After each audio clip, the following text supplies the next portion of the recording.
This stream contains fast-flashing images that may affect viewers who are susceptible to photosensitive epilepsy or other photosensitivities. Viewer discretion is advised.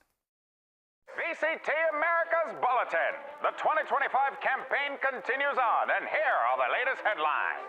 G2 back-to-back. The Americas favorites reign supreme once again, winning their second straight trophy of the year. There was tough competition from Crew Visa, Evil Geniuses, MIBR, and Sentinels. The Ascension boys proved once again that they're the team to beat. A golden era indeed. Americas defeated. America's best marched to Toronto and set their sights on another global trophy. But tragedy struck one by one as each team was eliminated from the competition, overpowered by the locomotive strength of the Pacific. Choo-choo, baby. March to Paris. Don't count America's out yet. Stage 2 is on the horizon, and the teams are drafting the best and the brightest to join their ranks. Only 4 teams can make the cut for champions, and G2 has already booked their passage for Paris. Who will join them? The weeks ahead will be full of twists and turns, and it's anyone's game. Give them hell, boys.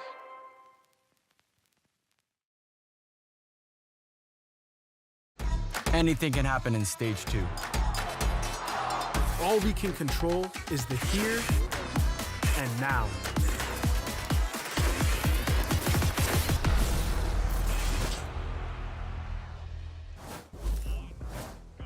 Oh, dog it. The wait is over. Stage 2 is finally here. You got yourself a new map. You have new rosters, and Champions Paris is on the line. If you thought Stage 1 was full of surprises, you ain't seen nothing yet. Hello, everyone, and welcome back to VCT Americas, coming at you live from the Riot Games Arena in Los Angeles, California. Hey, come on. There we are. You better join me. By the end of this, you're joining me. Okay? I don't think you're going to say it out loud, all right? Well, one day, maybe. Our bickering aside, good news is we're actually joined by a new analyst this time around. We'll make some noise to Shopify Rebellion's Alexis. Goodbye.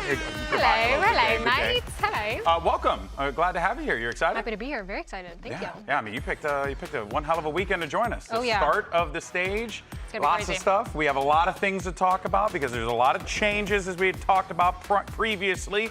But let's go ahead and do this because for Stage 2, our 12 teams are going to be working together. Sorry, they're going to be split up. I apologize. I had to move my chain from my microphone. I'm a little all over the place today. I'm excited. It's Stage 2. All right. Now, look, at the end of Stage 1, we did this whole draft thing where we separated our 2 groups, Alpha and Omega. And here are the standings as they are right now. We got some heat in these groups, Mimi. It should be quite exciting. Yeah, it's interesting because a lot of our rosters, especially the teams that did really poorly Stage 1, have blown up their rosters. There's a bunch of new teams coming in, but there's also a lot of teams kind of on the cusp. Your MIBRs, your Crews, who had like a solid Stage 1, but are still pretty far away from having enough points to qualify. And for those rosters that did make big changes, you're kind of putting all your hopes on just making a deep run, making the top 2 to have a chance to go to Champions. Yeah, there's a lot of teams here where they need to honeymoon real hard with their new rosters to even have a chance to make it to Champs. Yeah, and there you can see behind us there on the big old wall, the points and how it's laid out. Now, the interesting thing about this is you're going to notice G2 all the way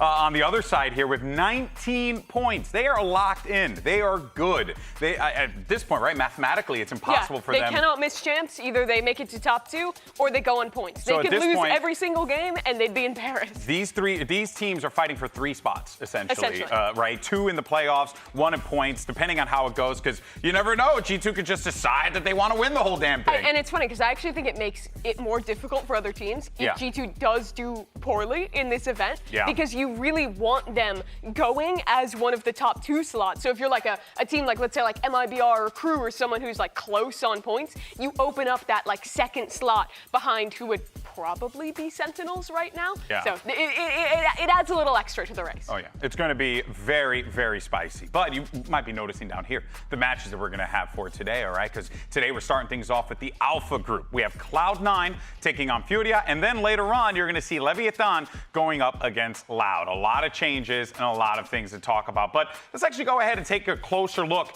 at our Alpha teams in some Groupology. Throw the header. Yeah, all right. So, as always, we like to do a little groupology to start off our stage, and this stage is no different.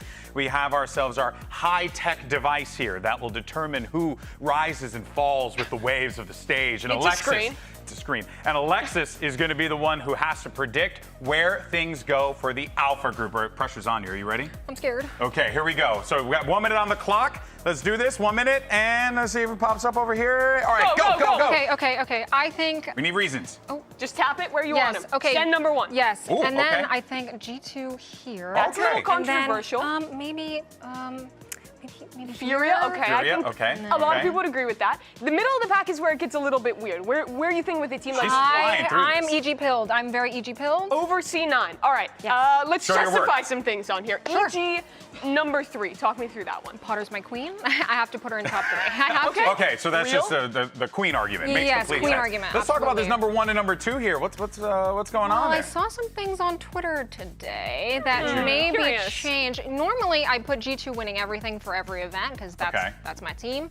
But given the post that I saw on Twitter today, Ooh. I'm putting G2 at Ooh. number 2.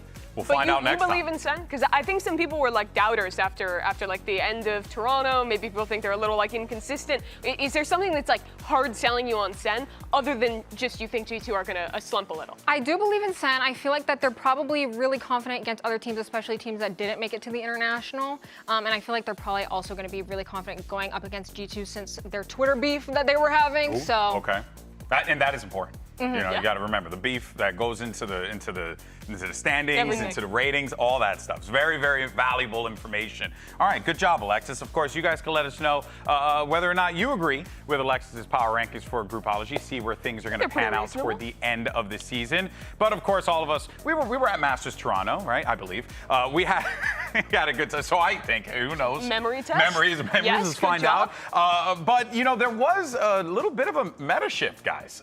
It was a different type of game. Obviously, Tejo was no longer with us, even though some people, Mimi, did try to force him into the conversation a few times. I think the biggest news for Masters Toronto is that the double initiator meta is just dead. Everyone who is the top teams at this event were playing single initiator. But where it gets interesting, I think, Alexis, is that teams are really kind of doing very different things on what they think is the best option Yeah. for that double role, now that you only have one initiator.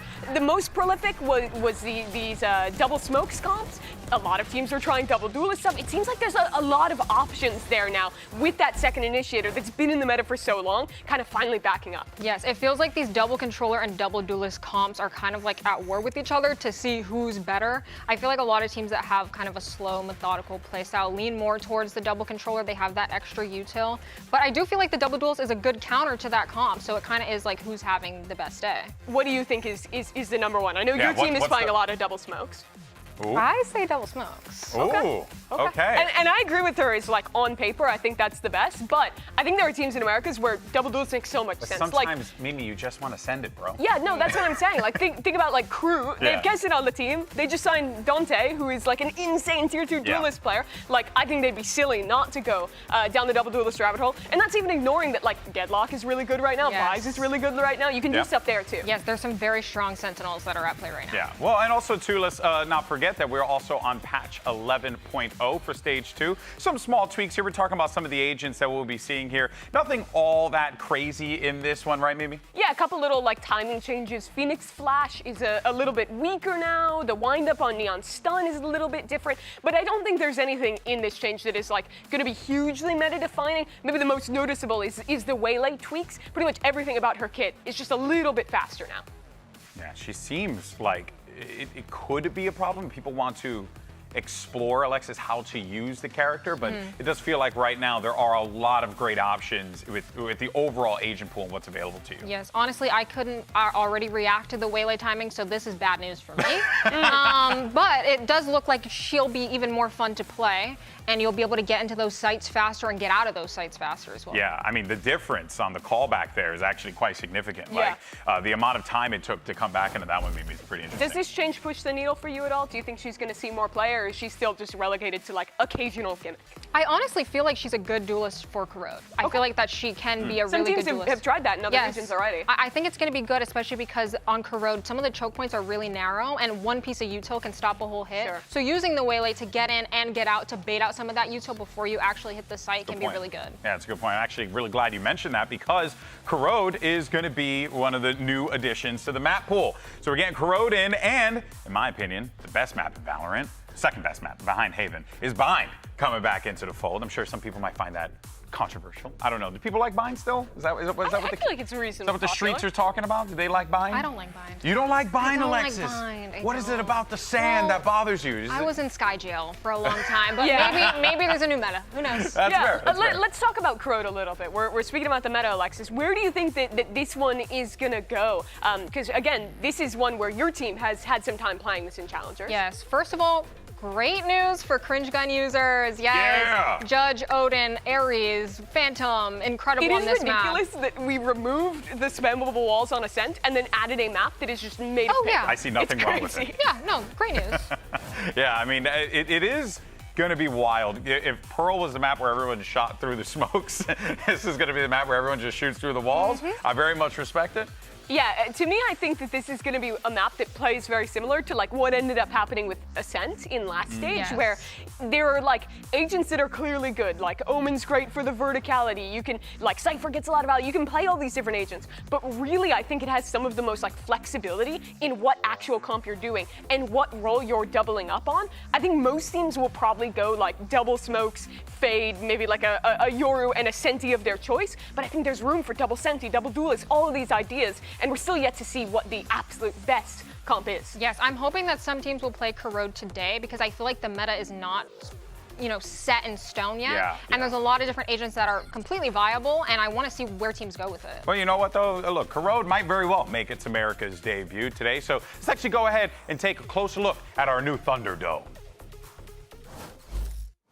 The map pool for Stage 2 is getting a shakeup, and it comes in the form of Corode, Valorant's newest map. This battleground is the biggest one yet, and will be a challenge for any squad, whether they're on offense or defense. There are so many tight spaces, and a judge could be lurking around any corner. Let's take a look at 3 points of interest on this map. First up, A site. Save up for an Odin because this spot was made for wallbangs. There are so many places to spam, and retakes will be an incredible challenge if the attacking team knows where to shoot. Next up, B site. You've got to worry about the chokes. Yeah, you might get the spike planted, but the retake could be coming from 3 different spots. Maybe they're in elbow, or maybe they're in tower. Oh, and you're gonna have to clear B link. Good luck. And now we gotta talk about mid. When the barriers drop, the shooting is gonna start. Why? Well, if you control mid, you have the upper hand on this map. Let's say your A site stalls out and you want to pivot to B. You have to have mid control or a lot of time left on the clock because you do not want to have to take the long way around. Which team will be the kings of Corode? Let's find out in Stage 2. Man, I tell you, we got a new map that's looking like it's going to be really spammable. There's also a block party outside. You got crazy roster changes. I mean, Alexis, this is a fun way to start off Stage 2. Oh yeah, I'm super excited. I think today's going to be a great first day. Yeah, we're all really looking forward to it. It's going to be a good time. And why? What's going on here? Who dressed you like that? Who dressed me like that? Me. I dress myself Are you like a cop this. now? I'm a big boy. You a cop? I go dress myself. Don't do that. What are we talking about here? Can you calm What are we down? doing? What is calm going- down. There's no Corrode. calming down here. Oh, no, I know what this There's no is. calming down here. No one's addressing the real issue here. Oh, the no. real issue that's come about here. You. I want to speak to you, actually. And it's going to be nice and chill. It's going to be quiet. No stressful encounters. I know what you're thinking. 2G, they didn't really escape unharmed, but that's fine. It's going to be different this time. America's, I just want to chat for a second. I just want to chat because I got one question, really. Yeah. Jim, I got one question. What the hell was that in Toronto? What the hell were you doing? Do you see Dan? Does Dan look impressed? Dan the Penguin is dismayed at your response and your performance. Okay, listen. Do you want some water? You want a banana? You want a cookie? Snacks. Okay. You're feeding him. All we need is you to play better when it comes to the global events, Jim? man. What is this? What is this? You don't deserve snacks, damn it! With performances like this, what are you doing? When was the last time Americas is relevant. We're #1 in all these categories. Movies, sports, parties, fast food. Beaches is included in there. Nature might be considered the same category, but that's okay. He's ranting a little, but what we need is less of the sorries, and we just need more of the trophies, okay? Trophies. More So of the where are the trophies, Americas? Where are the trophies? But you've had trophies before. You remember these moments? Right at the beginning of the game, you were amazing. And then in 2023, last time you played a global in North America, you won at Champs. That's fantastic. What happened in Toronto, man? It's been years, Jim. It's been years, and I'm telling you, I'm sick and tired of this. I'm sick and tired as well. I'm sick and tired of all of this here. Just come here, man! Come here! Listen, I think you gotta get out of here. Come here! Run! Come here! Damn it! Come here! I can't hold him back if Alright, you're come flopping here. France.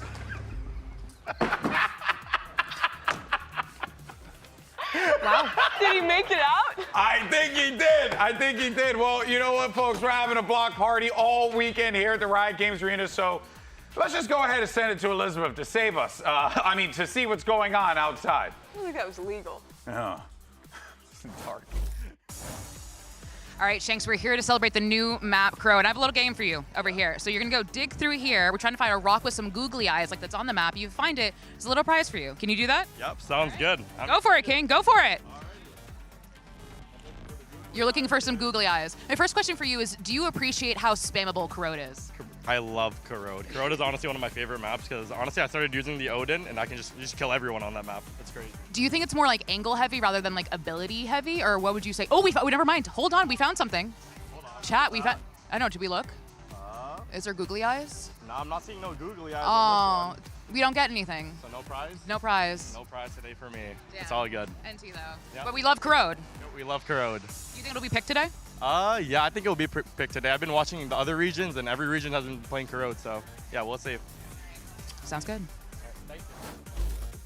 All right, we'll find out. But for now, though, it's time to dive into our first match of Stage 2. Talk about Cloud9. This is the squad that has been sticking with their same roster. So we know what we're going to be getting out of this one, Mimi. But out of all the teams, though, it is kind of shocking that they've still managed to keep this project going, even with some of the, kind of hiccups along the way. Yeah, I think they made some good changes coming into this year. Bringing in Vic, who's been super strong as a rookie, and kind of making this pivot to having Mitch as the IGL. But it was the same Cloud9 story we've seen so many times. Again in Stage 1, where they have a strong group performance. They show really high potential. They're pushing the meta. Their players are all starting to hit their form. And then it just crumbles in playoffs, and we don't see them play for another 2 months. No, they're definitely group stage demons, for sure. I was going to say. I will say, talking about Vic, I feel like last stage was either out-fragging Oxy or was second frag right under him. Like, he is an insane fragger. Yeah, he really is. He was really good. And I think that, to me, it felt like in some of their games, they were still having like the issue of putting almost like an over-reliance onto Oxy. And he had a couple rough games. I don't want to say that he like underperformed across the entire stage, but he did have some worse off games. And I felt like the team struggled a little bit because of it. And now the big question again is for a C9 that we've known to innovate, to try new things, coming into another stage, coming into another meta.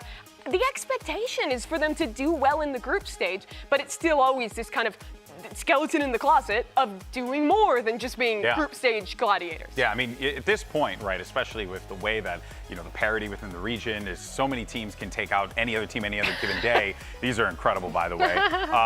It does kind of shine a light on those individuals to have to step up in those critical moments. And we were just talking about him briefly, but Vic is, I think, a really good example of that, just because he really has been a factor for this team since joining, and he does a lot of like the dirty work as well to get things done, to get those round wins that the team desperately needs. He's super mechanically gifted. Alexis, if you look at Americas this year thus far, look at all our rookies, how high up are you putting Vic in your opinion? Pretty high up. He's also one of the only controller players that I see using the Vandal this consistently and going for one taps this consistently. That's not a super consistent aim style to have, but he does it so beautifully. And it's and just for people who may not know, right? Like it's because you're using a Vandal, you have the bullet trails whereas with the Phantom, you do not. A lot of controller players are using the Phantom typically. Right. Why do you think he does that? Or it's just a preference thing, probably? I think it probably is a preference thing. I think that he is just probably so confident in his aim that he doesn't feel the need to,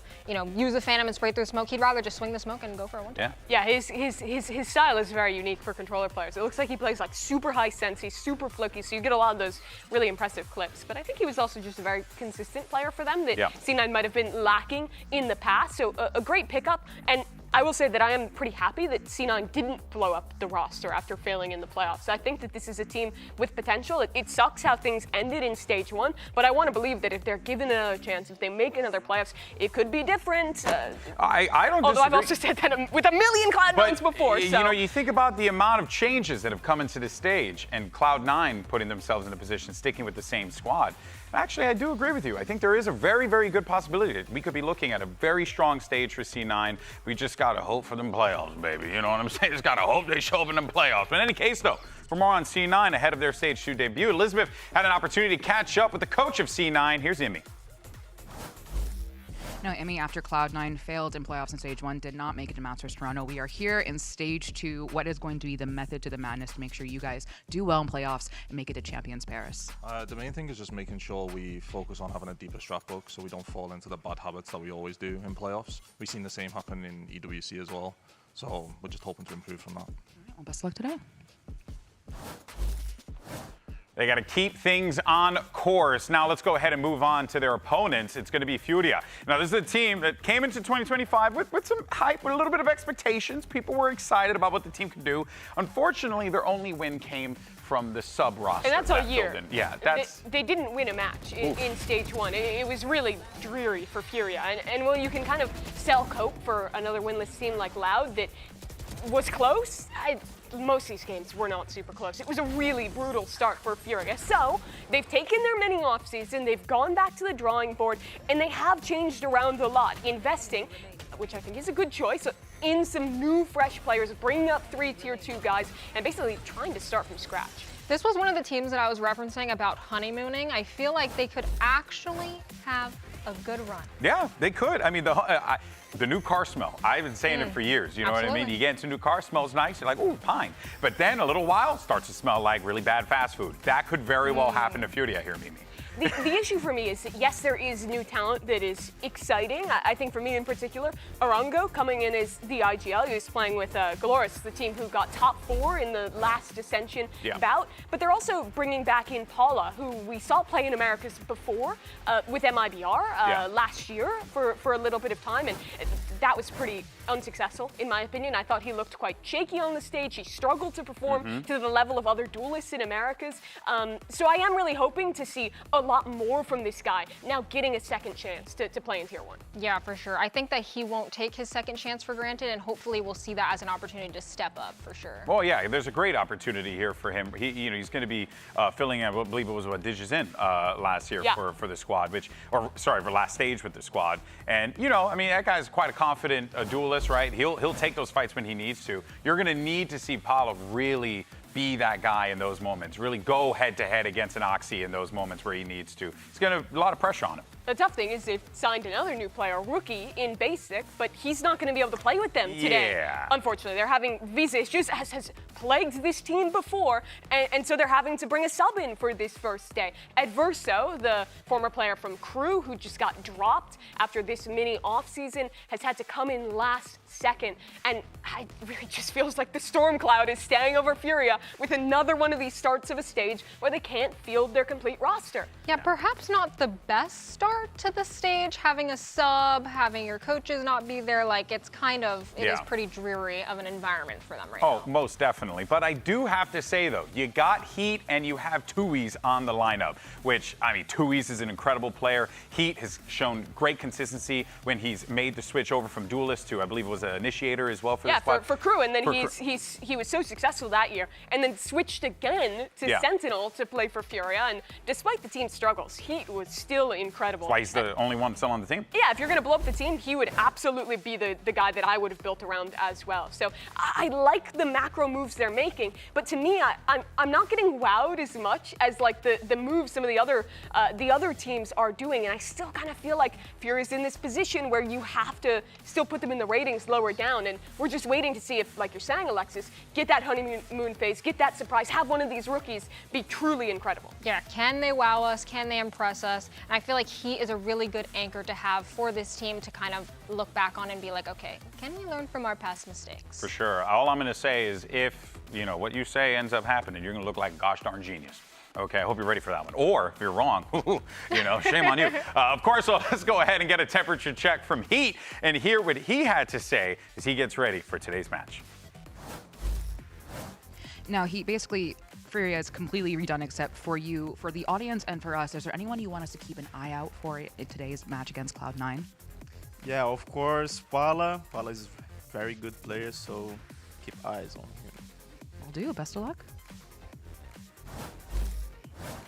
A lot of confidence there in Pala, but of course we want to focus on the man you just saw on your screen, Heat, the only person who survived the purge from stage 1 to stage 2, and now here he is. But, you know, he's here for a good reason, as we had mentioned before, Alexis, because, you know, this guy has put up numbers. He's consistent in the server, consistent no matter what the role is as well. And that's what I'm wondering. Do we maybe see a change in the roles here? Does Heat maybe go back to playing some duelists or something like that? Yeah, he has definitely proven that he is an insane, versatile player. Not just an insane player in general, but versatile, and his aim is insane. I remember him being talked about as one of the best duelists in the world. Yeah, it was at one point in time where everyone was talking about Heat when he came into the league. Yeah, and then he had that wake-up call where he got dropped, didn't have an opportunity in Tier 1 for a bit, and then Crew gave him the second chance, and he's just been running with that for these last 2 years. Unfortunately, he went from Crew, which was a winning roster who got to attend Champions, to signing to this Furia team and not winning a match, and that is really tough to deal with, I think, for a player that did show such promise, showed such great performance in the past, but the team has faith in him still. They're keeping him around, and to your question about role swaps, I would expect to see him keep playing the Sentinel. I think you want to let the rookies be comfortable and not force any of them into a role swap when they're also having to come up into the Tier 1 league. And that is what they were playing when they played in the Saucy Tashinia event in the mini offseason. Yeah, and you know, it is going to be very important to keep these players comfortable, because on the other side of the field, they're going to be going up against the likes of Oxy, who has constantly been a force to be reckoned with for this squad. I mean, Alexis, I know you have experience playing with Oxy, playing against Oxy. You know, go ahead, share your experience having to deal with this guy. Oxy is probably my favorite player to talk about, because when we played with him in the Spotlight series, he genuinely was just a ray of sunshine. I know we had that moment where Moose perhaps forgot to defuse, and he just couldn't keep a smile off his face. Like, he was just so happy to be there. Yeah, and you know, you get that demeanor from him every single time, right? Because it's very clear, right? That is a big part of the team, Mimi. This C9 roster really like leaning into the joy, having fun on that stage, because you got to, otherwise, you know, it's going to be stressful. In a meta now as well, where I think that Yoru is still super strong, where I think teams are going to experiment more with Neon. He's a guy who has a really deep agent pool in terms of duelists. I pretty much trust him to play any duelist role and top frag in the server. He's really good there. But to you playing with him in Spotlight, I wanted to ask, I feel like there's a difference sometimes of like watching someone like on a screen in a VOD and then actually like being in the server and watching the way that they play. Was there anything in particular that impressed you or you felt like was uniquely strong about the way Oxy played? His comms were really impressive. He was very vocal on what support utility he wanted, which I really liked from him, especially as a support player myself. That's something that is underrated in duelist players, that they are very vocal and ask what they want. I also felt just like such immense trust for this guy to just go in and get 4, honestly. Yeah. And I think that is the interesting thing about Oxy, is the fact that he does show those layers of knowledge, right? When you talk to him, you clearly get it. But then he can also just like turn it all off, just freaking go kill and just handle business. It really is impressive, man. This kid is insane. We're really looking forward to seeing when C9 takes the stage, and also to see what Furia brings to the table as well. And we've got a clean slate for stage 2, folks. So let's go ahead and take a look at the predictions and see how badly I do this time around. Okay. So we got Cloud9 across the board. That one makes sense. But that match too, that one's a little back and forth. Alexis, I see you picking Loud over there. What's going on? Okay, so when I was doing my homework last night and I was doing some research, I felt like Loud last stage, I know they didn't win the game, but I feel like a lot of their games were like 13-11 OT, like very close. And I feel like, I know that they have some new players, but I feel like if they can clean up maybe some of those micro mistakes that they were making then, that they are a shoo-in for a win. My worry is that they have exploded the system that almost won every game last time. Perhaps. New IGL, switching the language, new players having to prove themselves again against a Leviathan who just played in Sasi Tashinya, won that event, looked good. I don't know. I think Lev is going to be really good. I'm pretty high on that team. But she was the only one, though. There were other Loud choices, I was surprised by that. I thought Lev was a pretty clear favorite for that game. But I thought it was going to be the VCT Americas guarantee. If you get a Pencata Luke Show masterclass, hell yeah, Loud can win that match. Absolutely. Very true, very true. And of course, that matchup is going to be coming up later on today. But folks, the wait is finally over. We know that you've been waiting for this one for a hot minute, and the field is wide open. You got any team that can make a run for Champions Paris. Stage 2 of VCT Americas, the show that you all want to watch. It's live, baby, and it's starting right now.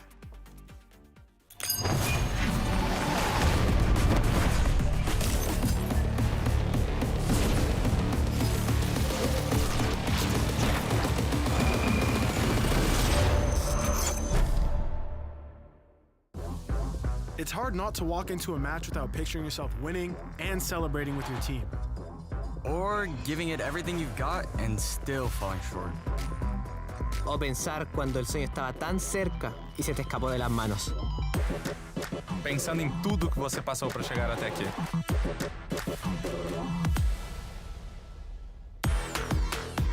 No vas a acelerar nada si caes en un bait, porque tu cabeza está en otra parte. E todo o esforço do mundo não serve pra nada se você não acertar o próximo tiro.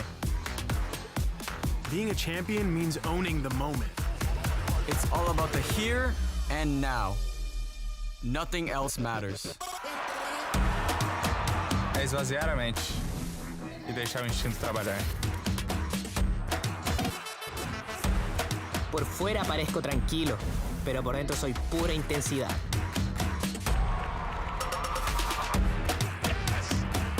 Have trust in the work.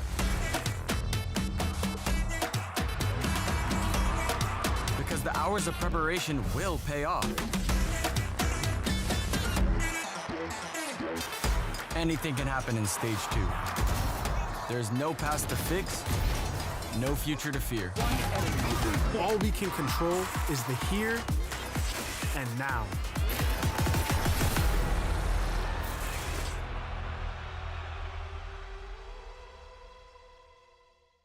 Look like that and a smile like this. Got that style, that twist, that twist. A gente lembra que esse é o campeonato, esse é o torneio mais importante do ano, né? Porque leva pro torneio mais importante, então. Mas agora teve muita mudança em muitos times, acho que muitos fizeram alguns reforços muito bons. Então, acho que vai ser mais difícil, mas eu tô bem animado. Eu vou dar meu máximo como eu sempre dei e espero conseguir ir pro Champions e fazer diferente do que fizemos no Masters. With a look like that and a smile like this. Got that style, that twist you can't miss. With a look like that and a spark like this. Yeah, I'm on it, can't resist. With a look like that and a smile like this. Got that style, that twist you can't miss. We have to go on a big run to make champs, and we won stage 1 last year, so we definitely know what we need to do. It's going to be either shoot for the stars or you completely miss. There's no moon.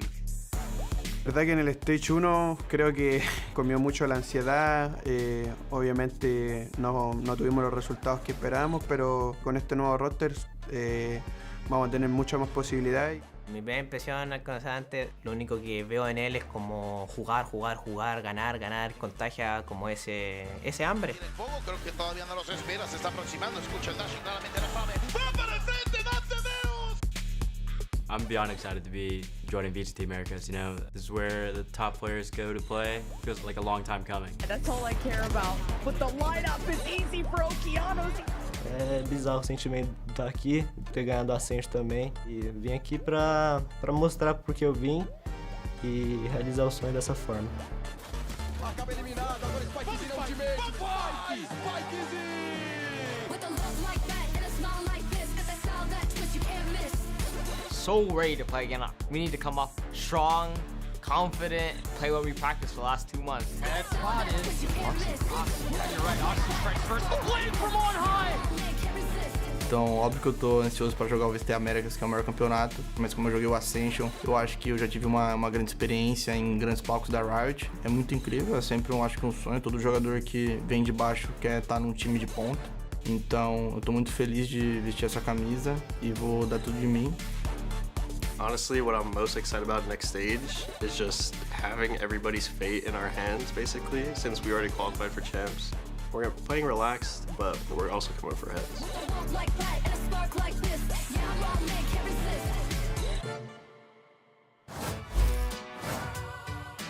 Let's go ahead and welcome your first team to the stage. Put your hands together for Furia.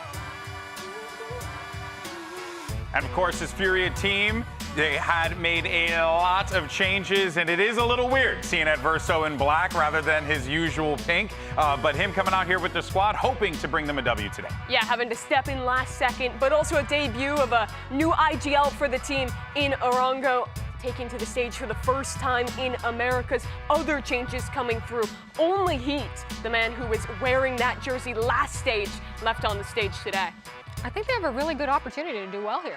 Yeah, hey, you know what? The expectations, like anything is possible for them, right? This isn't, granted, this isn't the position where you want to be in that spot right now, but let's just say for Furia, this could very well be exactly what the doctor ordered.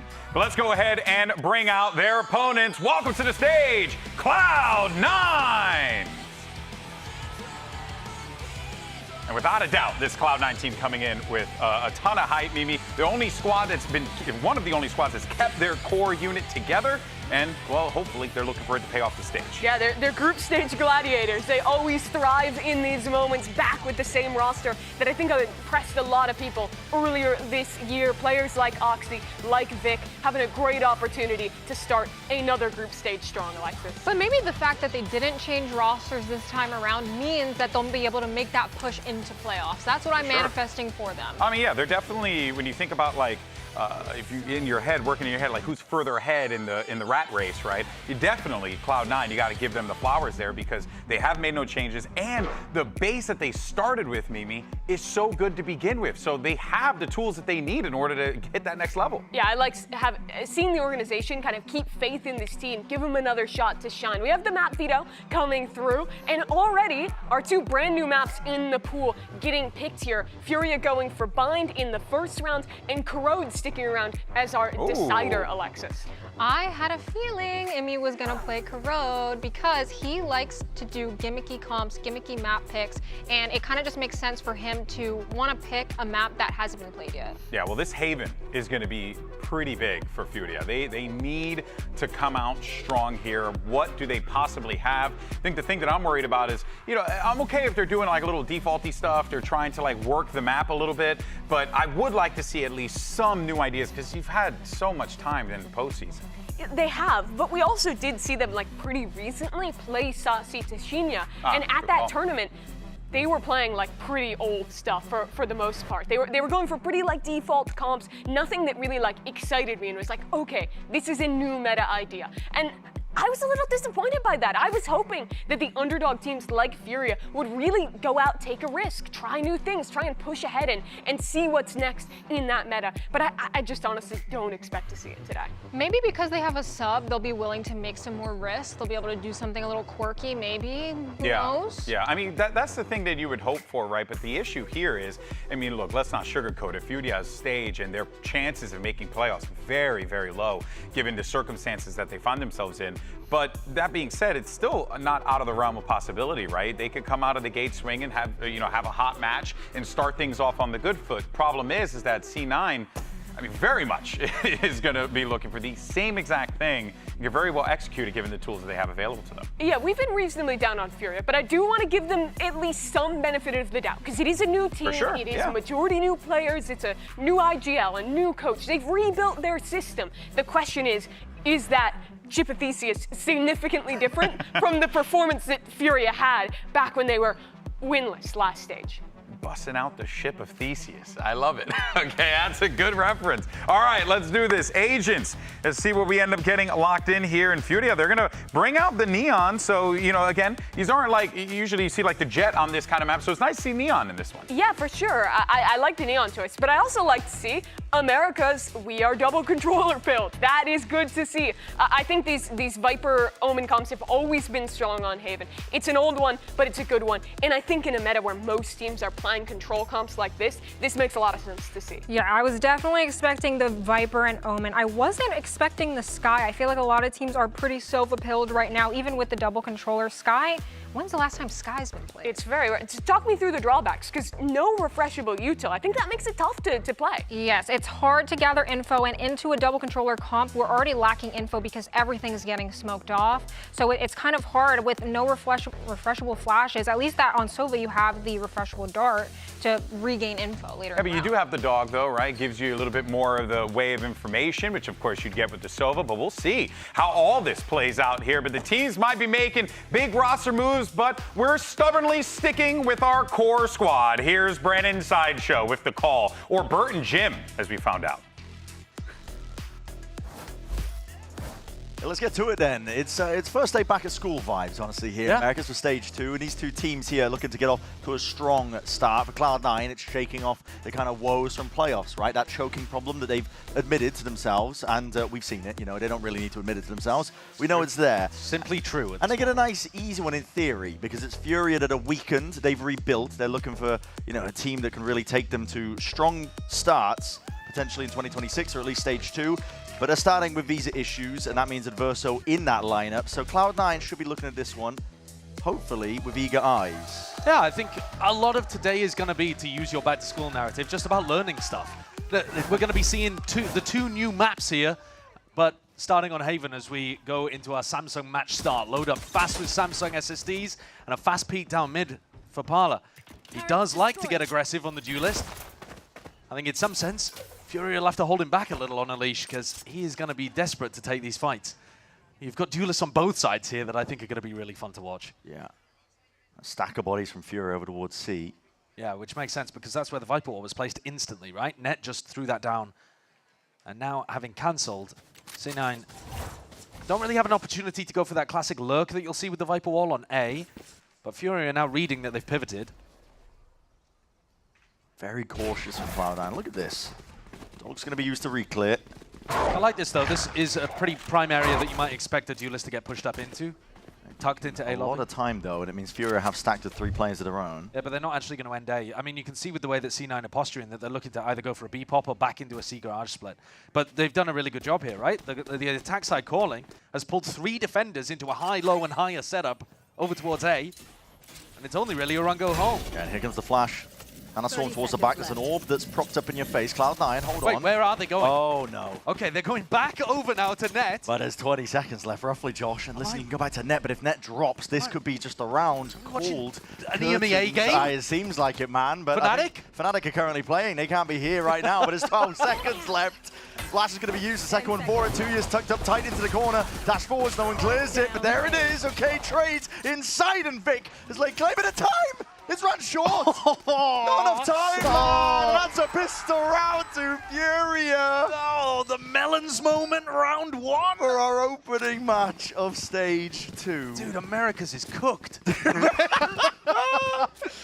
Okay. That one wasn't overcooked, though, wasn't Yes. it? C9 went back and forth, back and forth.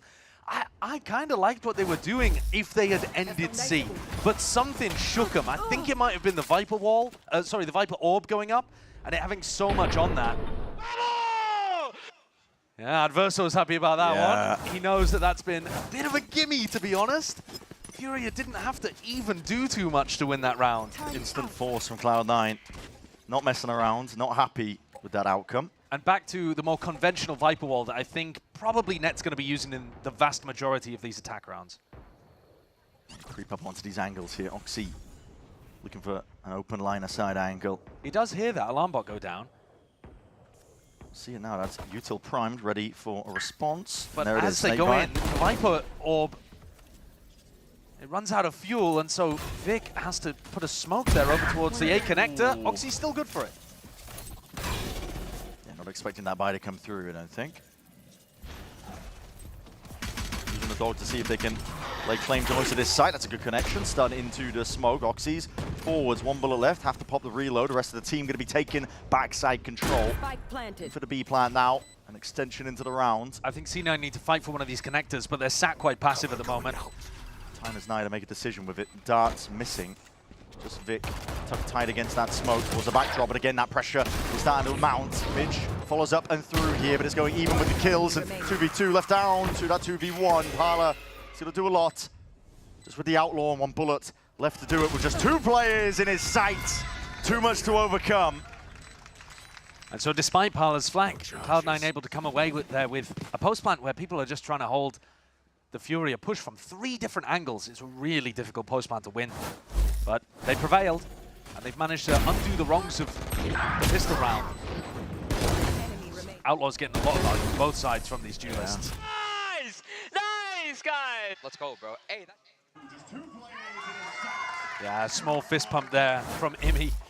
I think he will not have been happy about how that pistol round went, but you're actually in a pretty decent situation now. If you manage to win the kind of force afterwards, you see what it does to the Furia economy. And now also C9 start to get closer to their ults as well. Not that this is a particularly ult snowballing comp. Sure. And a tech pause. Yeah, I mean, that's the well. 4-second freeze. We can all anticipate it. Yeah. Murmurs from the crowd. I think we're all feeling it, yeah. Pausa Technica. Yeah, well, it gives Instead us of the most British accent of all time. Pausa Technica. Pausa Technica. Gives us a chance to chat about the teams a little more as well. You were making reference to the fact that Furia are coming in here a little bit nerfed, and you were talking about 2026 as well. I do think it's interesting what Furia have gone for. I think it's quite opposite to Loud, who we'll see coming up later on. Yeah. It feels like Loud have tried to make some changes in this mini off-season based on short-term success. They've really shifted up their comms, right? They're now having to communicate in English.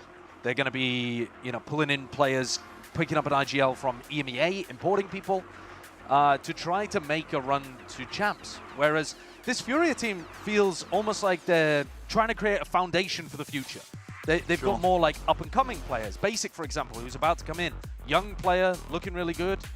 But definitely not a roster that wows you instantly. No. Not one that we're expecting to make the finals and go to champs. They might be able to build up to that point. Yeah, it's possible, but I think success in this stage also could just look like having a good foundation to work off for the future. Yeah, moving forward, because Furia, more often than not, usually getting off to a bad start. This team is just mired, I think, with visa issues pretty consistently.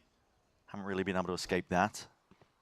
But it's nice to see people like Pala, for example, getting a second chance in the league at the top level. He's a player that's we've seen before, although quite forgettable because he went 1-3 with MIBR in 2024. Right. Towards the end of a year when their team wasn't really doing much, but he's got another opportunity here, a second chance. And this is a team, honestly, of second or third chances. Des was talking about Heat having his return back after a bit of time away, and Adverso, after just being dropped by Crew, is now on the team.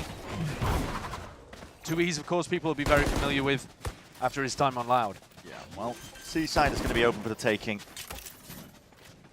Spike planted. All right, maybe there is some success, but not in this round for Furia. On the eco. I think this is one of those moments, if there was a big snowball ult about to come up, where Furia would be just looking to die to the spike. Having said that, the people who are closest to ult are like Vic. You're not really making a game plan around the Omen ult, so I think this is somewhere where Furia could try to play for exits instead. A couple of kills perhaps, do some damage to the economy, but... Well, now the exit out through C-Long is wide open with Urangua going down. Yeah, and Furia looking like they don't want to, at least showing no signs that they want to contest. Just going to be going down to the spike here. For Cloud9, Oxy wants to go hunting. Players. Catches the one, will go down. The goal just to stem the bleeding. Yeah, no more damage really being done. So 4 players up here for Cloud9. It's Cloud9 squad looking to get off to a strong start in Stage 2 overall. Because, they've been a bit of a group stage warrior team. Always doing well. But when it gets to the actual playoffs where it matters, that's where the crumble comes through. They've spoken about it. Yeah, they know it's a thing. I mean, at this point, it's pretty hard to deny that there is something going on in the team like that, but you know, early days in stage 2. Yeah. Obviously, if you're going to be focused on the playoffs, you've got to get there in the first place. Sure, and that means winning matches like this, right? That means pretty comfortably putting away teams like Furia, but early days even in this match. And Furia now have an opportunity to play the game with guns in hand. Scout destroyed. Interesting little spot here for Pala to be playing. Kind of playing off the turret contact. I'm wondering if he's going to go for like a stun. It's clearly a bait and switch setup, but C9 just going for an early pop into B. They're already straight in, aren't they? Oxy over towards the top. It's the only one in, though. The rest of his team stalled out by the Nashorn, but finally getting some players in, up and over towards the top. ADS looking for those open sight lines, and there it is. Oh, double face. It's not looking nice. I mean, they're not timing the Viper Wall with when Oxy's actually looking to, you know, be safe. Zeppa might be caught out here. Don't know if the barrel was spotted. Parla doesn't want to go for more. Look at the lurk coming through from Mitch. He went all the way through A. He's got the perfect timing. Paranoia sweeps. Mitch could do some damage. Yep. Can't get it into control. Not with the Guardian in hand. Vic. TV backing away. Deals with the dart. A lot more pressure coming his way, though. Okay, Zeppa's up. Flanks on flanks here. Zeppa needs to be that insurance policy. Not really anticipating him. 2 years gone for the stick. Can't get off of it in time, and just running down these players. Time is certainly ticking at this point. A win concern. You can white face this one. Give the kills away. It's a bloodbath here onto the B site. But Cloud9 in himself another. Lots of different win conditions there for Cloud9, even though Oxy went down early. Flank through from Mitch, I think probably should have sealed the round up, but unfortunately couldn't quite land the shot. Thankfully, Zeppa was through with another flank of his own through Garage. But I think this just shows gaps being left open here by Furia. They were pretty lucky to be able to deal with that one, but you know, massive gaps being left open because they're focused so much on the retake. These are kind of signs of weaker teams or teams with less practice when they get a very tunnel visioned. Blinkered onto a retake like that, and they're back onto a weak buy. Yeah, nice and early. A very, very rough start here for Furia, considering that they won the pistol in such a ridiculous fashion. Yeah, even trying to keep that economy honest with all the Cloud9 players going down, they still have money in the bank. Yeah. It's hard. There's really nothing going right currently for Furia, but hopefully the stack does. Deep dash forwards as a Paranoid that connects as well. Overdrive in your hands. Hunting down Oxy. Taking down the adversary. That prime duelist player for Cloud9 is no more, and it gives you signs of life. Fast pop here on the anti-eco is a bit strange from Cloud9, and Oxy falls early again. Another spot where he's the first death. His first death stats were through the roof in stage 1 as well. So they might need to just calm down slightly with these strats that trebuchet Oxy into deep territory. Arango spotted. Yeah, he's feeling the heat. No flash to put pressure onto him though. Mitch has already used both of those in the failed exec on A. And all of this noise in Garage allows a reclear to happen on A as well. Has the spike. I was wondering if he was going forwards with it. 30 That seconds would be left. dangerous, wouldn't it?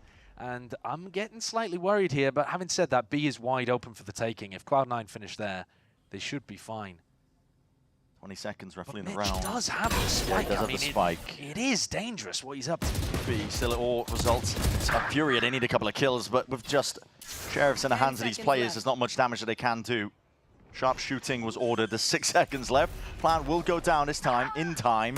And they are clearing up the stragglers. Any players left off of the extremities. What can Pala do with his rifle? Waiting for the timing.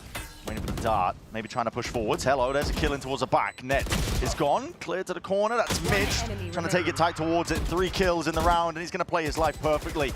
Baiting, dodging and juking around, trying to buy time for the rest of his team to slowly close that net. Damage is good here for Pala. If you can try to get anything done, guns out of the hands, maybe force an eco. Several rounds from now, but Cloud9, keep guns up, keep the economy going. Yeah, and this is a painful beginning for Furia because of what we were mentioning prior. The ultimate's starting to come online for Cloud9. The money is flushed. And it's not like everything's going well for C9 here. I mean, there have been rounds here that have looked very dodgy. You know, the B plant and then the wraparound that Mitch kind of whiffed on. All right, they still clean that up. This round, sending Oxy in super deep onto A, he dies very early, and yet they're still able to recover. Admittedly, with rifles versus an eco from Furia. And Furia are going to take a timeout here, an opportunity to torch the coach, but remember that their main coach isn't actually here with them. So this is what we mean when we're talking about a slightly nerfed Furia coming in, despite the fact that a lot of people are excited to see these newer players, or players you haven't seen in a while at least, hit the stage. Corrections have to be made. And Cloud9 are not exactly playing a perfect game. No, there's plenty of opportunities here for Furia to win. There really are. With how slow Cloud9 have been playing as well, you can opt into different weaponry and operator if you've got the money online, and we can see it. I mean, Parla looks like he's considering it. Yeah, he's got an op at the moment. Whether or not he sticks with it after talking to the coach, we'll have to see. But I think also Furia look really, really slow on defense at filling in these gaps, these timings. Either with alert coming through or the re-clear over towards A was pretty chronically slow considering how much Cloud9 were putting aggression through Garage. These kind of decisions have to be made quickly, decisively. But admittedly for Furia, they haven't had much time together as a team. And this op taking a peek down mid with 2 players supporting it leaves Adverso very alone here on A. Takes the shot. Slight miss though. Takes out the turret, I think. Yeah, takes out the turret. And then breaking the nanoswarm as well, so it threatens like that alarm bot could still be there over towards B. We can see it's in Garage instead, but it's going to force Cloud9 to do a little bit more defaulting, a bit more active, having to put their bodies on the line over here. And that might offer up a kill for Orango. Ooh, okay. There's a nice one. Pixel angle to work with. Comes away with the goods. And he's using the classic Foxy 9 turret as well that we see from Gen G that just looks all the way down C long. Broken though by Cloud9. Garage control also taken. And this is going to pull heat over towards C. So it weakens up A, and you can see that Oxy has just been inserted on A this entire round so far. And so clearly the game plan here is to eventually go back over to him after trying to pull people to the left side of the map. Have a chance. Takes a shot. Okay, now that Oxy's gone down though, you might want to pivot. You might want to actually try to end C. But yeah, knives out, and Zeppa's going to be leaping, jumping onto the chance. Orango in a rock and a hard place back against the wall is going to try and at least deliver a couple of bullets to the body. Will do it against Vic, but he's just baiting a shot out. 8 left to work with, spamming, spraying away, surrounded on almost every single front, and is cleaned up and traded. But damage has been done with 15 seconds left. It's uncomfortable for Cloud9. Got to try and get this plan down. Hunter's Fury to delay, gets the one tag. Not on the player he's looking for, but still, look at it. Mitch just can't quite stick it. Damage done, players forwards, and time is short of the mark. Shy of the mark entirely. Furia just run away and they realize it. They've got that wink on. Don't keep the guns though. Oh, painful. Honestly, painful. Because now Furia, what can they do? What can they buy? They're not on the attack side. They didn't get the benefit of the plant. They'll be forcing up, I'm sure, but not everyone's even going to have a rifle after this. And both rounds won based on the clock, not actually based on, you know, being able to decisively hold people off from getting to the site. I feel a little rough, but at least it's a foundation to build off. God, I feel like I'm inside the game. Back into things here, and that same bait and switch setup that Orango and Parla have been trying to make work, but every time they set up like this, Cloud9 take at least, I want to say, 30 seconds before they go back into Garage. And by that point, they've kind of dissembled this trap play. Oxy again inserted over towards C. Look at this way in which Cloud9 are calling, just getting Oxy posted somewhere and then defaulting on the opposite side of the map. Outlaw in his hands as well, so just pre-aiming, I think, for the jump peak for info. Yeah, expecting Orango to go for that without the turret. The judge won't be taking any peeks anytime soon. He is not going to be jump peeking with the judge. But C is wide open. And Oxy, I think, now realizes this. If they don't have a turret for info, and they don't have anyone jump peeking, well, how are they getting information on C? And the answer is, they're not. They're playing it for retake. I think Oxy's got that vibe, but the Viper Orb, again, kind of putting them off. And Orango now trying to hold them back here. He's got a judge in hand. They step too close to the mark, they might be feeling the danger. Turret placed right in front of them. 30 seconds left. Slow going. And now they're going to be popping all the way out when the reposition's already called for. But that judge could be turning them into mincemeat, just the one. Trade is quick. Parla waiting in the sidelines. Lockdown is going to be used. Oh my! Disgusting work. The lockdown still needs to be broken though. Shots will do it, and the team flooding in to help out Furia. 10 seconds left. Full containment and control. It's another round to add to the tally. And Net couldn't even get towards the spike if he tried. There would be no time to play this round. This, though technically won on time, is much more decisive from Furia. This time they actually shut down the hit as it was coming through, and my god, those shots from Parla were lovely. Less hesitation.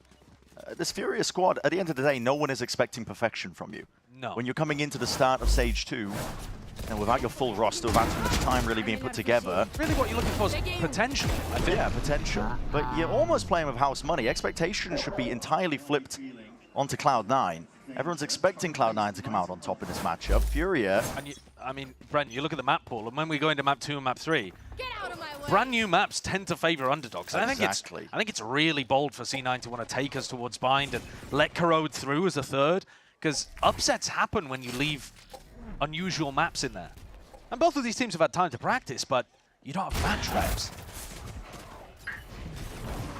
Dog's going to be clearing most of the way again. Trailblazer trying to find a mark. No stun in sight. Oxy updraft up towards the top and tries to adjust in time, but... Adverso's backfilled all of the space. Oxy's stuck in spawn. Blades. Oh my god, a final one left. Gets the renew at the end of the day, and Cloud9 are relentless. Just swarming and overwhelming the C site. What was that?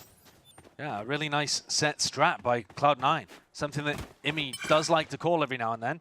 They dash Oxy in with a dog through B, and they threw a really strange smoke from Vic that kind of blocked off anybody who was coming from the A connector to shoot Oxy in the back. Paranoia comes through Garage. It's a strat that we've actually seen for years. It's like a 4-year-old strategy, but just slightly tweaked. And gets some good value. And also, unfortunately, kind of crushes what Furia were building in terms of any level of momentum. 2E's has got to keep this rifle online if he's got any chance of Furia wanting to force or look dangerous in the next. He's got a Vandal. Would be able to drop a teammate as well. Nobody actively hunting that heavily, though, from C9. Yeah, money has been a constant concern for Furia. Never really been able to get their feet underneath them. I'm surprised they're not hunting a little more aggressively than this. You know, the money's still actually pretty good for C9, so they could have tried to punish 2E's a little further, but didn't want to go into him again. This kill, a lovely one, because I think if Parla manages to get that one onto Oxy, suddenly you don't have to worry about spawn at all. Everybody can focus forwards. Instead, Rango, Heat, they all just ended up isolated on C. Yeah. Furia, it's odds and ends coming into this. It's a half buy. 2E's not even going for the drop because the rest of his team can't put together a decent buy of their own. So double Guardian and a hero rifle. Straight down mid. Sideline's taken.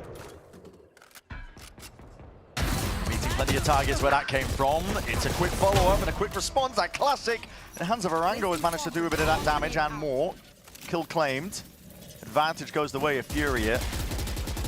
Not going to be any opportunities to reclaim those guns that will drop down at the bottom section of mid, but they are getting active. Look at this, constantly making moves around the map. And Arango's the one without a rifle, so he's just hoping to catch him. That classic. Unfortunate. Twice. Hello. Heat, though, I don't know tucked into this corner. This is weird, unexpected, but the Seekers... Yeah, they just spotted out. Diligence being shown, and that's damage. Bullet straight through the box. 2 years is still alive, but a TP to disengage. And away, Cloud9. Stop them in their tracks. Bit of fear, I think, when they see that much response coming out of Furia. But they've got 2 players left, and they are just taking risks again. Mad movement around the map. 2 years taking peeks of his own. Did he hear the footsteps? I think he will have done. And Adverso, still with a recon dart. No opportunity for a smoke to go up. So he's got this spot on Heaven. The one-way. Oh, not a one-way. Topples. Gives them a chance to get in as well if they want to try and use that one. Double-faced up towards Heaven. That's a lot of damage done. Mitch will be healthy, though, and he's left it into that 1v1. 2 years fast on the flank. Is this going to be expected? Looking one way and the other. Timings out into the open, and Mitch none the wiser. It's 2E's with 3 HP who manages to pull one out for Furia. And this one on a light buy with him, the only Vandal, the only rifle in the round.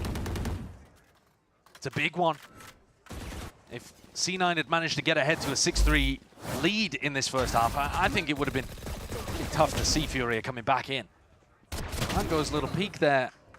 Still a lot of mistakes on both sides, but a scrappy and therefore winnable game. C9 going to take attack time out here. Imi called a really nice set strategy previously, coming off the back of the Furia timeout. Now with an opportunity of his own, Do we see something set coming out from the strat book, or is this more an adjustment for what to do towards these late round scenarios? You want them to tighten up, I think, some of the mistakes that they're making. I think a lot of the mistakes, though, that we're seeing from C9 have been either based on popping a little too early and therefore setting themselves up into bad situations, or doing these late round pivots where they're ping-ponging from side to side. And I like the idea, the adaptation to start inserting people on the opposite sides. They put Oxy deep on A, and then they put Oxy deep on C, tried to lurk Net into A, and it does give you opportunities to go back a little more safely if you need to do those late round pivots. We'll see what the adjustment is. Yeah, Furia though, I mean, it could follow the blueprint of that prior round, which for me, honestly, is just caution to the wind. Take risks where necessary, because a team that makes mistakes are going to be opening up opportunities for jumping on it. Furia, they're perfectly happy to be hyper proactive in that last round because their weaponry was weaker. I'd like to see them continue it, but we'll see now. The guns are in their hands. It's an even fight. They love doing this little walk, push down mid, or, you know, at least looking down mid with an op. 2easy is going to hold the mid window while Parla goes for another peek. Not as aggressive as previously, not looking to try to take out the turret. But if anybody does look to put pressure on B, Parla's op is there. Cloud9 players just barely missing that one. Bit of damage in through the wall. Orango stepping close to the mark, and there's an instantaneous punish. Oxy was rapid on top of it. Viper Pit in your face, though, is causing concern in the back of the minds of the Cloud9 players, but a bit of a spam. Okay, it solves the issue readily. And now the C site is theirs. Flash doubled up in through the back. Paranoia. Take with the TP on top of it. Fury have got to consider what do they want to do with this one, because retaking with an operator, it's not in their playbook. They've already given up on it. Yeah, they had a Paranoia to be able to work with. Recon was just coming back up as well, so there were tools to go for this retake, but 2 players down, they decided wasn't worthwhile. Both Sentis as well. The play onto Heat, the ability to flush him out. I think Zeppa nano-swarmed the corner that he was stood in, so he's forced into the open. And then they just follow that up with a bunch of spam and end up taking him out. And they did pinch quite nicely. Orango's been playing pretty aggressively in Garage too. He is constantly looking to try to take fights, draw util out, but it does mean he's also putting his body on the line a couple of times. And this is got to feel a little bit rough for Furia. C9, I think, generally playing the better game today, so far from what we've seen. But the game's still very winnable, only 2 rounds in it. And tons of ultimates up for Furia. They've barely been used. Yeah, we saw the pit get invested, but it's not like we've seen them play a heavy retake style at any point here, where they could really get huge value out of the lockdown.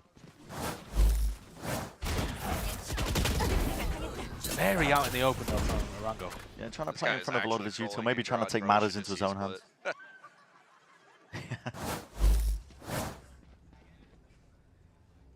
Up again, and Orango with a Bucky. New beginnings here into the round. There. Turret's going to be broken form, but a lot of pressure applied by Cloud9 up towards A. And this might be the round where you just try to play A super soft, see if you can play for a retake with the lockdown. Adverso just making it feel like there could be a couple players here. The C9 don't insta-take A, but now Fury actually rotating players into A to look for a re-clear with the Neon op. I'm not exactly sure what they're going to go for here. I mean, the drone is going to realize that nobody's home. Yeah, Parla could get posted. Bucky is revealed. Double flashed up, dash across, and that's a cheeky angle that's dealt with handedly here. Cloud9 have access now, splitting into the C site. And now you want to be playing retake C, but you don't have the lockdown to be able to work with because Orango went down early, and you have an op. So this is so tough unless Fury can find pits. It's going to Walkabout's pit into the spawn as well. It's going to be spreading out, choking out one more avenue. All up into your face. It's a chance for Heat, trying to step forwards here. He knows that default box's potential, and there it is. Okay, Stray Bullets does the job there, and a quick glide, dash in, TP up towards it. You're getting cheeky and tricky with it, but Cloud9 are containing anyway. Maintaining a bit of that composure in through the back of the site. They're not being dislodged when that pit is still up in their faces. Furia give it up again. 2ease was cooking with that, he really was. with that retake attempt. Caught Vic dead to rights and then went for a double teleport play, but was just open completely to a multitude of angles. Now, Oxy Another spot where Sense Furia. for it. Oh no. Dashed into his face, Heat. He's desperate to hold on to the gun. He's gonna get his chance, potentially get him run down. Mitch is taken out, so we will at least keep that rifle. Desperate though, desperate. On the edge in all of these situations just to keep the economy afloat. And C9 in the meantime, I've not had to eco once, at least as far as I can remember. Here's the takedown on Narango early on. And Tui's just gets caught by Mitch, who I think was playing over towards Logs. Nice! Good round. Furia again looking to try to get aggressive in mid, in garage. The playbook looks really thin here, I think. Limited. So many of these rounds it's been just Adverso alone over towards A, but they're not playing retake on A. And Parla goes for a walk down mid, breaks the turret again. It's very similar. You can do similar stuff on attack and then swap it up afterwards, but similar stuff on defense is pretty easy to read. And this time C9 finding themselves an empty A site. And this is where you've got to be seeing. Final round, ults getting used. Bloody hell, Adverso taking a peek, lucky to keep your head intact. Trying to play retake onto this one. Yeah, well, back it up. Get some value out of the Sova ult, I think. Upper plan. Yeah, not to be baited. Doesn't want to use this overall just yet. Cloud9 are hoping they can pull somebody's ults out because there's a lockdown. Hunter's Fury waiting. Net. Oh, he just spotted it. Seen ahead, he's missed his chance! 2 years! Just clocks him. That's huge. It's slowed down Cloud9 to a crawl, looking to try and re-clear the space because they're worried. They're worried that they can't beat the retake by the look of things, and they're worried about how quick this flank is going to come through. Zeppa, he's got a good awareness. Almost ready for the second air. Parla takes him out, but it's traded in time. It's a great trade, but now they're going over towards C, and they're not realizing that the defenders can beat them here, basically. Paranoia. I mean, Vic holding them out with Paranoia, but... Smoke up. There's a lockdown. What have you got for this one? Yeah, overcooked it. I mean, it's damage done. Shot to the head by Heat, but you've already cut these players out, and there's 13 seconds left. What direction can you possibly go in? Have to TP go cut to it C. forwards, you have to, don't you? Vic, got to try and TP forwards potentially and just trusting your team to defend, but there's only 6 seconds left, and you're just swinging around, man. Head on a bloody swivel. Hunter's Fury locks it out, and that is a hell of a way to end the half. What is going on? Don't ask me. America's might well be cooked, Bren. Oh, what an end. The same way the half began, the half ends. 4 out of 5 of those rounds were won by the clock. Yeah. I mean, one of them was like a genuinely good one from Furia, but the other 3 kind of unforced errors coming out from C9. They definitely should have just gone back into A there. Messy and nervy. Man, really strange. Bit of a nervous beginning, back to school kind of vibes. I think you're right. It really is. You're right. But of course, plenty more action on the other side of this.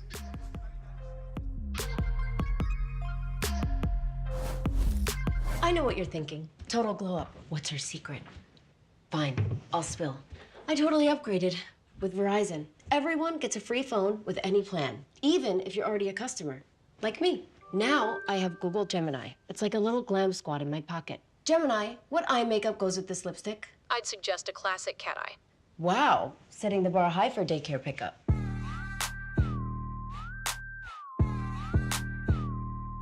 Get in on this. I burned your letters, and I'm just forgetting about you. I'm just forgetting about you.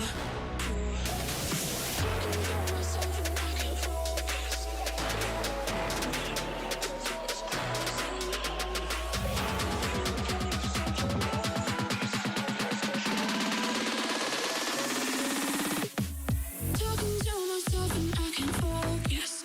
Yeah, I'm broken. The door is closing.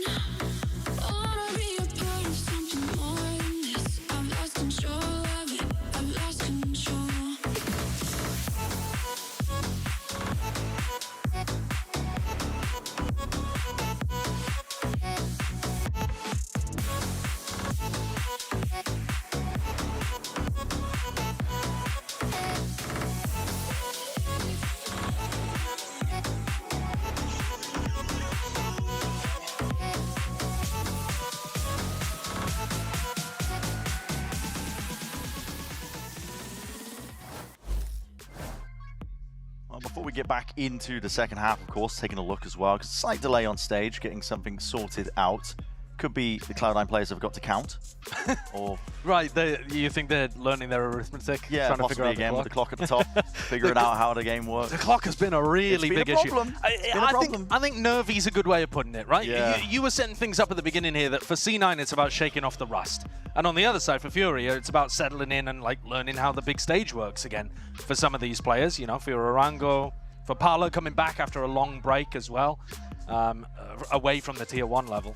So, yeah, it does look a bit rough out there at the moment, and I think especially considering the rest of the series is the 2 new maps added to the pool. Yeah. Bind and then Corrode. We adding might have a sloppy match here. unknown quantities into the mix with the gameplay that we've already seen. I think, though, that if you're a Furia fan, if you're a fan of teams getting upsets, this is a good start to the game. Yeah. Because Furia getting 5 off rip, and then, you know, who knows which way Haven could go from here. And then also the unknowns of Bind and Corrode. I think, you know, there's a good chance that upset's going to happen early on here. Americas in general, if you're trying to think about like how to rank the teams, is a nightmare. Yes, it's so tough to know. Because even the best teams, like G2, for example, you just put, oh, slam dunk, #1. I mean, I just end up rage baiting, really, when I try to rank the teams. It's the easiest way to go about it these days. Yeah, I think Americas is definitely the most indecipherable of all of the regions in terms of who is going to end up on top, and that's why we're learning. We're out here just learning where the teams are at, what the quality looks like. I'm trying to see what's up. Well, we've got a new patch, a new act, and a new skin bundle in the store, so check this one out and take a look at FaZe Guard.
Still getting it sorted out onto the stage as well.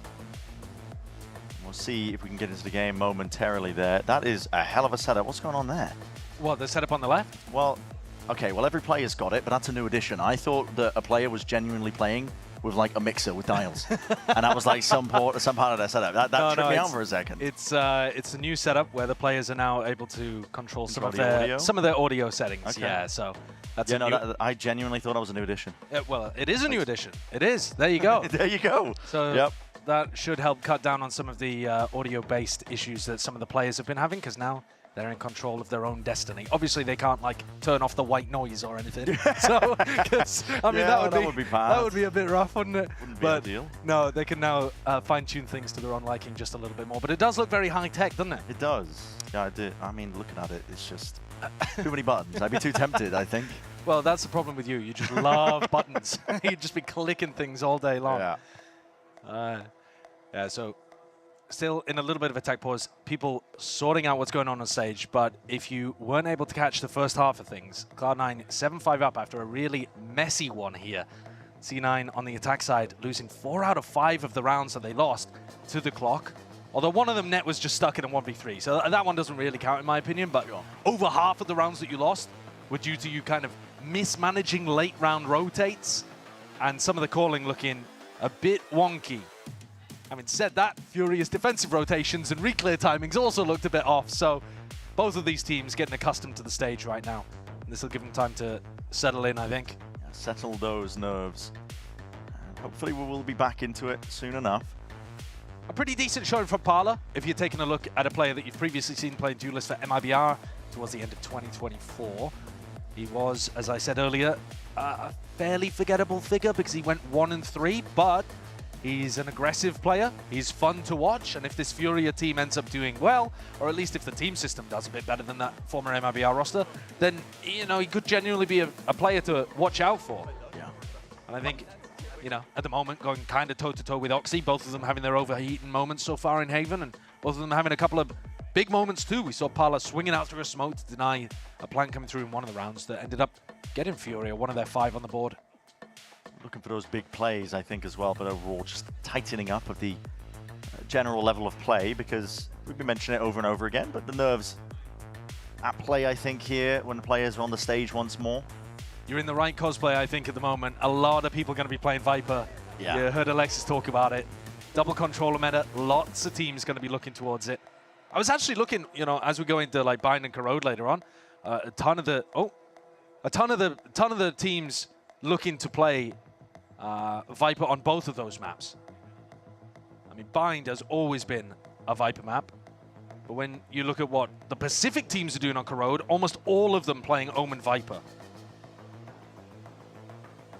Apart from Global Esports, who were playing Sage Double Duelist, but I mean, that's just, you know, Yeah. some teams have got a different read entirely, I think. Okay, Whereas, well. go on, please. Yeah, well, okay, I'm just going to give you a quick little update. You probably saw it. The map reloading ever so slightly. Yeah. Yeah, it's a bit of an issue with Vic, I think, with his credits. He ended up wasting a TP because of something that went on. A little bit of lag interference, potentially. I see. Yep, ghost in the machine, but resetting and hopefully getting back into it because did end up losing that 150 credits. Okay. Well, and it's a big deal, you know, that can snowball. No, I mean, that is actually a huge deal on the pistol round, especially because it means that you can't buy your normal setup. I mean, the normal setup for an Omen would be to buy Paranoia, light armor, and a smoke. You could maybe argue that if you're playing on a double smokes composition, that you don't need the second one as much. Yeah. But generally, that's what teams are going to be a going little for. bit. The players are getting ready. I'm sure we'll be back into it soon enough because at this point, I'm going to start talking ancient history, and nobody wants to hear that. We got a Ship of Theseus reference earlier from Mimi. Yeah. And I don't think Golden Boy knew exactly what she was talking about. Okay. Well, we are heading back in. I see that timer ticking, so sooner rather than later, we will be getting back into the action here. Okay. Second half of Haven. Lovely surprise. Much like Hannibal over the Alps. But again, I'm not going to get into ancient history. Well, if you want to take a look at what Vic actually did end up buying on the pistol, instead of going for that classic setup with the armor, which also 2Es didn't. 2Es went for double TP as well. But Vic's gone for a frenzy with 1 smoke. So he's managed to get up here as well. I need to see the highest value of all time from Vic. After that pause, absolutely. listen, mate, I mean, if this was what it was all about. Yeah, I mean, he's got his teleport to get Ace up of a onto the high frenzy, ground. please. If Furia go in this direction, looks like they're just going to default towards A a little. Damage done through the box. Oxy disengages in time. But putting a lot of pressure on Orango early. Ton of pressure. That's going to make him a little more hesitant to do that alone in some of these default rounds. And no pressure early on towards Vic's position, so I think that teleport might end up not being the most impactful thing in the world. See repositioning though, fluid around the map, and they were not anticipating him on that line. Angle though is being overwhelmed with a multitude of players, but they are dropped down double digits, enough for the Sheriff to really do some work and damage. Flash connecting, Paranoia forwards to fake with a TP. Dog is going to be clearing the way. Clears close to the corner, but that's a stun connecting, a bit of friendly fire. Doesn't matter though. Cloud9 are quick to recover all the details. Gain complete control of this one. A quick tap, pulling that util out. And the chance is running short here for Furia. Not much left in the back pocket in terms of util to send flying forwards. Faces the curtain, drops down. Damage done with the guns, but 2 players left surviving here. So Cloud9 clinch up that pistol. It's a nice attempt from 2 more veteran players on Furia, but like you said, very difficult position for them to be playing. C9 all over that with Oxy getting the openers. Orango here just has no clue that Oxy's going to be playing that. I mean, I don't even really want to call it an off angle. It is a fairly common angle. I think it should be cleared. Why do you have a frenzy? I mean, that's what we were asking. That's what was going on, man. That's what the pause was for. But I mean, it's because he's bought. It's because he's bought the teleport, so you end up left with 450 credits. I mean, that's why funny, not? though. Why not upgrade? And the money is booming right now for Cloud9. Furia not going for a force either. So first half, we saw C9 mess up the pistol, go for a force and win it. Now, Furia just kind of taking the L. Oxy's got a lot to consider here from this spot. Angle quite committed, but okay, double faced up. He's going to be overwhelmed though. Needs help. Potentially at a moment's notice, needs that help. But okay, right clicks. It's all he needs. Supplementary with the Utah. Give him the ace. Give him the ace tonight. Can never have it our way, can we? Still, Cloud9 will be happy. Should be a spot where he's overwhelmed. It really should be. And yet, he somehow slips out of there, baits everyone from Furia into running after him, and collects the kills with his secondary. Madness from Oxy. Caught a rough timing not to heat there as well. Was forced to use both of his shots. But the alarm bot coming out with the assist as well. It ran to ease down. Vulnerability. Semi pop-off, semi annoyed about that one. But this is rapid, isn't it? A lot of fight can be coming out here towards A lobby. It's a fight that Furia want to win out, but already play it down. Parla attempting to redeem himself. Vic off to the side. It's all traded in time. 3 versus 3. 15 seconds into the game. Business. Oh, the peek from Mitch is beautiful. Even anticipating a second. Can't quite scope in time. And Verso hot on his tail. Now going for the plant. Full committal. That's a dash out wide. Oxy. Oh, he's going to realize there's no one here. And he's a maniac. It's a tap. Already anticipating it here in the footsteps because he's just pushing Orango out into the open. I mean, that is a beautiful risk to take from Oxy, isn't it? He might even have known, in fact, that there was alert coming through B. Not sure whether he ran into a bit of Zeppa's Sentinel utility. He might have had to break an alarm bot or something like that. Yeah. Yeah, can't be doing that one. No, no, no. No, no, no, no, no, no, no, no. No, no, no. I mean, Oxy, what a round. Back-to-back, in fact. 2 rounds that look spectacular. Yeah, it's great work. The 19 fake kills. The fake tap and then tucking Nice, himself into the baby. graffiti off angle is beautiful. That's just the perfect way of playing that. This one? No. Oh. I got a feel for Furia here, though. It is a rough way to start because even though they had some opportunities in the first half, they just have never been able to have a secure economy at any point here on Haven. It feels like they've never had guns in their hands, as you mentioned. Never a fair fight. Honest engagement. Flurry of bullets. Net, are you safe there? I don't think so. Yeah, got to back away. Might be able to re-push back into this location, though. They didn't break the turret, so Net's able, with the help of the smoke, to get a deep push once more. Oxy might have seen something. He's pinging. I mean, Oxy is just so confident at this point, too. Yeah, they know that Heat is going walkabouts, lurking through. Now the swarm. Now that was placed just to deny the drone, but it was actually in the wrong spot for it, so still clears him out. Fury want nothing to do with it, and that re-clearance from Oxy. Spotted that one prior. You getting aggro with it? What's going on here, man? You got bullets and players into your face! Oh, what a shot. Just locks it straight onto him. Shorty in hand, trying to step forward again, but he's being overwhelmed! Bitch! Up from the side! Delivering death blows, man. It's all smiles on the Cloud9 side. What a combo. I mean, they're the 2 players up towards the top of the scoreboard. Mitch, 18 and 7. And Oxy, just recently overtaking him after 2 huge rounds. Getting himself up to 21 kills. And the duo here bailing Oxy out, again in a spot where he really should get punished. But he just doesn't. He just doesn't. Timeout for Furia. They've now lost 4 in a row, but they will be able to get rifles back. This is the round coming up where they'll have Vandals. But everything has looked so rough. It's not good. Not good for them. They've used an entire arsenal of utility to try to flush Net out from Garage. They used everything. They used a drone, they used nanoswarms, they used a recon dart afterwards as well. Nobody ever actually went forwards or managed to connect on spam to take Net out. And in the meantime, Oxy's just able to run around A and do whatever he wants. Yeah. So they've got some serious problems here. And the more that Cloud9 pull ahead, the more that Cloud9 are going to be confident. The more that Oxy's going to take risks and go for these plays. The money is flourishing. Oxy got the operator pulled out, board out, and he's going to be meeting many targets over towards C if that's where Furia choose to take it. And it is. I mean, what a perfect read. Can they get something going where Net breaks? No, actually, I'm just looking at it now. Net's got a judge, so Net's not going to be breaking drones for nobody. Oxy's on his own for this one. So this gets taken. Oxy, I think, is pre-aiming a jump spot angle. 5 players grouped up. A lot of chances for it. Shots missed though. There's the dash active already moving over towards the side. Dart towards your back. Anything to break this one. Steps forwards again. All in your face. Aggression, name of the game. Paranoid up. Shorty in your hands. Getting all the way in there. They don't expect that. Not one bit. Overstaying, sticking around. Double push through garage though, Brent. Now they're putting a squeeze onto him, but Net is there with a judge in hand, and he is absolutely slaughtering them. Cannot step past his choke point. Shotguns locking it all down. Paranoia. Updraft in your face. Flawless for Cloud9. And up to 12 now. One more round is all it will take. Well, it might have been a shaky start here for C9, but this defense has been not just flawless, but it's had some style and some pizzazz to it too. Oxy is now, I mean, I wouldn't be surprised if he pulled out some 360 kills or something. It's that kind of game. He's getting in front of utility, he's disrespected. He's got an op and he swaps to the shorty and runs into a smoke.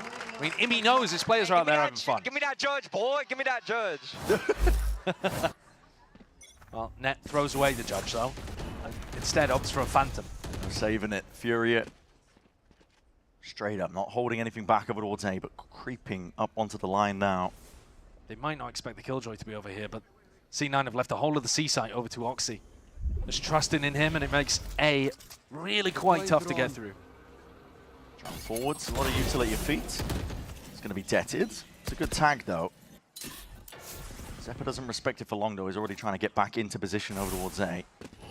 Furia could overwhelm. C9 are thinking this might be fake A, but now, as all of the utility comes through, they know they can flood defend. Broken's Paranoia forwards. Mitch is hard committed into the corner. Swings a chord 4 ordered up, and Cloud9 are delivering at least with the damage done. Mitch is still this thorn in their sides, but okay.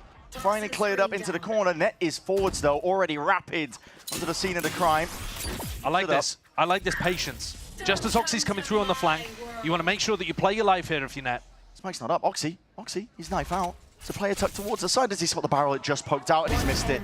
Missed it entirely. Arango is there, tries to isolate the last one, but it's brought it into that 1v1 and already walkabouts around by Heat. I mean, this is tough because he actually has to go and get the spike. So the pit isn't doing anything for him right now. Out into the open. But a swing and a kill. Net finishes it with a flourish. 13-5 here for our opening map of stage 2. Looked like an upset could have been on the cards when we paused at the half, but after that, just flawless from C9. Really cleaned up a lot of the errors that we were seeing on their attack side. Defensively, Oxy was also a beast, ends with 300 ACS, and Mitching close behind. A game definitely where C9 ramped up the more the map went on. But the confidence back beneath them. They took over, really. I mean, didn't give Furia a chance from the second half onwards. 8 first bloods from Oxy overall, but for Furia, there are still chances. I don't want to count them out just yet. We will be moving into that unknown quantity, unknown territory. Bind and Corrode as our potential third. But in order to get to Corrode, right, you still have to be able to win on Bind, and that's C9's map pick. So even though it's unusual, even though there's a chance of an upset, C9 obviously feeling fairly comfortable from scrims there. Yeah, absolutely. We're going to be stepping away. GB in the desk, of course, breaking it all down for map number 1. Don't go anywhere.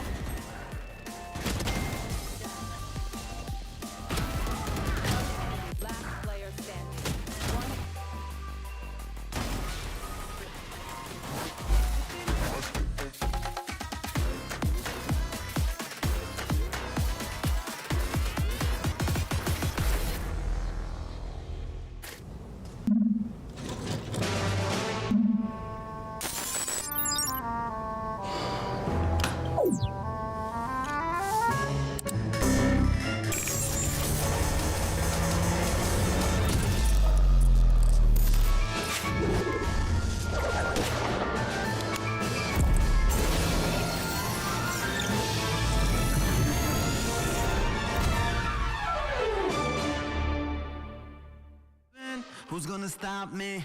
Get it in road. Living the life I will keep on control. Giving it up to my people stand tall. You know the deal, I will give it my all. Underrepresented on the move. Really wanna start me, let me through. Take a risk, take a ride with me. Wanna flip a society. Underdog, overlooked. Underestimated, I don't lose. Take a risk, take a ride with me. On the edge, looking down from a cliff.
On the other side of it, one of them's lit up. Ooh, it's gonna be Ye left alone. Oxy from on top. Oxy on the swing. He gets his three as Cloud9 take the lead back.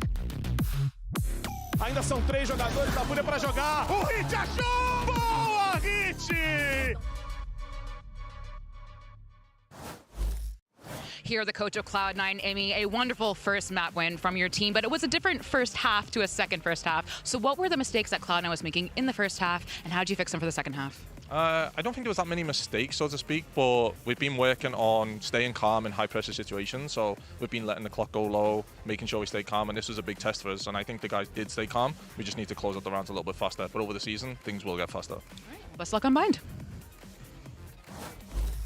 And Cloud9 already starting things off on the good foot as they managed to pick up Haven 1-0 in the series count, and of course 13-5 on Haven itself. Welcome back, everyone. Golden Boy alongside with Shopify Rebellion's Alexis as well as Mimi. And let's go ahead and dive into this one here because we started things off, Alexis, very hyped up because we were like, okay, Furia, you get that first round, maybe start to add some things here. So you were seeing those moments start to shine through, but C9, it really felt like a well put together team in this one. Yes, at first in the first couple rounds I was a little bit confused at why, how Emmy said they were going so late, and if that's something that they're practicing, staying calm in those late round situations. Sure. I totally understand that, especially because it's their first match. They might have some nerves. I saw them going back and forth a couple times, so it makes sense that maybe they lost a couple of those rounds on attack, but their defense was solid. Yeah, I mean, literally didn't lose around. It was just an Oxy masterclass in the second half. First one, they were doing a Fnatic cosplay. And I mean that in a good way and a bad way. Some of those rounds that they lost on time, I agree with you, did end up getting a little bit egregious here. I think second guessing themselves at the last second. The pistol round was one such example where they actually end up having a pretty good execute, but just don't leave themselves the time to do it. But honestly, I'm pretty willing to like write this stuff off. They locked in the second half, closed it out cleanly. This kind of stuff happens. It's sometimes. A team that's showing growth, right? I think to me, right? Because from what Emmy was saying, Alexis, is like, yeah, we're focusing on being slower. This was not the vibe of C9 previous years, right? That was always like the go Oxy, go kill, that vibe to it. But now you're starting to see some maturity and some layers being added to this team. Exactly. I really like Emmy's transparency on that because he said, you know what, we'll just speed it up a little bit next time. Like, it's not a big deal. So, you know, they went into it very confident. And they know they can. Yeah, they knew that they could speed it up. They did towards the later part of the half, so. Yeah, and they started with a good read. They were really abusing those late B hits. Every time they got the spike down there, they were pretty much winning because that double smokes comp is just so strong to win those posts. That stopped working. Immediately new idea. It's these C slams. That also looked great. They just had a next step for everything on that attacking side. It kept them in the game to then just have a beautiful second half and win the map. Also helps when your superstar is out there putting, what was it, 23 kills on the server. The only one even close to him was Mitch at 18. Oxy was having a field day out there, Alexis, which is exactly what we were expecting to see from him when he started the stage. Yeah, you definitely want to let the reins off this guy at any given moment. He was farming on defense, especially with that outlaw. He was getting so much value peeking these angles. It was beautiful. I do love that they are still doing the just force by Oxy, a Guardian or an Outlaw, no matter what happens on your pistol round. That's what won them that round too, where they did the kind of G2 force buy into it and catapulted into a much stronger start to the first half.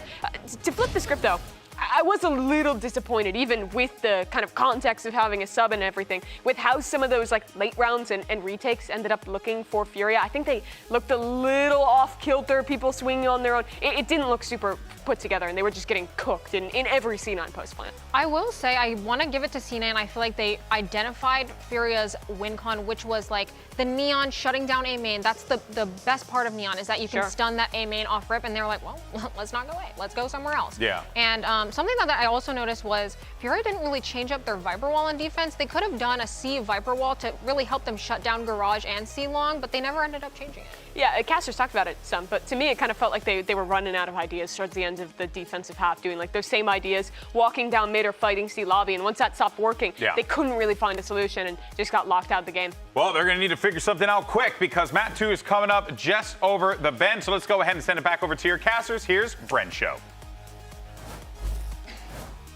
We're going to find out as well what exactly Fury have got up their sleeves. Whether or not they're going to have more ideas, I think, for a map that wasn't their pick.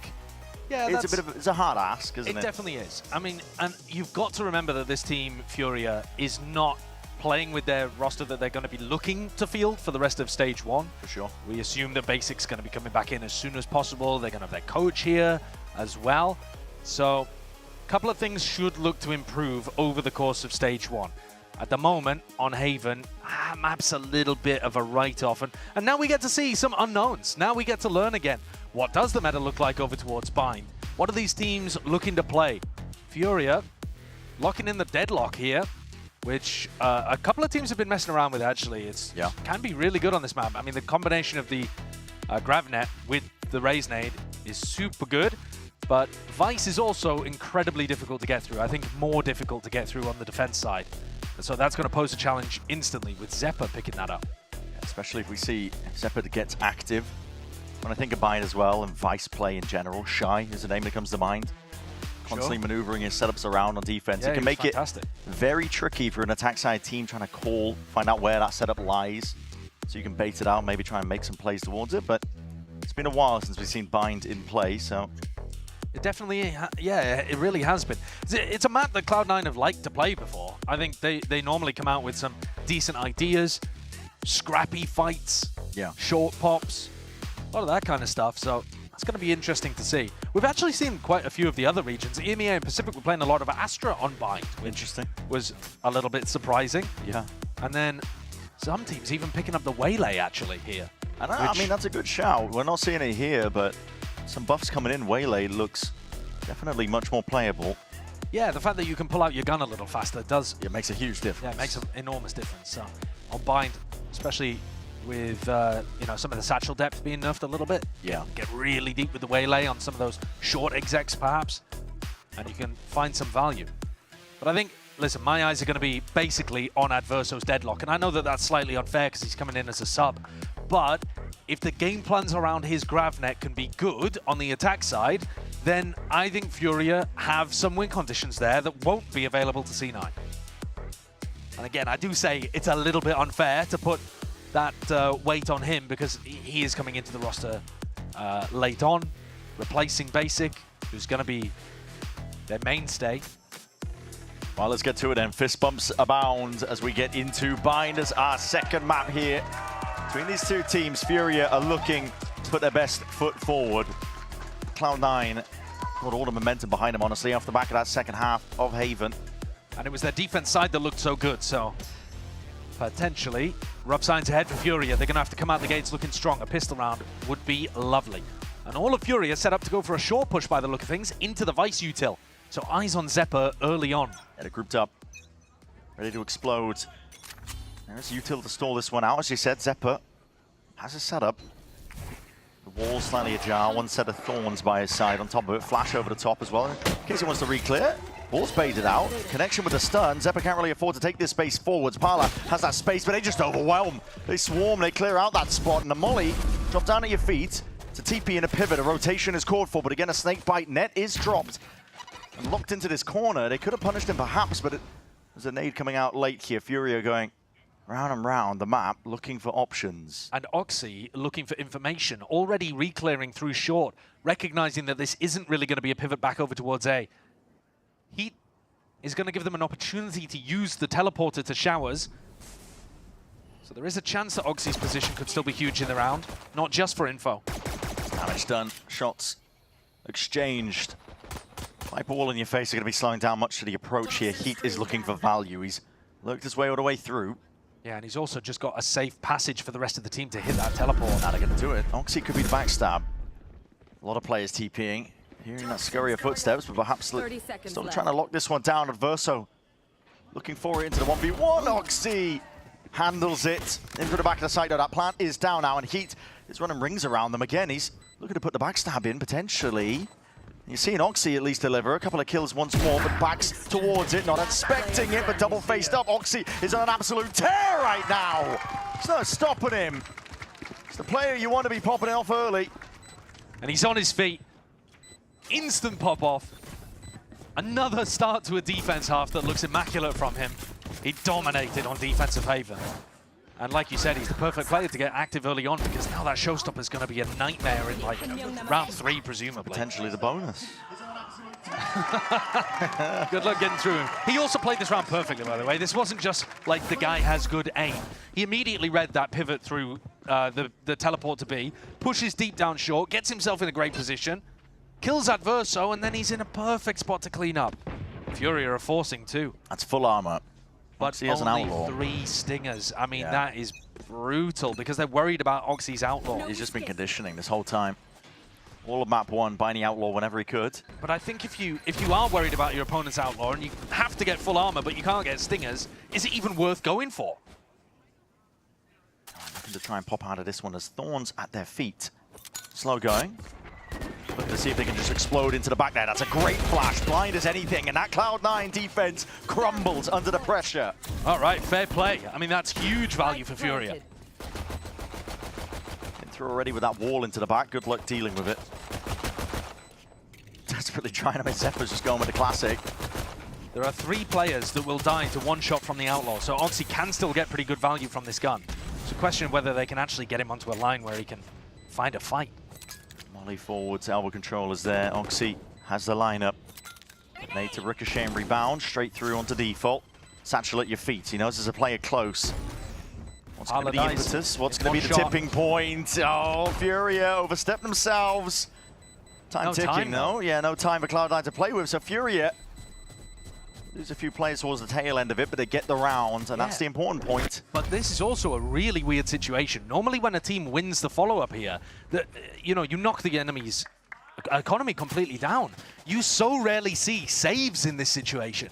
Now you've got a weird spot where there's 1,900 credits on the people who died on C9, but then 3 people have guns. So this is going to be another really low economy kind of force buy round again. I could use a drop. It's an odd one. Thank you. It's a very strange one, but C9 are going to scrap for it. I think you might as well be forcing up into this. Yeah, but, potentially. But then Oxy, they don't look like they're going for it. They're kind of half buying. and Oxy's one away from the ult. Oh, that's bad. Yeah, I don't know Bad what happened to the flash there.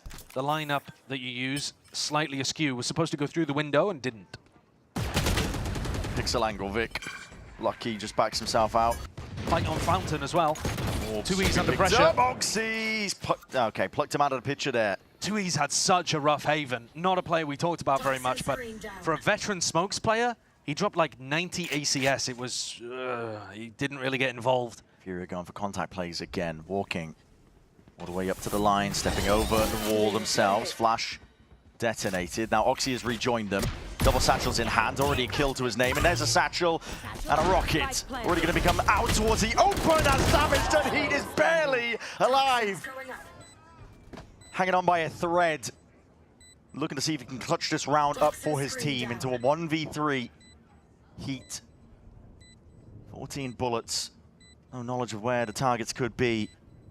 It's an odd angle that he's playing in, but it might afford him that first, not quite. And immediately, yeah, Bullet's going to be finding him.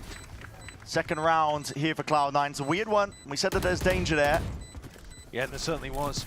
I mean, especially considering the value that Oxy got on the pistol, getting that showstopper up for round 3. It wasn't a bonus, but it might as well have been, to be honest. Because Cloud9, they're 2-1 up, knock down Furia's economy, and it's a crucial one that Oxy gets on the board. Helps his team snowball forwards. It's immediately going for the Outlaw again. Yeah, because why not? I mean, look, they're not going to be able to afford full armor, are they?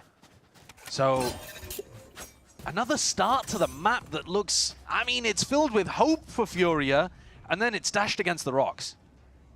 Tough starts.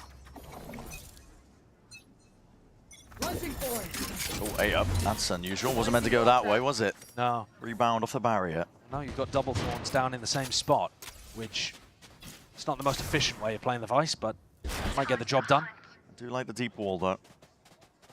Dog alone is not going to be baiting that one out. No player pushing up alongside it, and well, Orango is the one with the spike. He's going up alone onto this spot. Alone into an area where they might have a Vice Flash trap play off the back of this. Very dangerous from Orango. Creeping up though, net. He's going to have to be the one to push them back. This spot, he's waiting for signs of life, potentially some more util. Wall's going to be going down. That's of his own making. These are the rounds where I want to see Adverso and Parlo working together to try to set up a grab and nade kill, but instead they've inserted Adverso, like you were saying, in hookah. Looking forwards. Heat has space. Do they anticipate this from Oxy? No way, man! He just a line and still just reinserts himself into the conversation. Yeah, he always gets away with it, doesn't he? Even if he messes the timing up, he's so quick to readjust. Zephyr around here. Yeah, just expecting that there could be that gap and a TP pivot over towards B. Zephyr repositions. This is smart. Just maintains control out towards it, in through Octagon, and it's a target-rich environment. All falls away at Cloud9 here, flawless on round 4. Furia don't really look like they have too much danger in these eco rounds. It's fairly easy for C9 to clean them up in spots like that. And now, a lot of the Cloud9 players getting close to their first ultimate. Obviously, Oxy building up to his second, but the rest of the players, like Zephyr, Vic halfway up to an orbital strike as well. These are massive ultimates that can be game changers on the defense side. And Oxy picks up the op, so he's basically been playing with an op the whole game anyway, because he's had the outlaw whenever Furia have got light armor. And here he goes, taking this. It's a fake orb. Oh, intentionally bad to give him the angle. Again, Orango alone, trying to default over towards B with the spike, means that he can't be too aggressive here. Slapdash as the attack side default by Furia. But it's also trying to be extremely safe on the other side of the map. I mean, 2E's is in spawn over towards A. He's not really getting involved. And remember that 2E's is supposed to be one of the best players on the team, so any defaults that don't get him involved, you're probably losing a bit of value. Flash and a sensor. His job is to very diligently hold this angle and not allow a push to come out through showers. But, I mean, it's an honest job, but it's a boring job. Yeah. He's just working his 9 till 5. He's waiting to clock out. And no clearance out towards that showers angle. Now Oxy, he's hopping onto this one here, just looking for a couple of heads perhaps. Misses the first shot here. Vic is going to be under that pressure, but the TP is immediate. Looking for that rotation, and reinforcements arriving. No easy fight given up to Heat. To tapping away with a rifle, and now an attempt being made by Furia. They realise it. This is a space that they need to clear out, but they're isolated. Orang goes out into the open. A Verso time. Ball for him, yet he can't come up with the goods. Cloud9 are all over it, man. To feed filled up in their name. And rounds like that are just heartbreaking to watch from Furia's point of view, because they've got a flank coming around behind. Adverso's got a timing, and they've got 2 players looking to try to fight. Orango is the IGL of this team, remember, and he and Tui's are looking to try to fight the front of showers. There's 3 people collapsing on showers, and then Tui's just gives up and runs back into sight. And then it's just like everybody for themselves. No coordination on it. Tragedy. But if you're a Cloud9 fan, Oxy's 10-1 and he's farming right now. So you're quite happy. So you're happy as Larry out here. But forces the timeout out of Furia. Yeah, it's a rough beginning. It really is. And what do you even switch up here? Because again, the difficulty they're having is, where is this Vice wall? It's constantly being mixed up. Zeppa moves over towards B long, he moves it into A short, and a slow default from a team that hasn't had a lot of practice together. You know, on a map that's new in the pool on top of it. It takes a lot of time to clear up those weaknesses, gaps where you could be playing towards. It doesn't really look like Furia have much in the tank. Well, it's also, Furia are playing extremely spread defaults, right? Yeah. They have 1 player watching short, 1 player watching showers, and then they only have like 1 person pressuring B long. So if you're really trying to find where the Vice wall is, you don't have multiple players grouped up together. They've kind of got a stack of default in one side or the other, but the problem is if you leave gaps, Oxy is going to take them. So against a team like Cloud9, who has a really aggressive defensive duelist, you do feel like you're obliged to play spread on your attacking default. This time though, they lean much more heavily over towards A. Only Tui's in charge of making sure nobody walks down sand or fountain. So I think a necessary risk. And if Oxy ends up outplaying you, then fair play, you know what I mean? It's a lot of util being sent his way though, and Vic has sidestepped most of it. Flash into fountain, and Oxy's set up on a deep line, and this is kind of what you're worried about. Because now, the rest of C9 should have a very good idea that this is ending A. And it's going into the Vice wall, into the Thorns. They can buy time for rotates. There's already 3 defenders here. If you're talking macro, and you just pause it right now, you're thinking Furia are cooked. Stemmy's dropped down, I haven't baited the wall yet. It's going to be disjointed again. Look at it, all the way forwards. No one can follow up onto this. You've got to hop on top of the box. But Mitch, re-clearing, re-exploring. Hold on, plays into your face. Zeppa is there alongside Mitch. They're just delivering lead, raining down onto the heads of these Furia players. Orango will make an attempt. Good go at things here, but he's got too much to look for.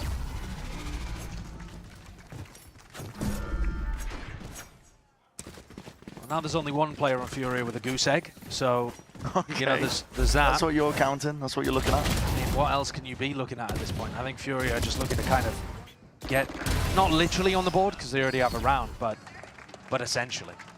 Yeah.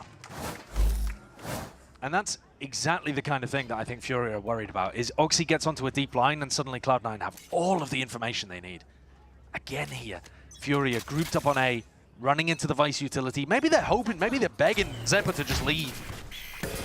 Whoa, they're through immediately. Oh my What goodness. a play off the back of the flash. And just follows up off of it. Acknowledgement from that flash. Oxy is hard committed into it. The flash, another connection, looking to reposition and looking to exit out. And was that attack onto the corner? They got to follow up on this. They got to get the kill. Surely you can't let Oxy get away with this. How? He's a menace. Run him down. Don't let him live. Slippery as anything. Oxy, he's out of there. Oh, it's tragic. 53 health. And he survived. The man who lived. Yeah, man. Too much caution, I think, though, as well. You've also just missed some shots. Yeah. Right? I mean, they had an opportunity to kill him while he was running away in showers. I'll give credit to Mitch's util, too. Oh, beautiful. Good flashes. I mean, beautiful setup at the start of the round. But also, for Oxy to even be going like that shows how confident Cloud9 are in their defense. Yeah. They're not worried about Furia punishing them at all. Because even when things do go a little wrong, it's like the bullets just can't hit. The wall's going to be going down now. Net. Tucked tight here, bit of spam. Stray going.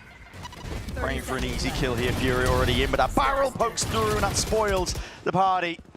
Rango, it's going to be no more. And already, look at it, it's rapid engagements by Cloud9. As soon as they notice and as soon as they realize what Furia are up to, they jump on the chance to dispel it. It's a cool strat. I mean, I was surprised that it was the Oppa that was ending up barreling through the teleport within the first 5 seconds of the round. But to follow up on that flash, normally this flash is just for information, right? You'd flash over towards showers, but as soon as that door opens, and there's an Oppa behind it, yeah, Adverso's not happy about that. And I think Heat really should have been able to lock down Oxy. Oxy's 12-1. He's smurfing right now. Yeah, he is.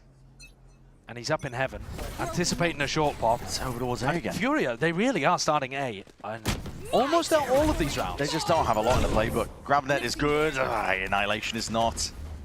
It's anticipating you get caught in the grab net, but not quite. Peek through. There's players, though, all the way there. No damage being done. Still got those rifles in hands. Tucked up to bench. Forwards again into the corner. There's no hiding away from this one. Parla does enough. 2 kills. Heads are rolling.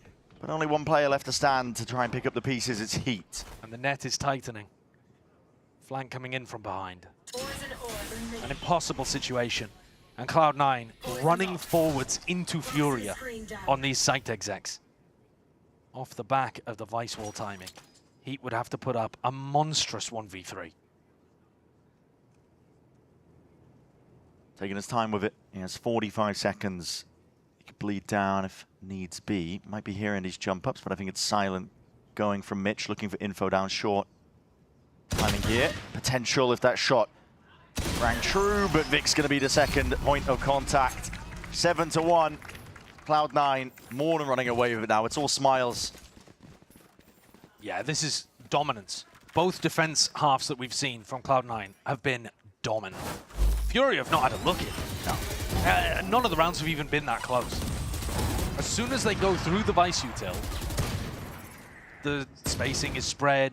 They don't really have ideas of how to put pressure onto C9.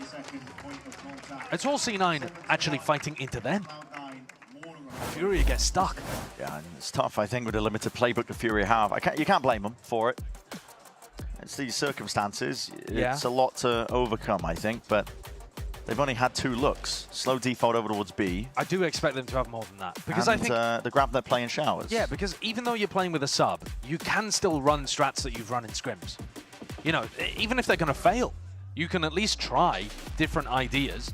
I know that they've done more than just short pops in scrims. I know they have. Yeah. I haven't watched them, but I know they have. So I'd be amazed if Zeppa moves his Vice setup away from short, because it's just been winning them round after round after round. And part of running the Vice is that you're supposed to be a bit mobile with the setup.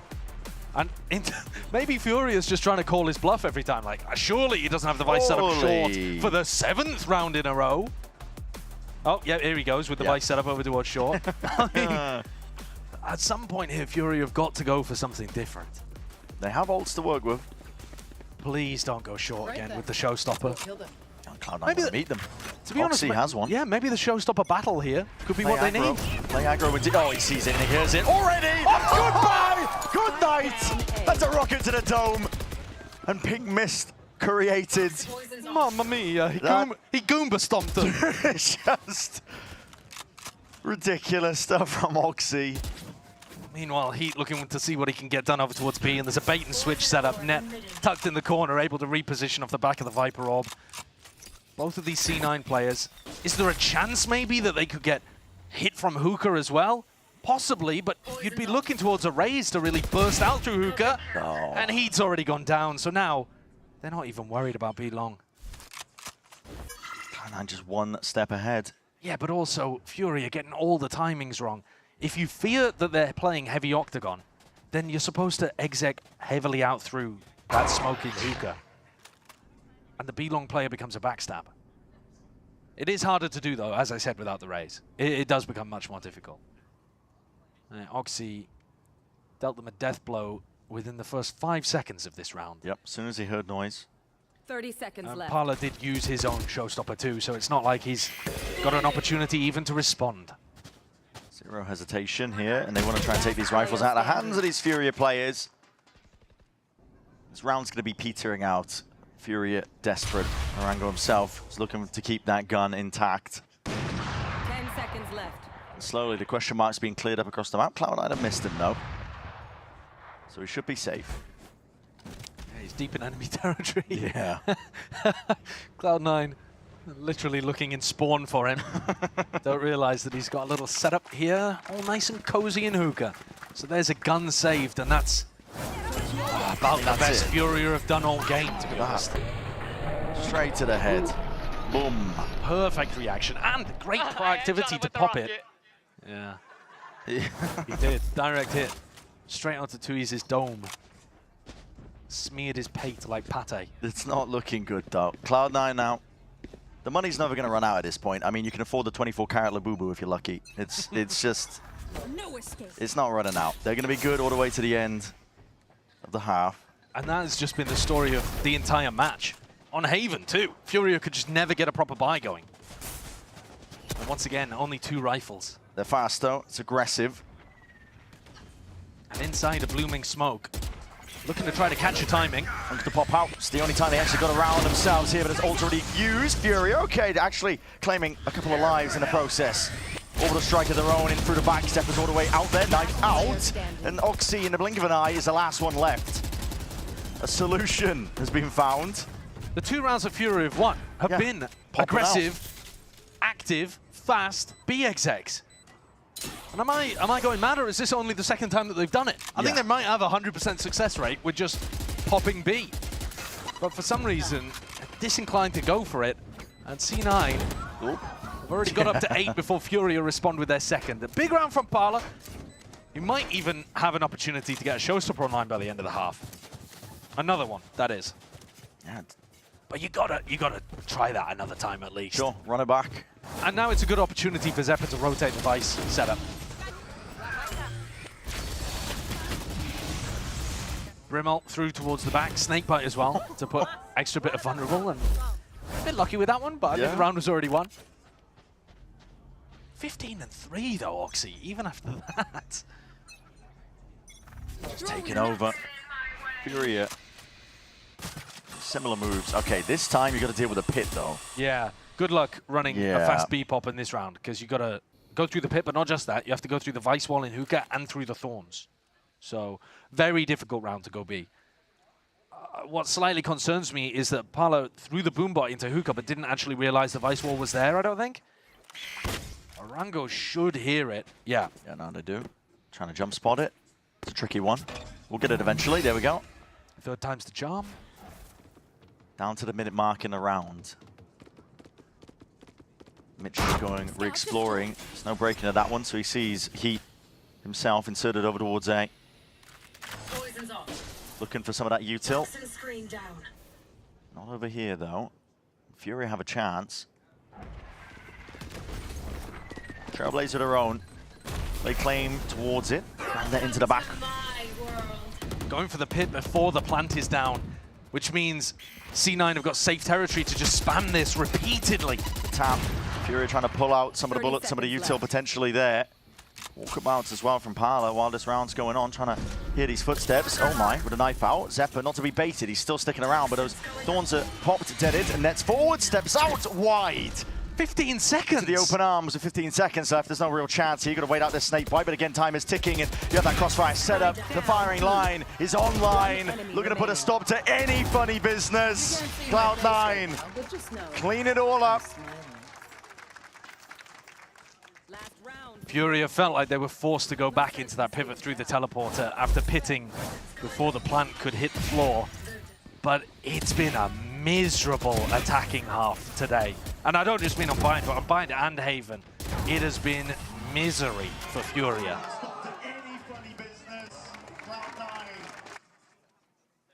Even on their defense on Haven. Gifted, I think, in certain situations with Cloud9 playing some of the time wrong.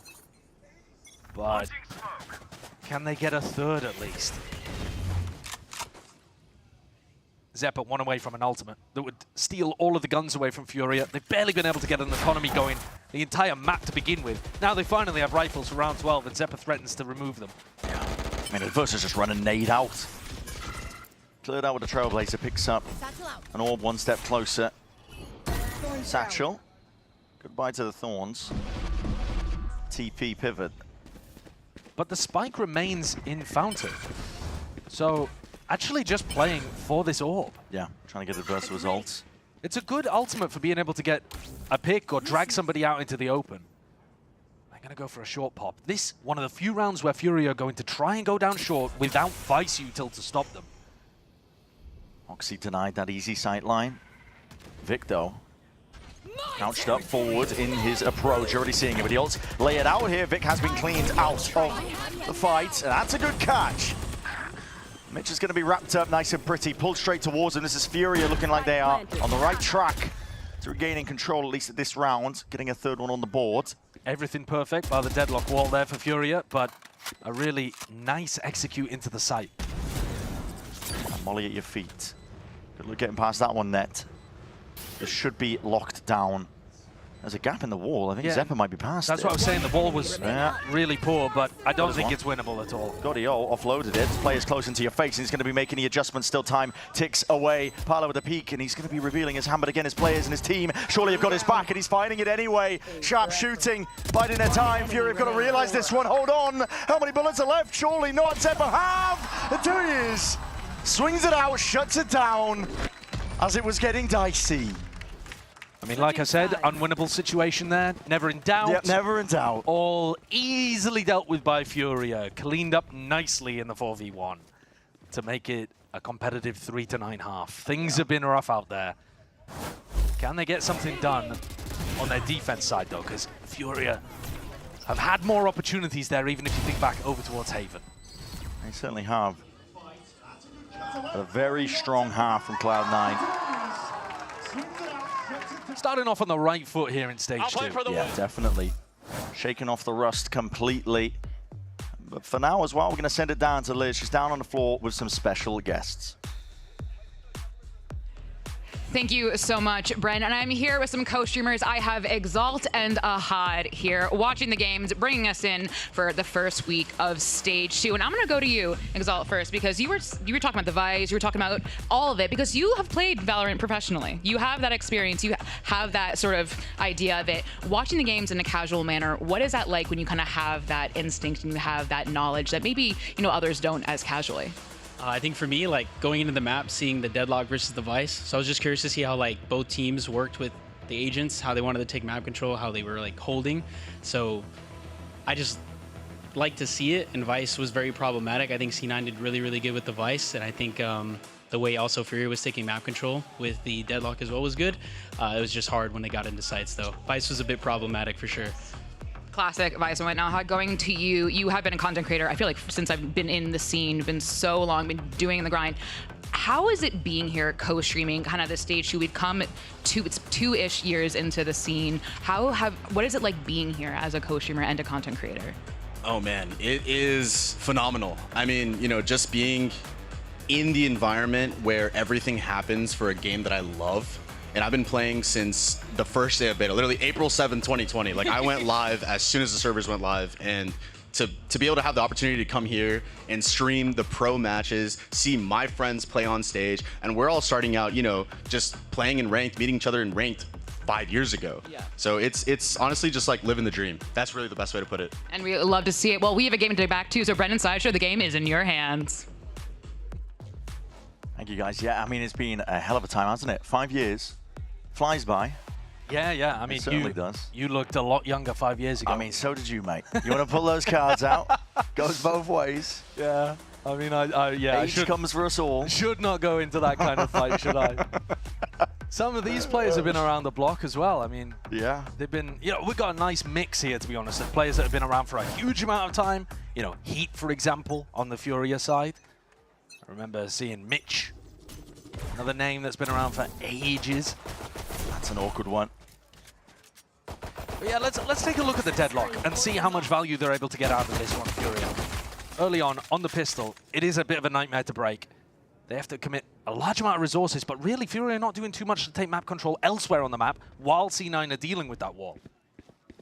They've locked down B-Long Octagon control, though. A serious focus for Furia. And that's not really too worried. I mean, he's just full footsteps, running around, trying to poke and prod, find some of this util that could be lying there. Nade rebounds towards the back. Look at this stun. So stun setup. Broken, though. Dealt with very easily, much more easily than Furia struggled with the Vice. Furia going to be tucked tight. Ox is going for it, swinging into his own nade there, trying to take the fight with the rest of his team, and they are going to just take this one full bodies on point. Pivoting through the teleporter. TP back to A. Yeah, running back around to A. Just trying to put a little bit of confusion in the comms of Furia, and I think it's worked. It's only Adverso here. Yeah, to the back of the side. 30 seconds left. Exchange of the guns. Almost catching on to Oxy. Needs some help to try and clear this guy out because Adverso is just running around in through the smoke. There was only just the one player, Zeppa, holding back that line. Orango might get a pick over from Showers, He's too. making ins happen, yeah, and there's damage done to these Cloud9 players. They're definitely low enough. Orango himself getting wrapped on, though, by Net. Well, that nade is brilliant. Peek into the corner, Mitch takes him out. Crouch as anything, blind as anything. In through, Oranga's gone, and Oxy make sure to cover all the angles. Anything unknown there, so 10-3 here for Cloud9. Could have been winnable for Furia. And it looks like, unfortunately, today we're going to get denied an opportunity to see Corrode from Americas. There's a 10-3 scoreline. Furia not really with an opportunity to force either, because you're on the defense side. Bang, bang, But I mean, what a game for Oxy. He had a monstrous performance, like 330 ACS on Haven, something like that. And now... He's kept it going. I mean, yeah, he has. If anything, more so as well. 18-4 is ridiculous. Way up. Yeah, no attack. Okay. Trying to get away with farming up the orbs. Snakebite at your feet. Airy spam. Bulldog spam, sorry, excuse me. A lot of damage. And the nade. That's going to force everyone through the TP. No way! Just catches. Parlors forward. Smoke dissipates though, and suddenly, surprise. Team's waiting for you. There's no escape, is there, for Furia? I mean, Heat with a shorty. Dude, Oxy even runs up and steals the ult orb that they were trying to get the entire round. So not only do they get all of the kills, but Oxy is now one away from a showstopper again. Yeah, back through Showers, just in case the orb was there. Go for the plant. This guy is a nightmare to deal with. He's got the ult. Yeah, I mean, he shouldn't use it. I know, but I'm just saying, he's got it. I mean, he shouldn't use it until the next round, but in the next round, when C9 have a bonus, it could just close the entire map out. At this point, we're not really talking about ways that Furia can get back into this, because they've been outclassed today. I'm going to sell you a bridge. Sell you some hopes for Cloud9, though, because we wanted a strong opening in Stage 2 from this team. Absolutely. One of the few teams to actually make changes across the board as well. A lot of teams, you know, getting tricky with it, I think, as well, making changes, chopping up the roster. Looking to put their best foot forwards into Stage 2. Cloud9 were happy, I think, with the overall form of the roster. It's just not really being able to put it together into playoffs, which not a concern for them at the beginning of the group stage. All laughs as well. Yeah, all smiles here. A nice, comfortable opening to the stage. Zeppa, by the way, having a monster game too, and his Vice was impossible for Furia to deal with on the defense side. But he did do that a lot in Stage 1 as well. He had, you know, a game every now and then that he would just drop bombs. This is so much pressure. Mitch is playing as alone. Quite different to the way that Orango was playing, but that shows you the difference in confidence. Furia, though, they're not being budged off their spots. In fact, Parler up onto the high ground. Off to the side there. 2 stray shots. Sensors going down. Oxy has the satchel down by his feet. Could go at a moment's notice, but decides against it. Slow going, a bit of spam. Yeah, and I don't think really spotted a target where he wanted to get out with the showstopper. Still has a blast pack to work with as well. And there are always opportunities to go back into Mitch through the TP. Look at this flank, though, coming out. Making moves all the way through Showers, and now looking to try and catch a backstab. Zeppa's aware of the timing. It's going to cut off the teleport option as well. Cloud9 should be concerned at this fact, but there could be that timing as well. Just the barrel pointing out. Zeppa gets the information, peeks his way out once more. Cloud9 are eager to draw blood out towards short. Timing's happening across the board. Mitch is looking for a flank of his own, but already Dial's being turned up. Same with the Heat. Pull off the net, try and make a go of things here. Heat is already just looking to see if he can take some space. And Zeppa cowering, hiding inside the smoke, but it was the last possible position, and now Mitch finally reveals it. He's on for that flank now, but it's going to be covered surely. Half onto the defuse, stuck all the way. There's confidence. The 2 years has his back, and has his back he does. So, Furia not done yet. Big difference in this round was that Oxy never actually found an opportunity to go for the showstopper. You know, he was in the spot where he was on site and maybe could have found a play if he had managed to tuck himself in, but ended up getting taken out too early before he could really get that value from the ultimate that he built up. This would have been the round to unload it. But I guess... Oh, wow. Perfectly fine to throw it out into the next as well, because Furia's economy is still not looking super sharp. There's only 2 players that would be able to buy next round if they lost. Try to keep the confidence up though and spirits high. This is an unusual angle that Parler's playing. Forwards, yeah, okay, ADS'd up. All right. Oxy's gone, and he could have been the danger player. Still going to be clearing up and cleaning up. Annihilation, connection. Going to break it out into the open, but that just makes you an easy target. Adverso, this guy is eager. Wants to try and take them out before they can really get going. 2 years. It's lovely work. Sublime and sharp with the rifle and looking for that 3-2-1 double phase. Oh no. Net! Oh no. He's deleting them. And he brings it into that 1v1, but he is guessing. Spike reclaimed. And that gives him options. Orango's the one with the judge. He's thinking because Orango also didn't swing and didn't throw a flash for them even, that he was on the flank somewhere. That's the read from Net right now. Obviously, we can tell the reason that Orango didn't swing is because he had a bloody judge to work with. But that might give Net the wrong idea. Having said that, he's fully cleared the flank out now. He knows even if he was on the slowest of flank timings, Net would have seen him somewhere. He has that time to work with, whittling down the clock. 30 seconds left. Orango hasn't felt confident enough to swap up into a rifle either. Doesn't want to give away his position. That's really awkward for Orango. Awkward for Net too, just left guessing, but confidence is going to be rising, I think, as soon as he clears most of the way through. 14 seconds left. It's going to be full committal now, and Orango moving forwards. That's pistol, classic in hand, close quarters, Net! Dashes the hopes straight into the air. 12-4. Absolute domination here. A Red Bull clutch. Unnecessary, really, for their chances of winning the map, but beautifully done. Beautifully done. Another spot, though, where... Listen, flip the script around. We're talking about how well Net played it. Someone's got to hit the shot there. Yeah. If you double swing, somebody has to hit the shot. You've got to do something about that. Net did hit beautiful ones. But the aim punch on the second player may be throwing off the shot slightly. Oxy's died twice now in rounds where he would want to use his ultimate. Still has the Raze ult in his back pocket to close out this map. There's a swinging bullet through the wall. You know more. Overextended slightly to get that deadlock wall down. And the wall disappears just as quick as Adverso did. It's all risky gameplay now from Furia. You realize it. Backs against the wall. And it could be a spectacular finish. C9, ults in the back pocket. Eye set towards B. Parler pushing out through showers, telling his team that it's going to be a B finish, but there goes Orango, and there's only 2 players ready to stop. Surgical stuff from Oxy. Now you see it with a stimmy drop down. It's going to be a molly at your feet. Dog forwards again. That's an orbital strike. Hit through the back. Thorns nowhere to run, nowhere to hide. Nade in through the back at the floor. Heat still trying to at least help them out. Supplement denied his chance, but that is going to be Steel Garden locked down and weapons taken away in a TP pivot called for anyway. Going to be looking for an open access towards that A site. Vic had that space. 30 seconds do they have a trained eye onto this angle? Parler steps forwards. Yes, they do. Cloud9. Good awareness. Everywhere, and like you said, they're aware of all the possibilities that could go wrong. And now Net, having not pivoted to A, becomes a backstab player. There's a potential for a knife kill. It doesn't even happen. Zeppa cleans it up. Monstrous game from him on the Vice. And Oxy, of course.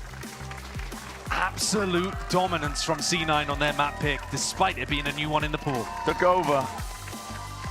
Fully took over here from Cloud9. It's what we wanted to see from this team.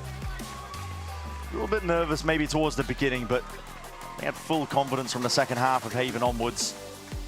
Yeah, and even actually, the only things that you saw C9 have a bit of a wobbler with were in the first half of Haven, like you're saying. Yeah. And Imi even said, like, actually, we're kind of trying to focus on those areas as room for improvement. So if those are going to improve as Stage 1 goes on, then I think everything else looked clean.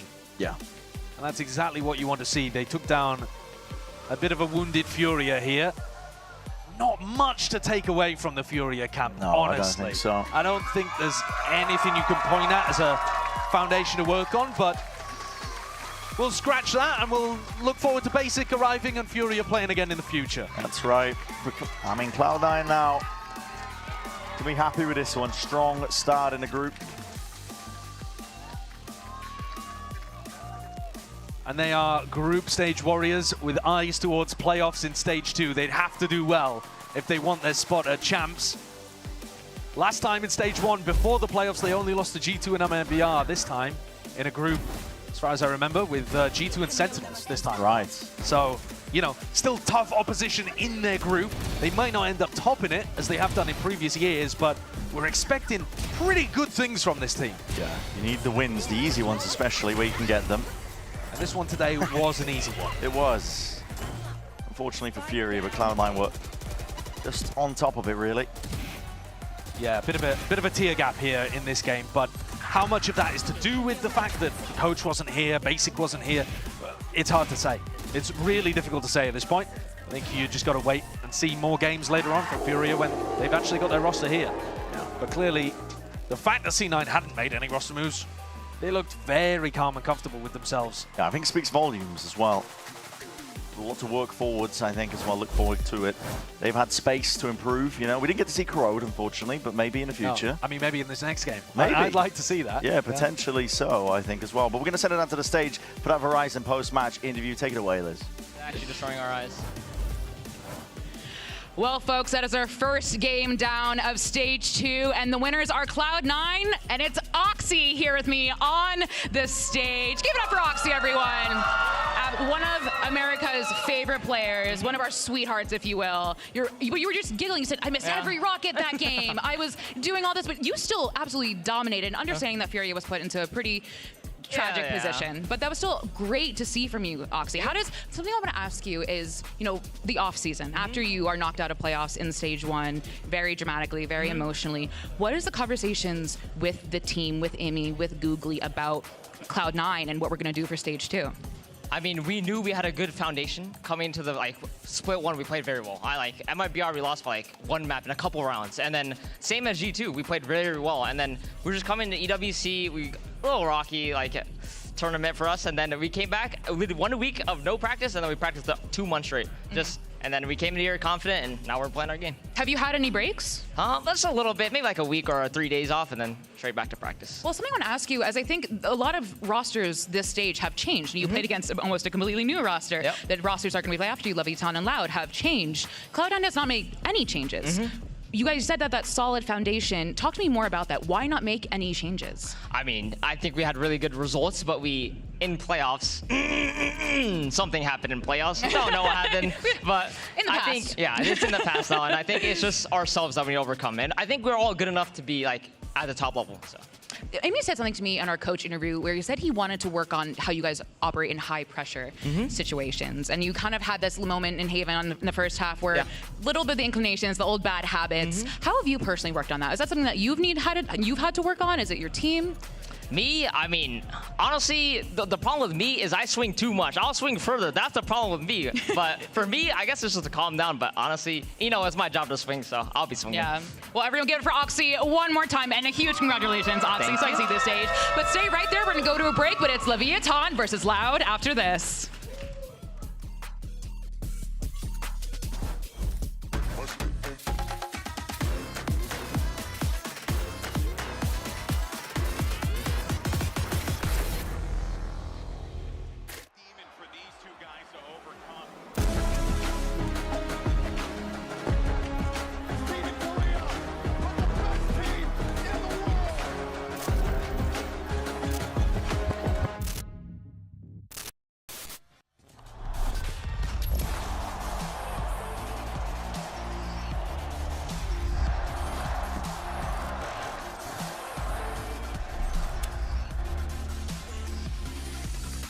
The human body was built to move. Not trapped at a desk in one singular posture for 12 hours a day. It's time your chair evolved. This is Secret Lab Titan Evo. Ergonomically engineered for you, gamers, hybrid workers, artists, backing your every move.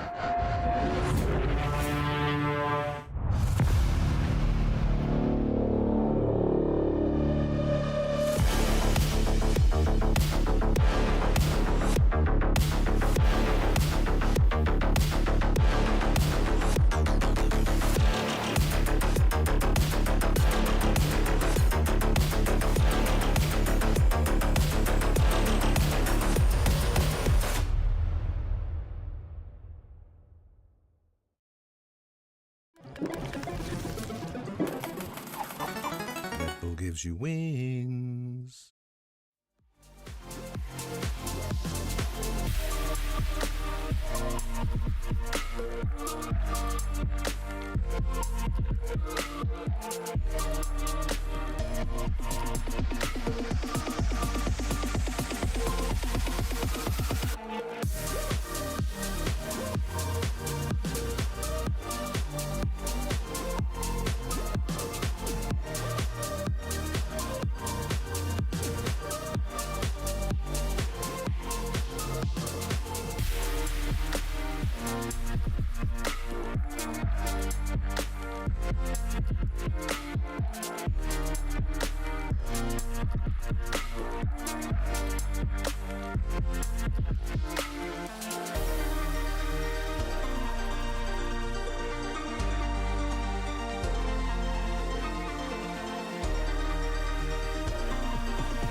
Loud.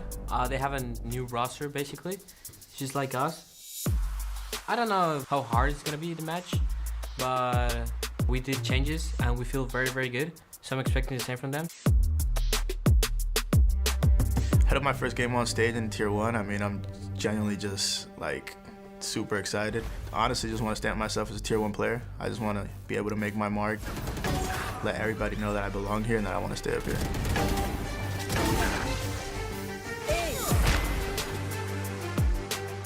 The impression I want to make coming into Tier 1 is I want to show people that I have what it takes to stay here and that I can and deserve to win titles. Trigger discipline here from Sato, finds one. Bonnie, he's watching the river, and Sato! Obviously, there's a duelist matchup. There's Sato. I obviously consider myself a competitor, so I just want to scratch that name off the list, you know? Keep on going.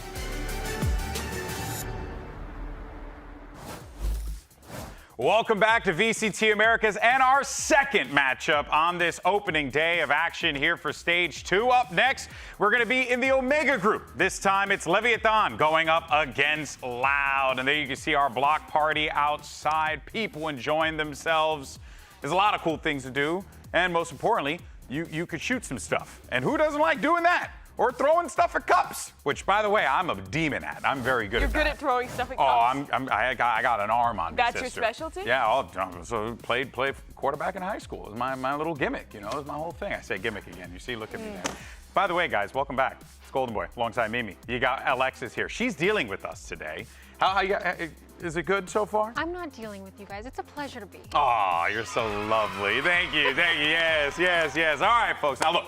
Okay, I know we all have goldfish brains. Me especially. Okay, especially these days. But I don't know if you guys remember, months ago, Leviathan, they were the winners of America's 2024. Alexis, how things have changed for this Leviathan lineup, because this ain't the team fighting for trophies. No.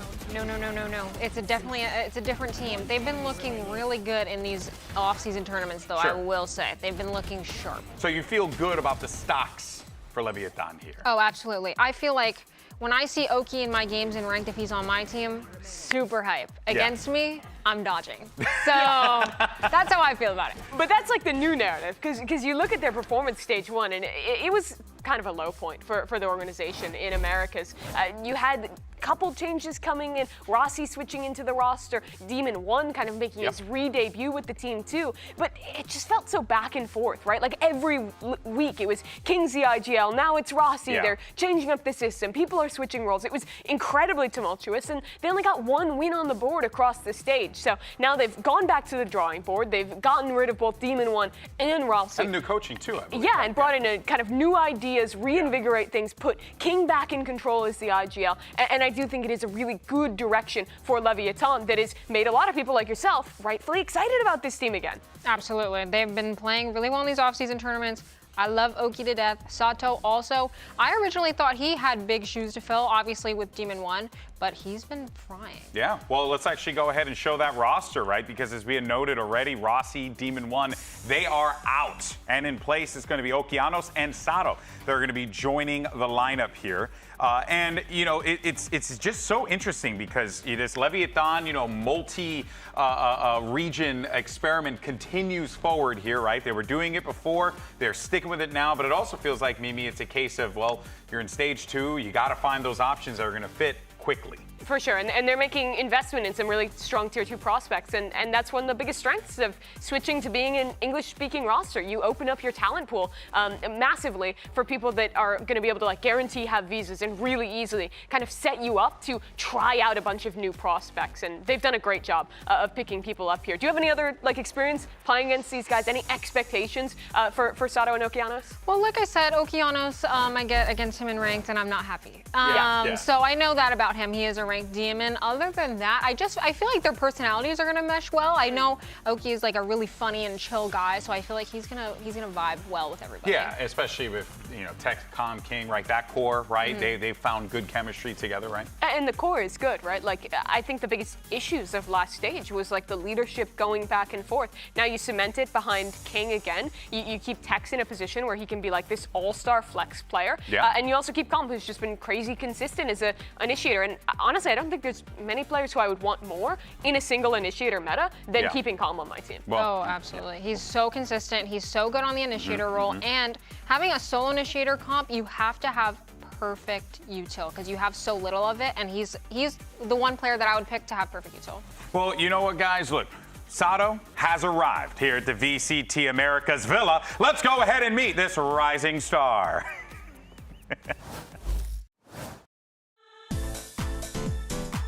My name is Sato. I'm 18 years old, and I'm the new duelist for Leviathan.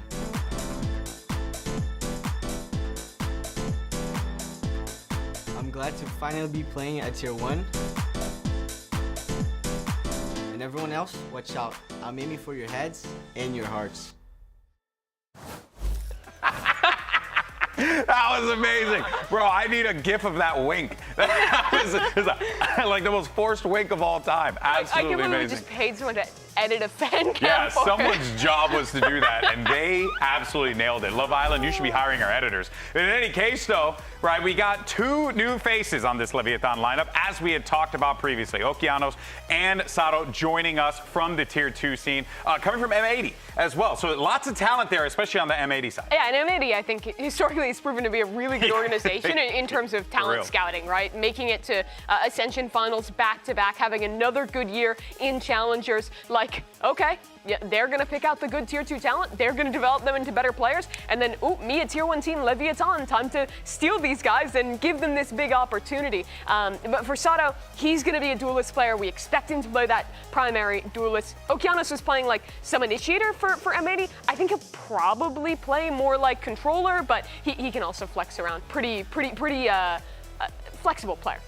He's definitely versatile, and I feel like even though they are technically coming in as like rookies of Tier 1, they have so much experience on their back playing with M80 and having those experienced players around them at all times that I feel like they're going to do great. Yeah, I mean, I like remember casting Okeanos against in like 2021. This guy's been playing in Tier 2, like grinding for this opportunity for a really long time, and it's super cool to finally have that Tier 2 org that could push that greatness out of these players and then get recognized enough to have this opportunity to bring a team like Leviathan to champions. And now you're here. This is where the pressure is on here at Tier 1 at VCT Americas. And Elizabeth had an opportunity to catch up with both of the new faces for Leviathan. Let's get their thoughts. Well, Sato and Okeanos, welcome to VCT Americas, coming from the Challengers League, making it here. Absolutely deserved. Both incredible players. I want to ask you guys, how are you contributing to Leviathan to make sure you guys can qualify for Champions Paris? I think for myself, what I offer is just a stable agent pool. Compared to Leviathan Stage 1, roles weren't so consistent, and so now with myself being here, we're allowed to have one specific identity, and we can shine at one thing at a time. What about you, Sato? I feel like me and Oki are very easy to work people, and we're like a new fresh air to the team. So with a very healthy environment, everyone's being happy, everyone's having fun, and that's going to translate into the game. All right, I'd love to see it today. Best of luck. Thank you, Liz. Oh, they're not the only one making some changes, though, because let's go ahead and move on to their opponents on the other side. You got Loud. Now, this is a squad that looked strong during Stage 1, despite them not being able to get wins. But they did the thing that, well, makes sense when you're not able to get those wins. You nuke the whole thing and just kind of start fresh, which is exactly what they opted to do here, Mimi. Only kept keeping a few elements for this team for Stage 2. And making the biggest change possible, which is switching the team for the first time in the organization's history to be an English-speaking roster.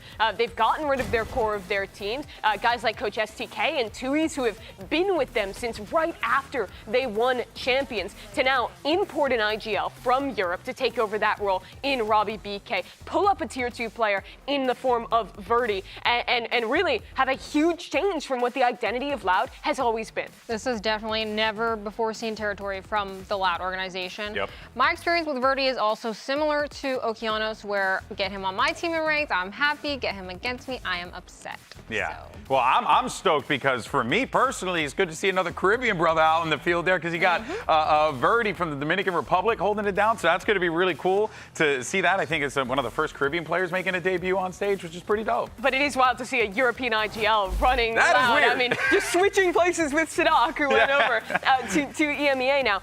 But that means the team has to switch to speaking English in the comms, and that's going to be something that's new for Luke Show, new for Cal and Zine as well. So a big change to adjust to, a new leader, new coaches. This is a new Loud team. You can't really think of them the same way you did in the past. But they still, Alexis, have Luxo, who was nasty in Stage 1. We're looking to see more output from him, right? We were talking about him earlier, where they had a lot of close games in Stage 1, even though they didn't get a win. But I feel like Luxo was the reason for them getting so close to winning. He was farming. Win conditions for this team is going to be Luke Chopin, Kata going crazy. Those guys are insane. You got a lot of talent on this team. Can they put it together? All right, folks, so let's go ahead and get the show on the road. Bring out both of your teams. Here's Leviathan and Loud. Faster. All right, let's go ahead and welcome to the stage your first squad. Put your hands together for Leviathan. And I'm excited to see what these two new faces can bring to the team. You heard them in the interview with Elizabeth earlier, where they were talking about, Okeanos was talking about the stability that he's looking to bring to the team. Sato talking about how they're easy to work with. Alexis, is a great opportunity for these two young men to show exactly that. Absolutely, and I feel like their whole team has a lot of players who can play a lot of different roles very confidently. So I think that they'll take advantage of that in this meta, where things are kind of being moved around and you can play a lot of different things. I feel like they might take advantage of the opportunity. Yeah, plenty of opportunities for this Leviathan lineup. Plenty of options, and if anything is any indicator, their opponents are going to have a tough one here. But let's go ahead and bring them out. Welcome to the stage, Loud! And now, as we had mentioned previously, right, both teams going into this one, Mimi, with new looks. Even if it was swapping out a couple of members here and there, it's significant, especially when you talk about them needing to gel together so quickly. And for Loud, that is big, but it was a low for this organization last stage. It's true for both of these teams. So for stage 2, this is really about redemption. Both organizations have won a title in Americas before. Both organizations have been mainstays at global events in the past. Yeah. But now they're digging deep, investing in new talent, taking risks to try and put it all together in time for Champions Paris. I think this game is going to show who has meshed faster, who has been grinding now, and, you know, going into it, seeing where that ends up. Yeah, for sure. And here is your map layout. Here we got Bind and Ascent. If necessary, we'll be taking a trip to the frozen tundra of Icebox, but no Corrode here. Actually going to be the first one banned by Leviathan. They do not want to play on the new map here. What does that tell you, Mimi? Honestly, it just tells me that they are a new team that is just trying to put everything together, and it is really just trying to prioritize what maps they could get going. That's something where you do have a lot of time, right? It's not a tournament, it's week by week. You can implement that one later if you want to, and maybe they know something about Loud playing it that we don't as well. These teams probably have 1,000 Bind and Ascent reps. It's not something where you need to, you know, server time, a bunch of different setups and strats. Like, it's come pretty naturally to these players because the map has been out for so long. I think it's a lot easier when you are adding, especially like rookie young players into the team, to go back to basics to some extent and play maps they're familiar with and just put the whole team in a more comfortable position. Yeah, smart call for sure, right? Both teams leaning more into those, as we believe, leaning more into, you know, the comfort of, you know, the first map in the game, right? And then, of course, one of the most stable maps in the game with Ascent. For sure. Such an interesting story for Robbie BK, now being the IGL of Loud, was a tier 2 player for most of his career. Got an opportunity to briefly come up and play with General Mates, but after a kind of rough early start this year, gets benched from that team. Doesn't get to play stage 1 in EMEA, and now is making his Tier 1 re-debut on his second ever organization in a new roster, a completely different situation than he's played with in the past. And as a leader as well, that's a lot to kind of bring over to adjust all this new stuff and try and implement your system all in time to make it click. Robbie BK is going to have some insane lore by the end of this. I can't lie. He's been all over at this point. Yeah, the book is going to be really good. I tell you what, the whole time I'm looking at this, I'm like, man, this ain't your father's Loud, this ain't your father's Leviathan. What a big change from when we saw these teams introduced, you know, years ago till now. I mean, the fact that Loud, a very proud Brazilian organization, will be calling completely in English just goes to show you where the pool and where the necessities, rather, for a lot of these players are going to be moving forward, right? Being able to communicate, so imperative here. And here are your agents, and we should maybe be seeing some fun stuff here, hopefully. What are you thinking of this for Leviathan, Alexis? They're going for a double scan comp with the Gecko Fade. This was pretty popular last year, but I honestly expected more teams to go like solo initiator into this meta. Yeah, agreed. I definitely wasn't expecting the Gecko. It looks like both teams are playing Gecko. That's kind of crazy. They're both going for the double flash. It's really, really strong to use both flashes at the same time because then they're definitely blind. Yeah, what's the difference then playing with the Sky Gecko combo that looks like what Loud's going for versus this like the Fade Gecko combo? I think that Gecko Sky is going to play a little bit faster, I want to say. I feel like Fade tends to be a bit more slow play-y. I feel like the Sky pop flashes with the Gecko goop is going to be a good combo for them. Leviathan are going to get stability with Okeanos pretty much always playing Smoke, Sato pretty much always playing Duelist, but they've got to be so thankful to have a player like Tex who can slot into any role. Here he's playing Initiator. He'll normally be playing Sentinel.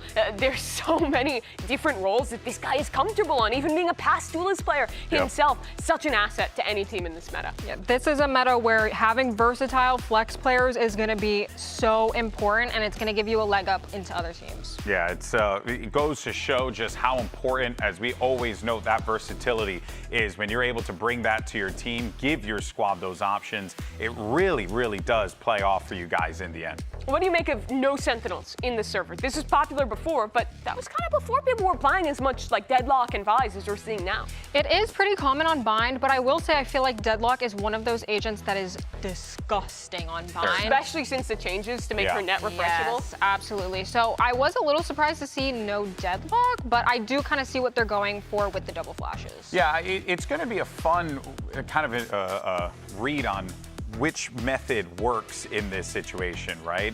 And also whether or not, you know, who locked in the, was it? Yeah, it was Loud who locked in the, oh my God, the Gecko. They both are playing a Gecko, one with the Fade, one with the Sky. The Sky, sorry. The Sky, as we were talking about, allows you to go a little bit faster. Sure. So I'm curious if they're actually going to take advantage of that, right? And maybe play into some of those gaps that could be present with Leviathan. Yeah, they're also sticking to a race comp, whereas Leviathan have gone to this Yoru, who's still super strong, and we saw Sato play a lot of when he was back with M80 as well there. So pretty interested to see how this one is going to kick off here as both teams going for their own little look at the double initiator. Yeah, all right. Well, folks, we're locked in, ready to go. So let's go ahead and welcome your casters to this one. It's a new duo. We got Doug and Ender, or N-Doug.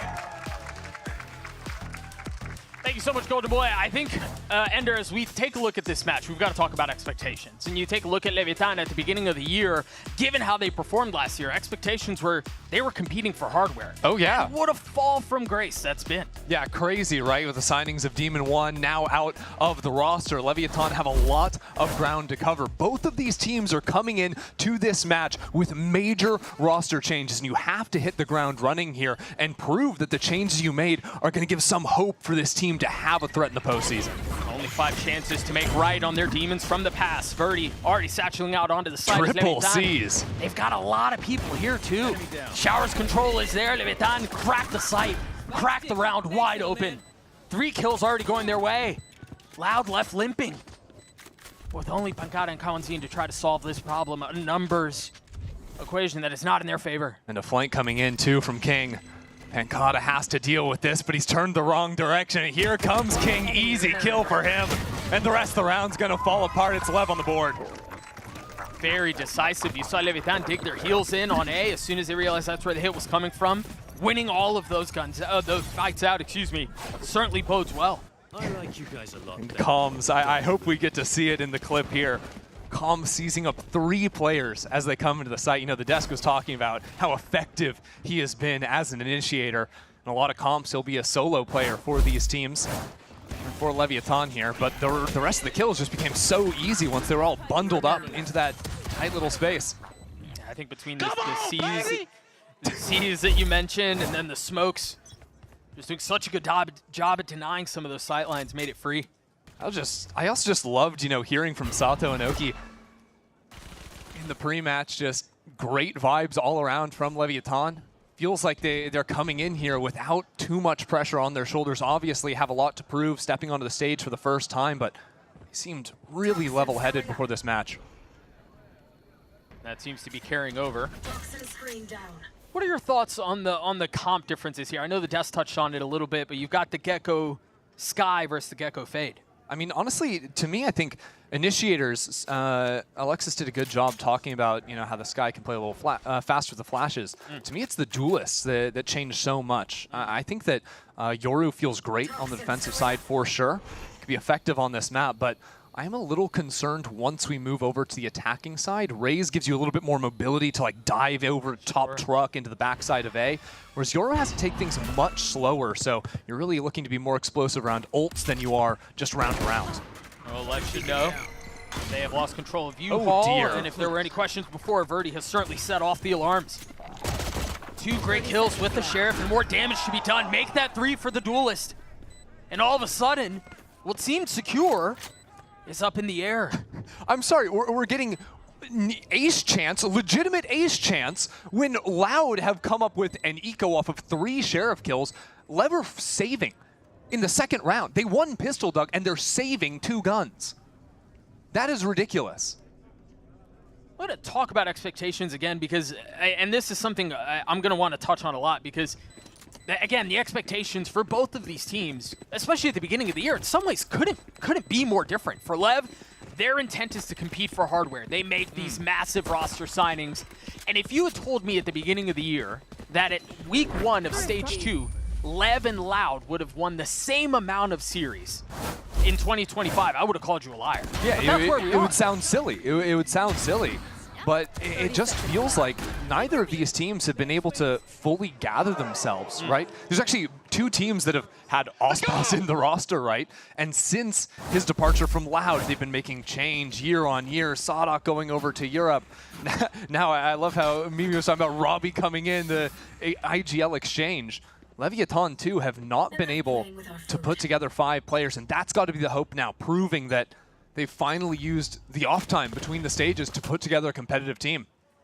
My concern with all this, too, is getting ecoed in round 2. Not fun. No, not fun at all.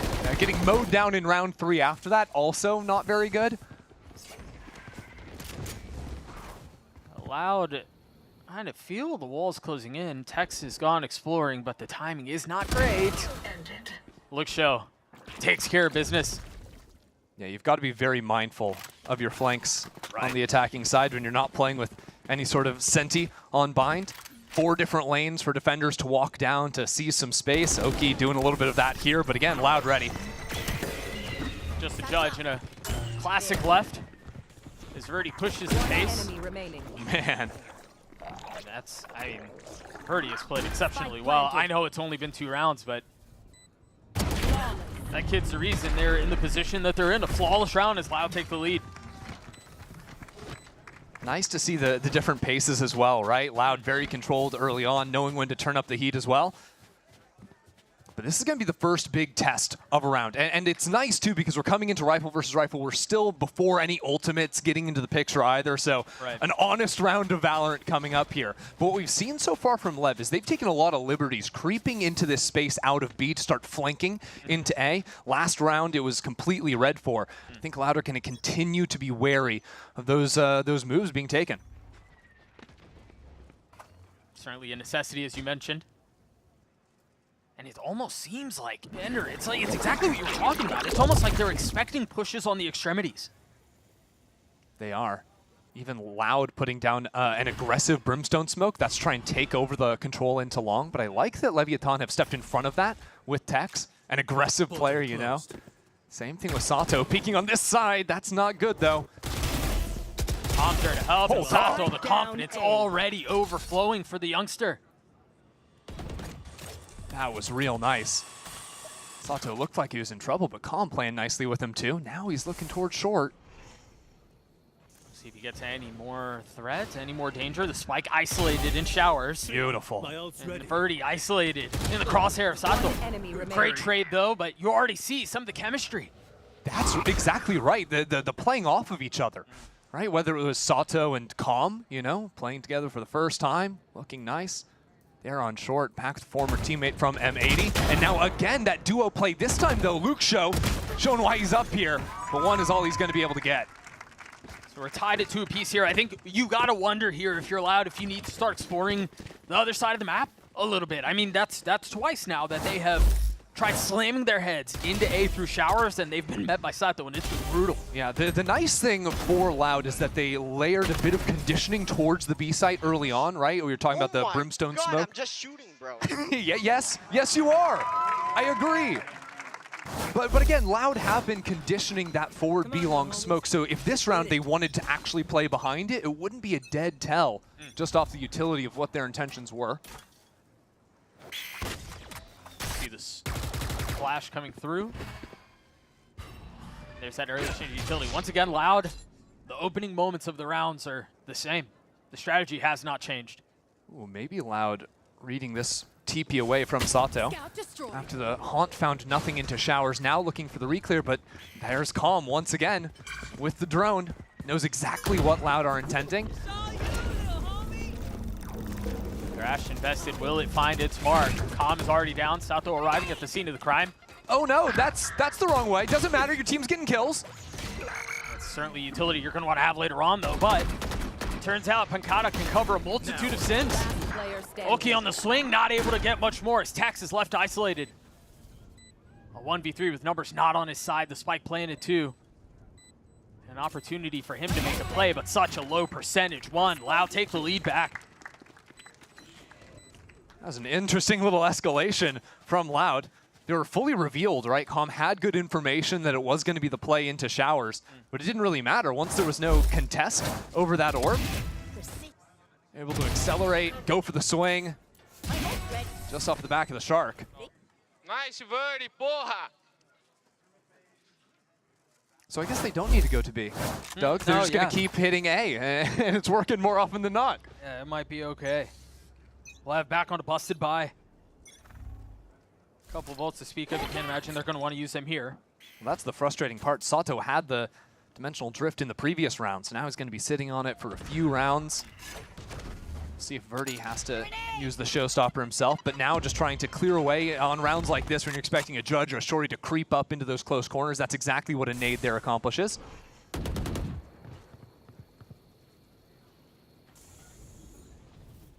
You see some of the Viper utility cycled up and down. This is normally where timings are played around. I like that LEV go for the A stack this round. It's going to get pathed away from, but because Loud have been playing into A so often, they don't really know what the typical patterns are towards B. Who's showing, what util is being thrown over there. So LEV can afford to stack into A and not give away their hand immediately. Meanwhile, Loud have done such a good job of playing around the middle of the map. They aren't really concerned with the extremities a ton. I got you. It's almost like they're willing to give them up, knowing that they're stronger there. Well, we're down to 40 seconds now, Doug, and the spike is over by Fountain. We're going to need Kawa to run back over into the rest of the team. Luke Show's lurked on up, and here comes the showstopper.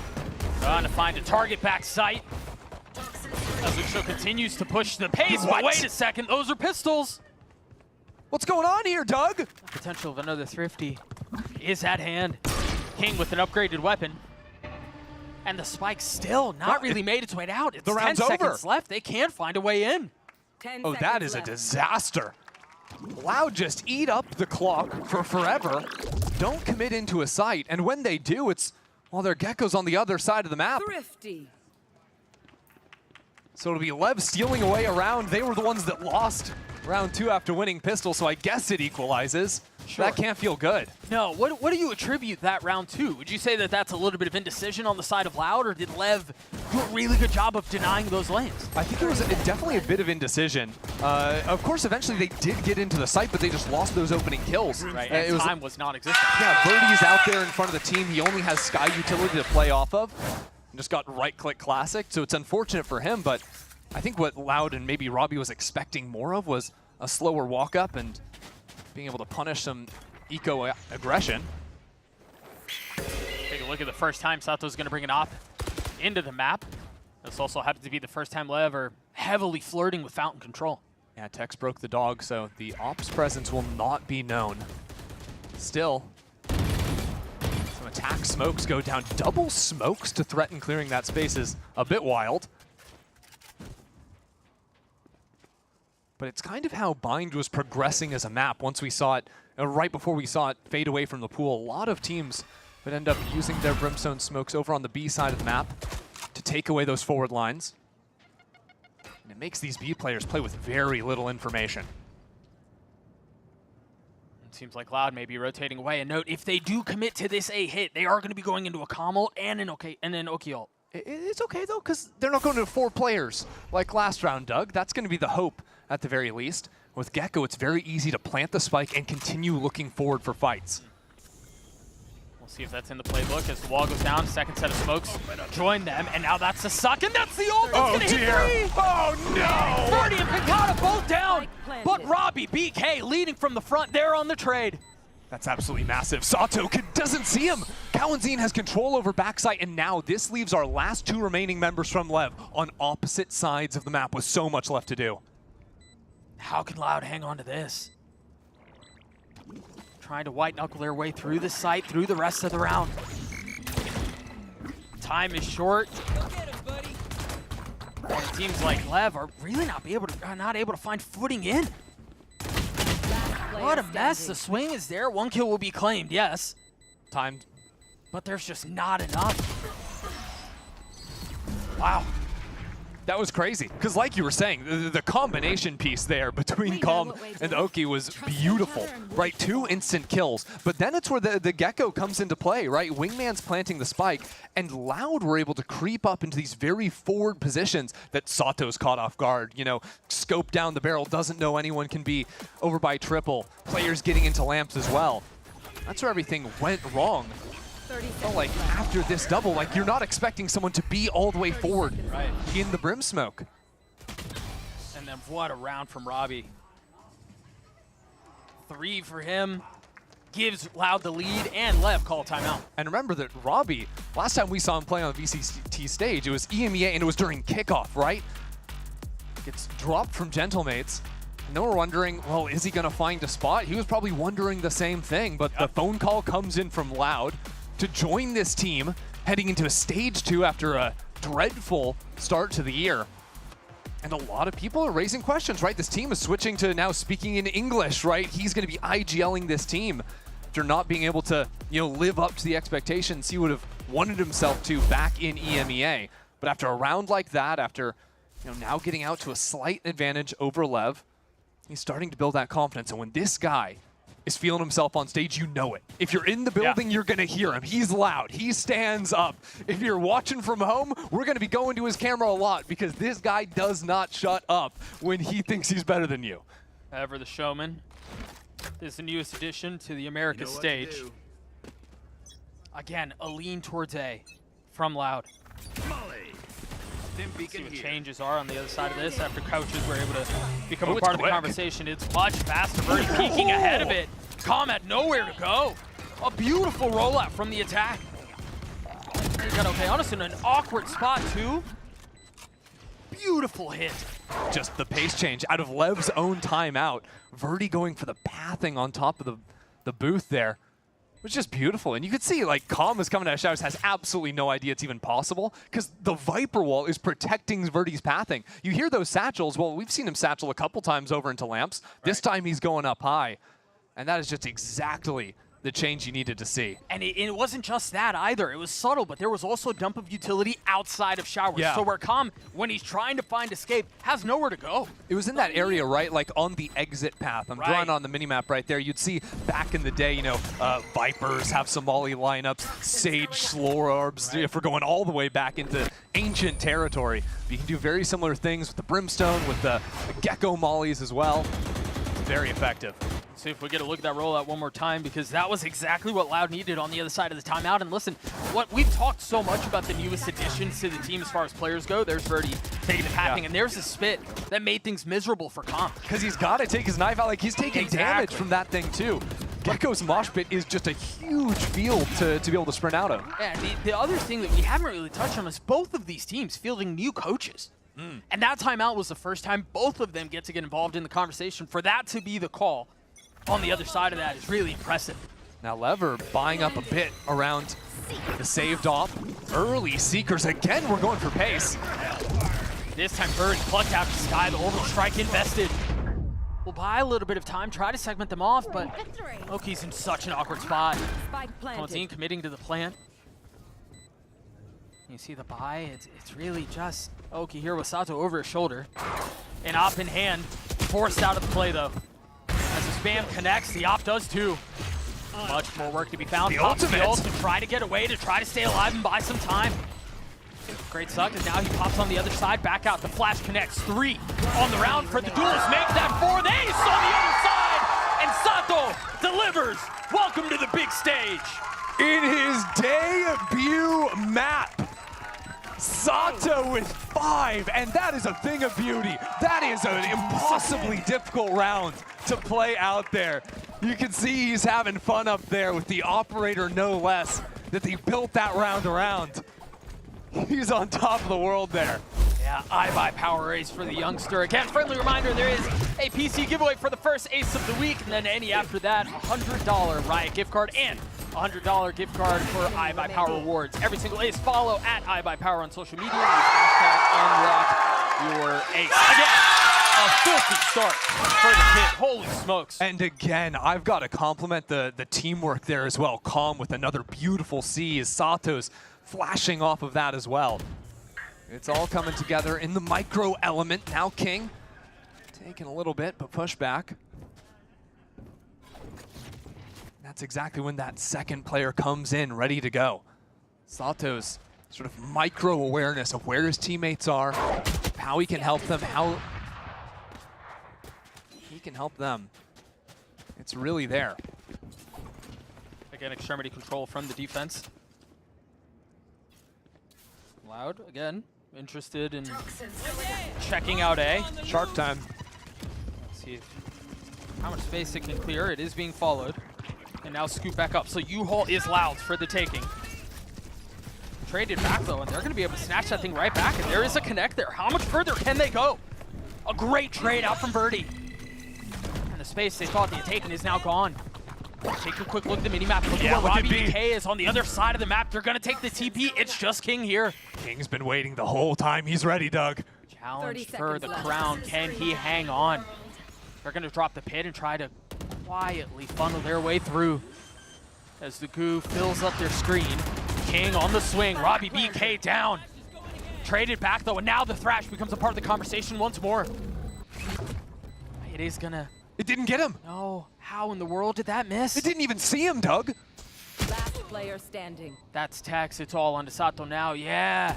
A massive first round, but an op in his position like this. Surely there's no way in. The money's not great. He's got to cut his losses. He's got to get out. And Loud are going to know that too. Verdi's going to look to hunt him down. That op that just got the ace. Now nearly taken out of his hands, but Sato will shut him down. Bullet right between his eyes. And we're checking on the youngster once more. We talked about it a couple of times. Sato joining Tier 1, and yeah, you understand why. He's sharp with it, that's for sure.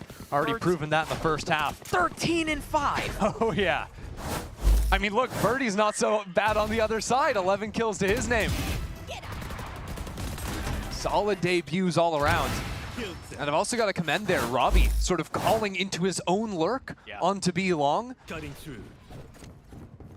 After showing so many just full slams into the A site, now mixing it up deep in the half, constantly keeping LEV on their toes. Oh, this is aggressive. They're fighting for this early space. They have not done this. Think about the last round we saw action here. It was off of a nade from Verdi to clear this space. But now the op is there. Oh, and Texas left behind. The bait and switch, not able to get another kill. But they try to speed up. Verdi from a distance with the shorty. And the side is theirs once more. It's just frustrating for Sato. Yeah, sure, you find the one, but again, has to teleport back after taking the shot. With his front line falling down, now he's forced back onto the passive angle. He wants to play the round, but he's also thinking about saving the op. They did buy up around this a little bit too, so the value of that op into the next round becomes that much greater, but he's tagged, he's dropped. Comms left in a 1v2, but I think the prize possession here is, yeah, getting the op out of the round. That's exactly what LEV will do. Coming into this critical final round, there's a lot of things to keep your eyes on. First of all, it's Com actually getting out of here, and he's forced to take the fight. No, no, no, no, no! The op out of their hands. Don't think money's going to be good enough to buy into that. At least not without sacrificing armor, so yeah, it'll just be rifles. And what I was looking at coming into this round, either way, was the fact that we have big ultimates on both of our duelists, right? Verdi has been so effective pathing forward onto this A site without the showstopper. Now he has the option to do that himself. And I think what Loud are looking for is a post plant where already numbers are down, because you do not want to have the threat of the dimensional drift coming in on the retake with 5 other players behind it. That information is just too easily played off of. Early pit from LEV down a short. Forcing Loud towards B. An area they haven't explored very much. The fuse has been lit. Verdi's out with the rocket. Whoa, whoa, whoa, whoa, whoa! What was that? It was a spit. It was everything. They try to funnel out onto the side, and yes, Tex falls. But Sato there to help out. Still numbers away of the defense, but they're so far away. They're just now starting to join the fold.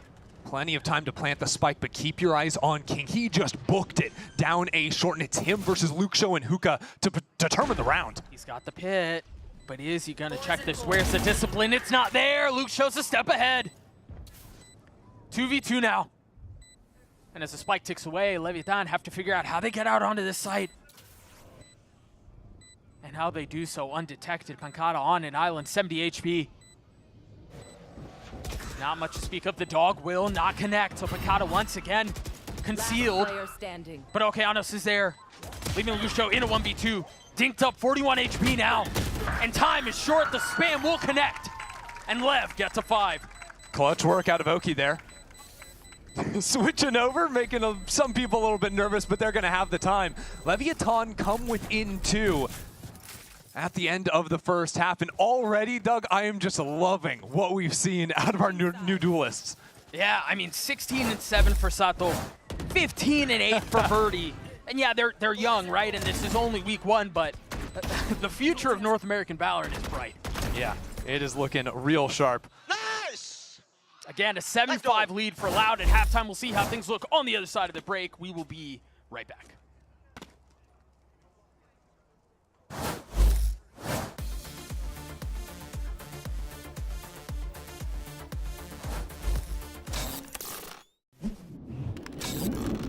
Red Bull gives you wings.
A tightly contested affair between Lev and Loud here in the opening weekend of Stage 2 of VCT Americas. I'm Doug. With me on the call is Ender. And Ender, you made a point at the beginning of the first half around really the duelist difference and how you felt like there may be a little bit of rub for Yoru on the attacking side relative to the Rays. I want to give you a chance to unpack that a little bit more. For sure. I mean, like what we saw from Verdi on his own attacking side was a lot more of these like double satchel and explosive plays, whether that was, you know, into lamps or just hitting the sites in general. Yoru doesn't really accomplish that in the same way. You don't have the threat of reaching all the way into backside with your teleports. Those are going to get spotted out. So usually how you have to play and how Lev are going to have to play with the Yoru is a much slower, like a macro style of game where they're going to look to, you know, fight around a lot of the extremities over orb control early on. And then find their moments in the mid-round where they can utilize the Yoru to maybe out-rotate Loud on the other side or sort of force Loud to put themselves onto the wrong side of the map. And then it'll come down to when those ultimates are online that Lev are going to have so many beautiful tools for just opening up a site. A couple things I have to solve. I am being told that, I mean, you guys see it on the screen, but it is brief. It is brief. I'm being told that we are getting ready checks and getting back into the action. So right back into the round we go. Again, Loud up 2. This is Lev's pick. And I think you're right, and I want to keep a close eye on that, is how the Yoru really vibes on the attacking side. I'm also curious how much Lev changed, because they did actually play Bind in the little off-season we had between Stage 1 and 2. They played in the Dashinia tournament. They were playing slightly different comp, but what we saw a lot from Calm in particular was actually just solo working on the attacking side. So if his team was attacking A, they'd go 4 down short, Calm would be alone in showers. B would be 4 long, Calm would be alone where he is right now outside of Hookah. And we'll see how much they mirror that or how much maybe Lev use that and the expectations of that to throw Loud off guard. This is a second dog used into Hookah. And so Calm is doing a really good job of making it look like that's where the hit is headed. Yeah. But meanwhile, all attention towards A for LEV. They're going to get out onto the side and get the spike down for free. I really like that as a pistol, using the tell of previous tape that Loud would have played to throw them completely off the scent. Now they have to find a different thread to pull on. They're going to try to funnel their way out from heaven. Okay, Sato. It's another beautiful pistol for Sato. Still much work to be done, though. But all of the work is on the shoulders of Luxio now. That's another pistol. Yeah, it's kind of the work where you're just inputting numbers, you know? Like, you've got the sheet in front of you, you put it into the computer, now it's just looking that simple for Sato. With the Ghost Buy on the pistol. Now the challenge for LEV here, Doug, is you got to win the second round. Right. You do not want to repeat those mistakes. Oh, that was nice. Even the repeat there. One enemy. You were so close. But it should be a little easier to control how they want to play this map. Whoa, what's going on? What's going on over in Elbow on that B site right now? It's a full-on stack. I think at the same time, Luxio might go for a quick creep down A short, and if he sees anything, the team can rotate. If he doesn't, then they have very good information to stick in this four-man firing squad on the B site. Toxin screen down. Luxio's done a really good job, as you mentioned, of getting further up, but now he can tuck. This is a really great setup. This spells danger. I have a bad feeling about this. Doug, if it happens again, I'm going to freak out. They very well may. They hear the spike going down, and that's a big issue that needs to be solved, and so far, so good. How much more can they do on the other side of this, though? All right. Crisis averted. Yeah. We had to be nervous. We were contractually obligated to hold our breath.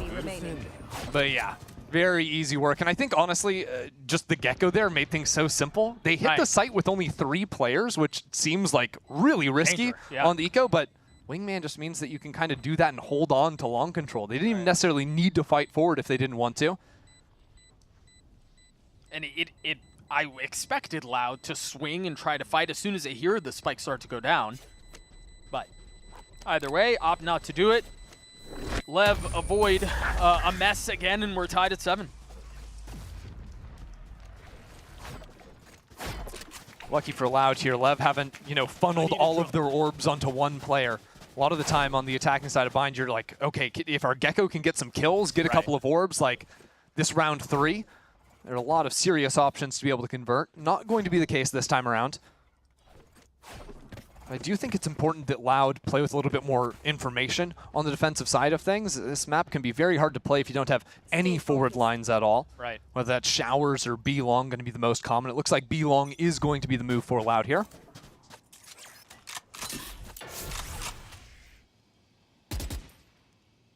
I wonder here at what point Robbie starts to use some of his utility to get info of what's happening on the other side.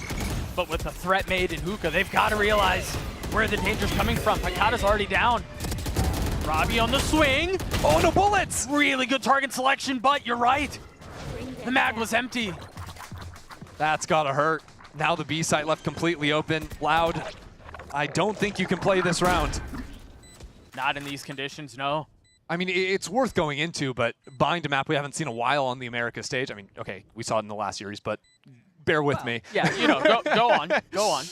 But it is really hard just to retake sites on this map. Yeah. Like, defenders that lose the spike plant with, I mean, even numbers are going to be disadvantaged frequently. So you're going to see a lot of this, where in the mid-rounds, Loud are going to stack, very heavily onto one side of the map that they think they have the read on. They're going to fight to the death to stop the spike from actually being planted. And if they fail, well, 1, 2, maybe even 3 players might just end up saving on the other side. So is that what you would say the defensive side of Bind comes down to, given the current meta, right? Is it really just a gamble? Because I would argue that you were saying it's hard to retake the site. I would argue it's also really hard to hold a site if you're the defense. So what are your options there? It sort of depends a little bit on comp too, because I think you'll see that if you're playing like Vi's options as well, defense can really bunker down and feel very comfortable, stopping anyone from execing B with 1 or 2 players more often than not. I think the other way you can play is play very explosive early rounds, and not every round, again, but you sort of play to blow up the flank of the other team, and whether or not you can find an early kill or just create that constant pressure, you can box the attackers onto one side of the map and use that information to then play the rest of the round out. Yeah, denying some of that info, denying some of that space. Not the approach here. Leviathan really far up. The flash goes behind him. Sato again strikes. Looking for the second and will find it. As Tex gets another. This is very quickly becoming the Sato show. Yeah, and obviously like this one's a little eco play here, but this is maybe a decent example of how you playing with low information can be costly. Yeah. Because right there, you know, if you had any other way to get information than the Sky Flash, you're comboing Sky Flash and the Dizzy, right? And that two piece is, you know, not really beatable unless you have someone playing all the way down a mile away.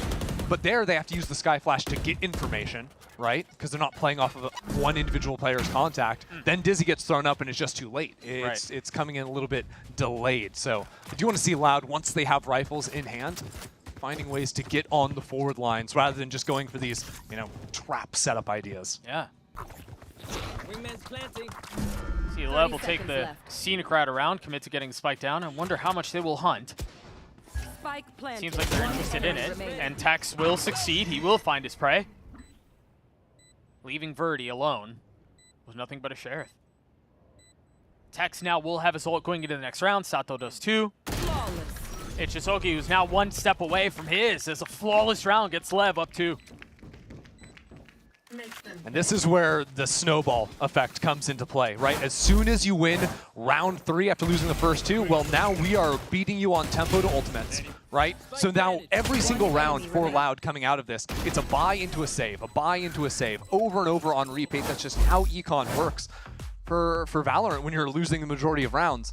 The difference is you're playing against a Leviathan team comp that has 5 monster ultimates. So now, like you said, you've got a Yoru, a Gecko ult coming online. You're still 3 or 4 points away on every single player of Loud before they can enter the game.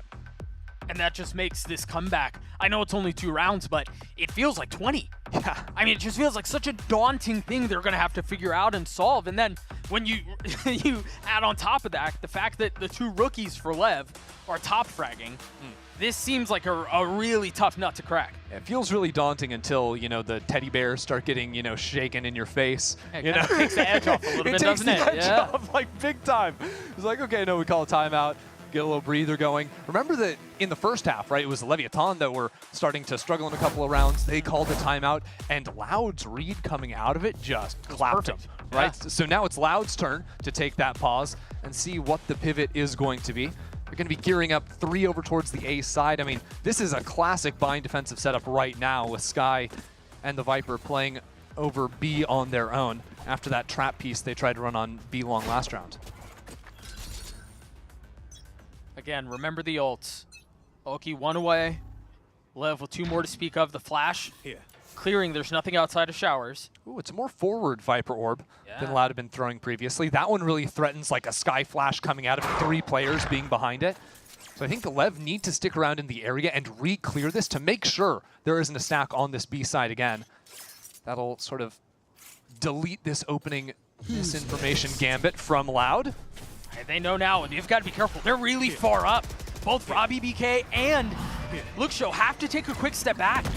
Tagged up, they managed to find safe passage out of the site, at least for now. And the utility coming in behind the Dimensional Drift too is just beautiful, forcing all those players back. They're tagged up, and now even aggroing into elbow.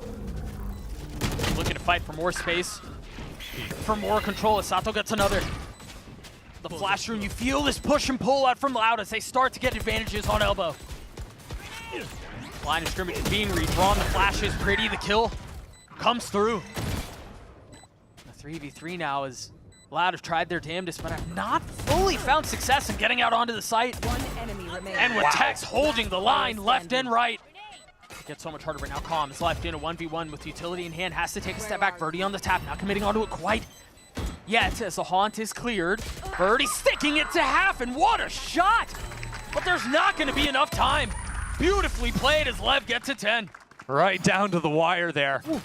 I've got to say, for me, that round, Tex ends up being the hero. Oh, right? 1000%. Him, and I didn't see who was next to him on the site, but he is just completely trapped inside tube in the post plant. Calm, who's, you know, playing for his life there, but he's stuck behind a smoke in hookah, so it's a 2-on-3 situation. Turns into a 1-on-2 for Tex here, having to deal with both different angles coming out of the tube.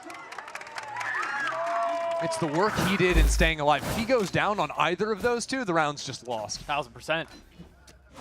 But with Texas Heroics, Leviathan now on a 5-round streak, 6 if you go into the previous half. Loud left with many questions, but the answer might just be the Guardian. It's a slaughter down in Fountain. That was unexpected, right? Loud on what should have been an eco, getting some Guardians, taking that fight. Now it's seizing the spike. These are these messy rounds. Again, I'm reminded of the second round of the first half. And yes, the stakes are a little bit different, but these hurt. Launching smoke. Especially when the map is this close. Yeah, the game just turned into a capture the flag mission. You got to get that spike somehow, but Loud are completely camped on it. I don't know that there's a real way in. I mean, you've got 55 seconds to figure it out. But I can't imagine they commit too much into this. They do have a ton of money, though, so, I mean, why not? See if Loud make a mistake. Unforced error, perhaps, and that's 1. Kill found. 2 is all it'll be.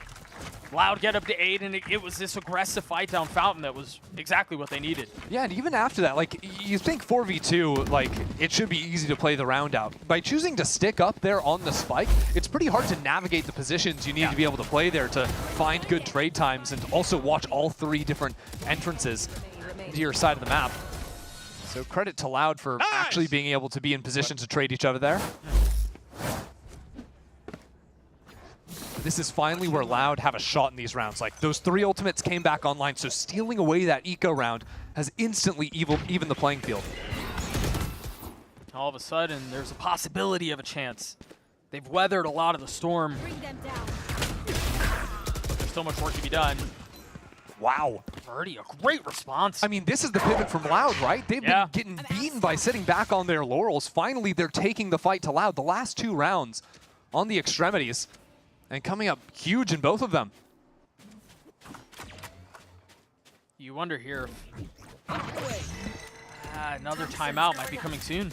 Possibly. Right now, LEV just need to make a lot of presence up into hookah. You've still got King in showers, so eventually they're going to want to go into him.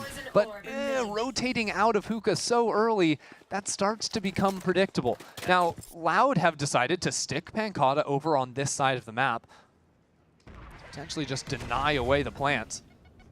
Smokes down, nades to do. Note Verdi has his ult and 2 satchels.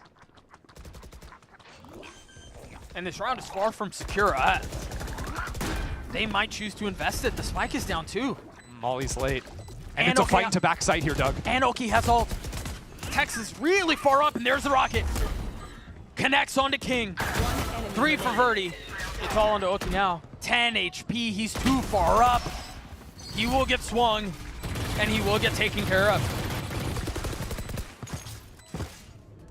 Beautiful couple of round starts there from Loud, guessing right where LEV are going to be on the openings with the aggro, and then just full committing into the fights. I mean, that's all that is, right? that's not masterminding at work. That is just being more confident on fights, taking the fight to them. When Verdi's shooting like that, you're going to continue to give him those angles. Yeah, it also helps when someone swings into your crosshair Yeah, for the sure, second why not? kill. Yeah, you take the ones you can get. It might be a little bit of aggression outside of sand here. Ooh, yeah, changing it up to fight on the inner lane of the map now from LEV, but it's always this pack of 3 players that are ready to go behind Verdi. I could have a flash, stim setup. There's the flash. We'll connect. Sticking forward in these positions. That's why they're taking things so slowly. And what this does is it eats away at the clock and gives Loud an opportunity in maybe 10, 15, 20 seconds to re-clear with a dizzy, and then potentially stack the other side of the map if it doesn't see anything down short. Or even send one on the flank. I mean, got plenty of options here. Okay, they're just going to go in. The ult has been used, and Tex is dead. This is messy here. They're going to drop the orbital strike as well, but Sato steps out from behind the shroud and gets 2 kills onto the site. Make that 3, and Sato looks for more. Calm over his shoulder, Lev get to 11. This kid's a beast, Doug. Getting so active into the site. He's got 28 kills. He's a monster. He's over 2-1 KD, right? 28 and 12. Absolutely beasting it. And in that play, too, I'm pretty sure calm support for this guy has been elite as well. Agreed. You have Verdi in the corner, who I believe is seized up there. Can you see it on the ground, the blood trail? Yeah, he gets the assist. He does. Like, what is going on? One enemy remaining. And those are the little things that... Nah, you are too clean, bro.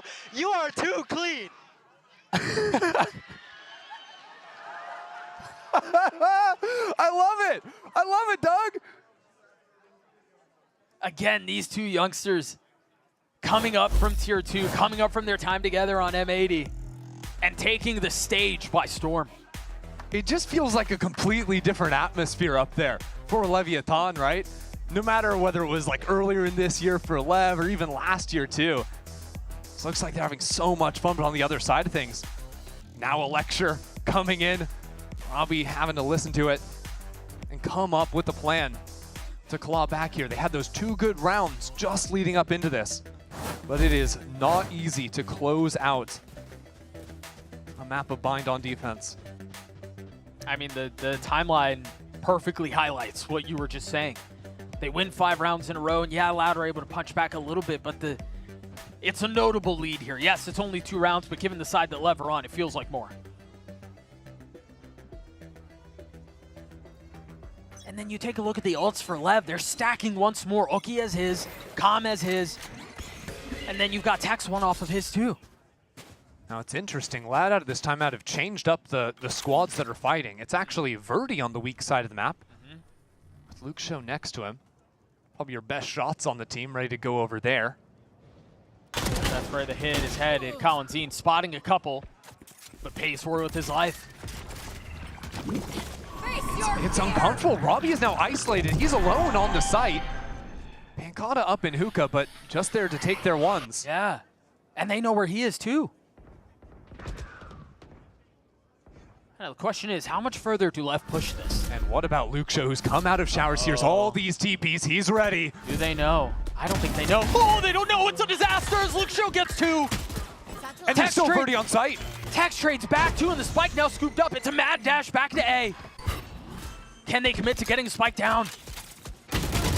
It's just a threat now. It falls into 1v2, and Calm is so weak. Can Calm pull off a miracle? 1 kill spotted, but Pancata's there on the trade. The heroics from Luke Show keep Loud in this.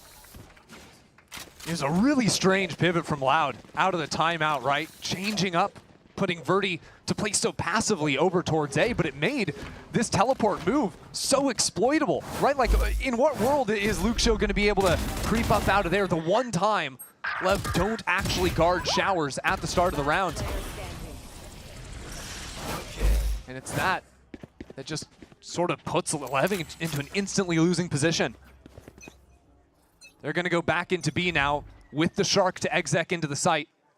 When these ults have been up, it has been quick out of Lev. A stinger for Tex. Pancata has nowhere to go. He tucks in, and Robbie's there! Only gets 1, though. Still, Collinzine into B long. And Leviathan, they put King over on that side, so they don't have any util to flush him out.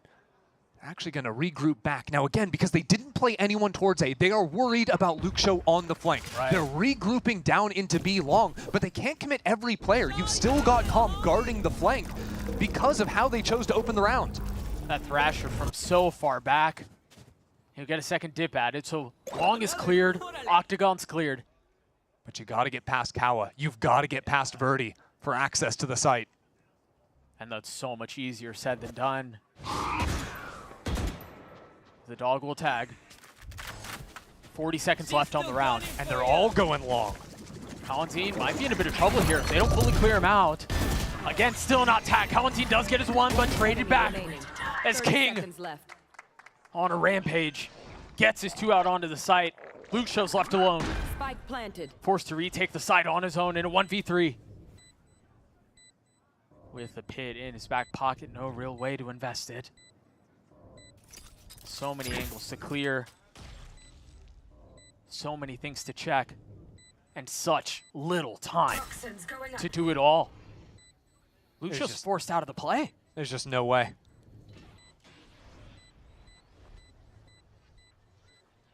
So this will put LEV on map point. You take a look at the money for Loud going into it. Oh, it's getting ugly, Doug. Yeah, it's not great.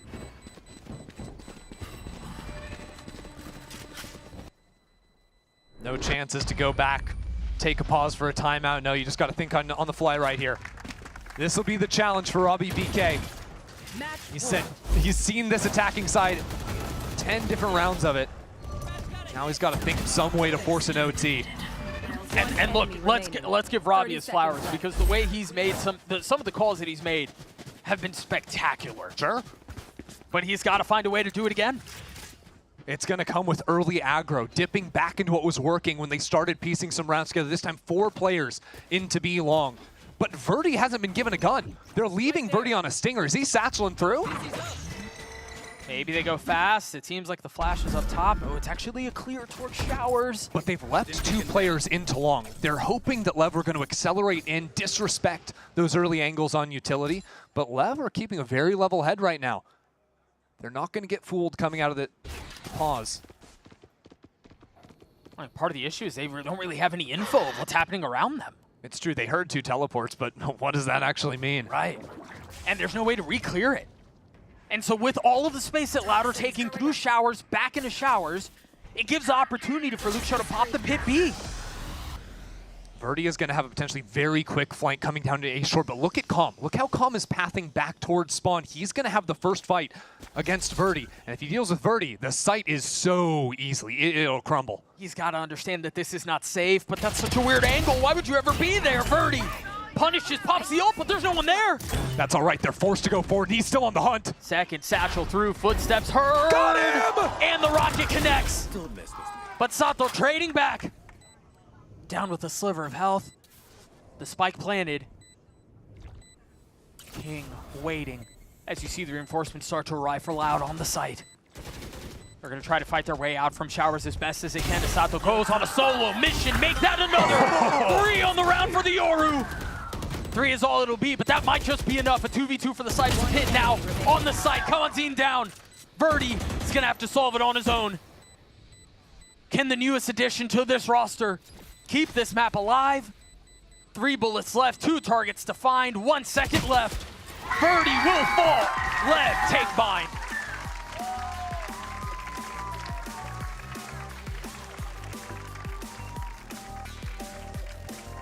What a beautiful way to start things off for this new LEV roster. Okeanos and Sato leading the leaderboard for their team. Sato dropping a 30 bomb. Looking elite out there.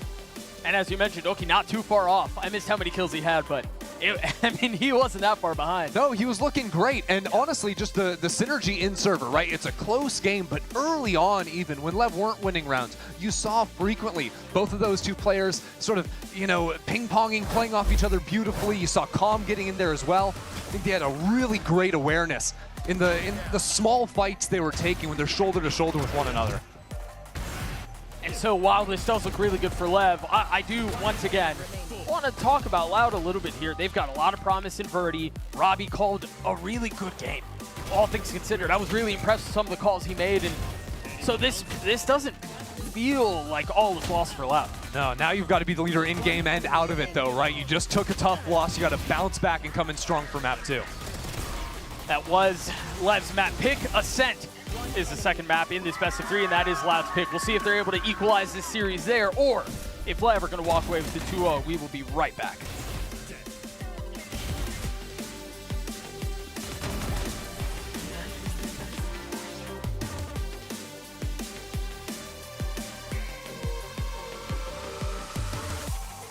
So what I just want to add also to what Casper said and what I said, because we're literally going to war together. We're literally, every single time someone makes a mistake, we lose a round that we should have won. Instead of thinking how we should have won it, it's quite literally like either, as also Cole said, like laugh about it, either like acknowledge that we're up and it's all good. Just keep focusing on next round, next round, next round, next round. This is not practice. On practice, I will get mad over a mistake because we know. Here, I don't give a flying. I don't care. The only thing I care is that making a mistake, saying all good, and going forward. It's the only thing I care. Okay, boys?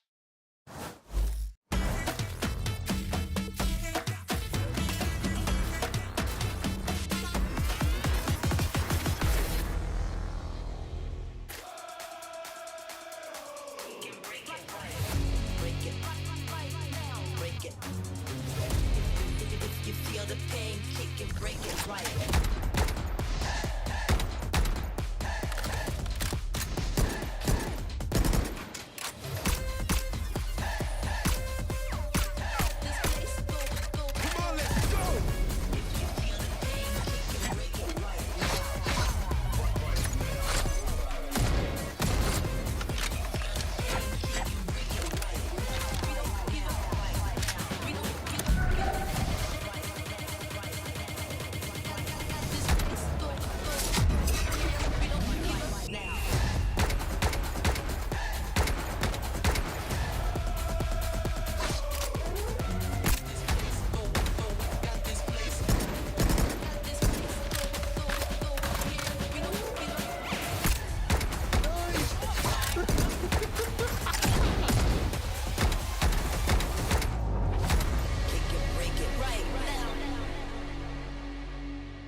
de Com, 3 en contra de Unes y apertura 1. Se lo lleva sin problemas, viene Com. 29 de vida. Cauãzinho vai pra cima, ficou sem bala. Cauãzinho na facada. Cauãzinho! Bora, Loud! Here with the coach Leviathan Desmo. Welcome to the head coach position, first off, and an incredible first map to market. I gotta ask you about Sato. The kid just popped off out of nowhere, gets an iBuyPower ace. Talk to me about setting him up. What is it like? Is that the goal? Are we reading it right? Because it just seems like it's a Sato go kill kind of moment. It is Sato go kill, but it's all him. Like, he has a lot of freedom on the team, and he just has an incredible read on the game. Like, he's an incredible individual, always high firepower, high energy.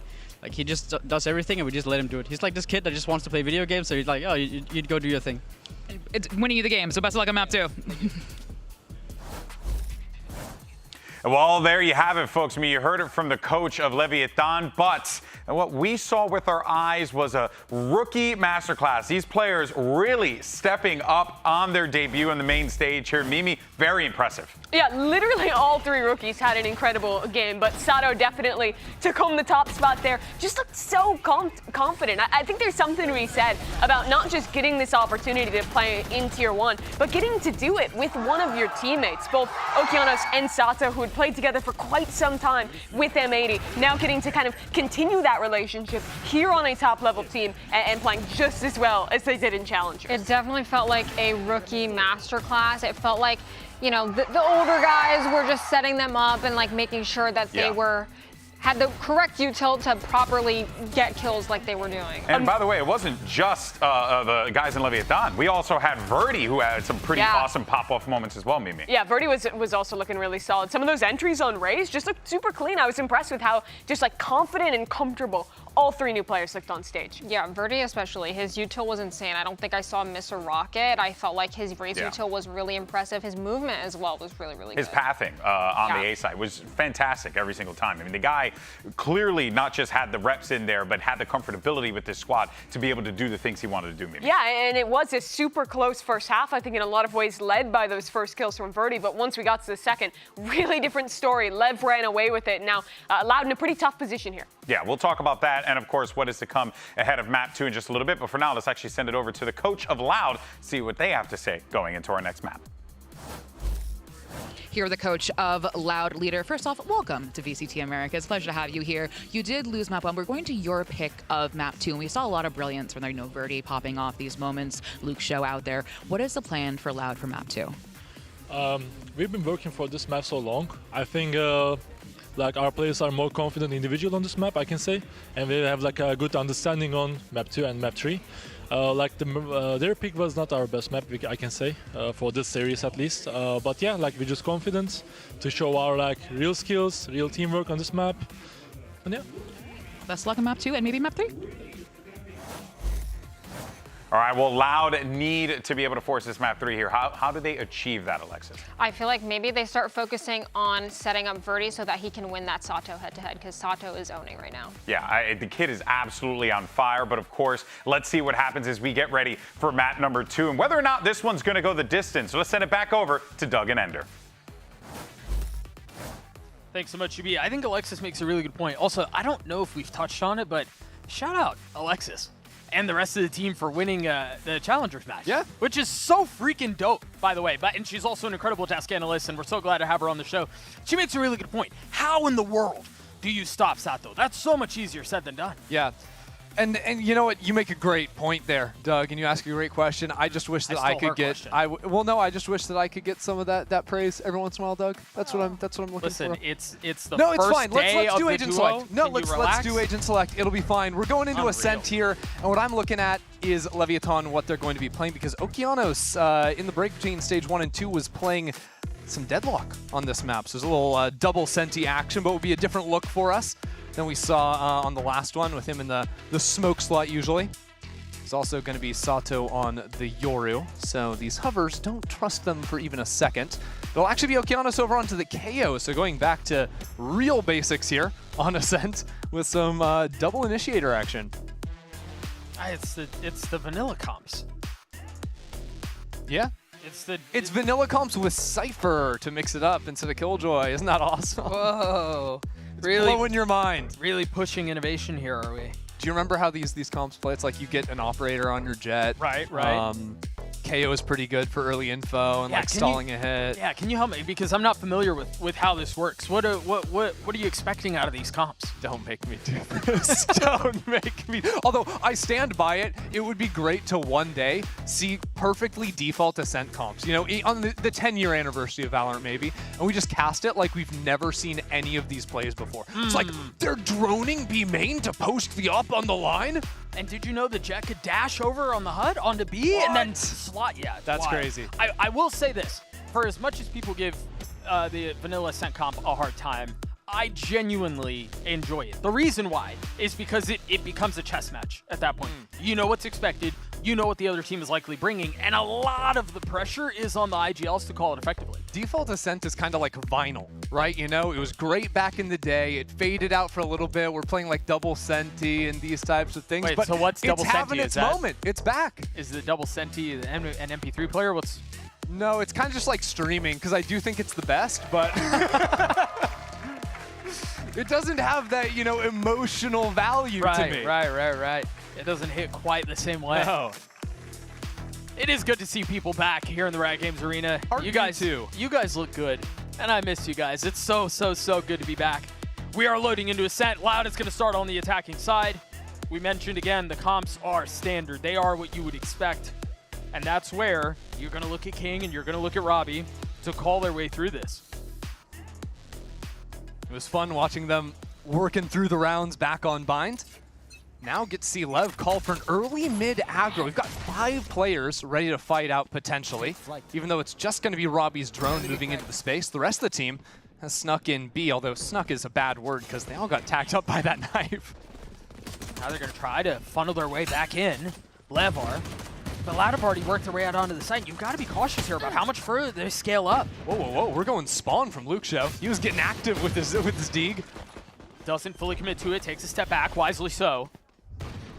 Spike planted. The interesting thing here is that LEV are going to be able to approach this retake from multiple fronts. Okeanis has been dealt with already. There's a swing on the other side. Verdi looking for it. Tex there to greet it. And just off of that, they huddle back. All of Loud move back into Boathouse. Just going to play off of each other. They've got 1 flash on Kawa. That's it. So after the initial contact, that and 4 players swinging is the look. I do love that, though, because LEV are going to be using a lot of their utility to get up where they were. And now they're not going to have that to flush them out of backside. Spike has been going off for a little while now. Sato greeted a free one, right? Because he's the chosen one. Why not? No bullets left. Nice! He still gets the knife kill, but I don't know that there's going to be enough for the round. Loud get it, but somehow Sato steals the story anyway. Look, I don't even care if they lost the round. That was just entertaining. He just ran out of bullets on the Deeg. Got 1 kill with it. I'll give him that. Just a little bit wild. Yeah, just a little. Yeah, right. Got 1 more time. I love first how he dashes into that smoke, and then, I wonder what he said there. Yeah, I'm telling you, I Robbie, have no idea, personally. Look, if you're a fan of the Loud IGL, you're a fan of Robbie. Yeah. A little bit pacey here towards A. And it's a slaughter. As Robbie's going to have another reason to pop off and share and exchange kind pleasantries across the stage. I think his front line there all got tagged up by the flash, so good anti-play from him. Be able to come in and save his teammates. But one thing I didn't actually catch in the pistol round, Sato has money for an operator. Glass off. I don't believe that Sato saved for that, looking for the money. You can just... Hey! What are you looking at, buddy? What are you looking at, buddy? We're looking at you now. But honestly, we're coming down into this round where Sato is going to have the op because he got those early kills that gave him enough money to buy this for round 3. He's posted up in wine right now. Loud not really interested in exploring that yet. No, instead trying to figure out what the mid hold is going to be after ignoring it in the first 2. King is close. Is there any reaggress? There it is. He catches the timing. The spike hits the ground. Yeah, they kind of failed the jet smoke into KO flash combo. The smoke ate up the flash. Made it oh so easy to pick off that kill, but keep your eyes on this forward mid insert from the Omen. With that drone going into B, it really looks like a B split right now. Oh, that's going to give that away. Yeah. We've got full awareness. Yeah. And especially the way LEV are holding over towards A, right? Again, that operator back in wine, then a very passive duo over there. They're fully giving over the tree space, fully giving over mid, and forcing Loud to sort of overstep their way into a site before giving a fight over. This camera, too, super annoying. 30 seconds left. Sees the player creeping out. Dart, too. Yeah, if that connects, there's an Odin here to spam. And now they know. Lucio, no real choice but to push forward anyway with Just a couple of seconds left on the round. It's flawless as LEV get on the board. And more importantly, they keep the op and the Odin. All weapons carry. It was a really dynamic round out of Leviathan, right? Because it started out with that sort of aggressive peak. I think that was Oki, right? Or no, sorry, that was King that stepped up onto Cat. And then once they got into the numbers advantage, the angles they took were so passive, so far back, that it sort of forced Loud to play very deep into the round. Come on, I rented my cage like a really... Goes down. Working down onto the clock, and then, yeah, they can just play from those positions beautifully. Well, you mentioned the mess up on the play into tree. Yeah. That's a really good example of you have to execute. When the comps are the same and when the approach is the same, it all becomes a game of execution. And there, it didn't really go their way, and they were punished for it. And King's the type of player that is going to step forward and take that little bit of a gamble to catch you on the timing, leaving the space. Aggro trip out from Lucio and B-main. Yeah, this is Loud going into probably their default Ascent playbook, which is working heavy into mid, realizing, hey, the last round again, no one was really stopping us here. Beautiful counter spam. Takes Calm down to 18. And now the deep smoke to deny some of that line. Doors open, so they still have passive info off the cam of mid. This is actually a great setup for LEV. Now, Loud should not know that there's an operator in the field. It was purchased last round, but it didn't fire a shot. Right. And it's on the passive angle up to heaven. What? Yeah, I don't know. Unreal shot out from Verdi. Sato with the op buzzing right by his ear. Not finding its mark. The second dip might prove to be a little bit more successful as he's dangerously playing on the other side of smoke. Pancada punishes. That's going to be the save call coming out. Yep. Operator picked up by Oki, or getting out of dodge. And that's a really unfortunate way for the round to spiral away from LEV, right? Again, this op was supposed to be that checkmate move on the angle, but losing the first shot just on a spam through a smoke, was that? I'll have to see the replay. It was off of King's flash. Yeah, just crazy. And then Sato just got timing that, like, on these weird timings where he's moving, he's looking the wrong way, just barely pre-fired the shot into main.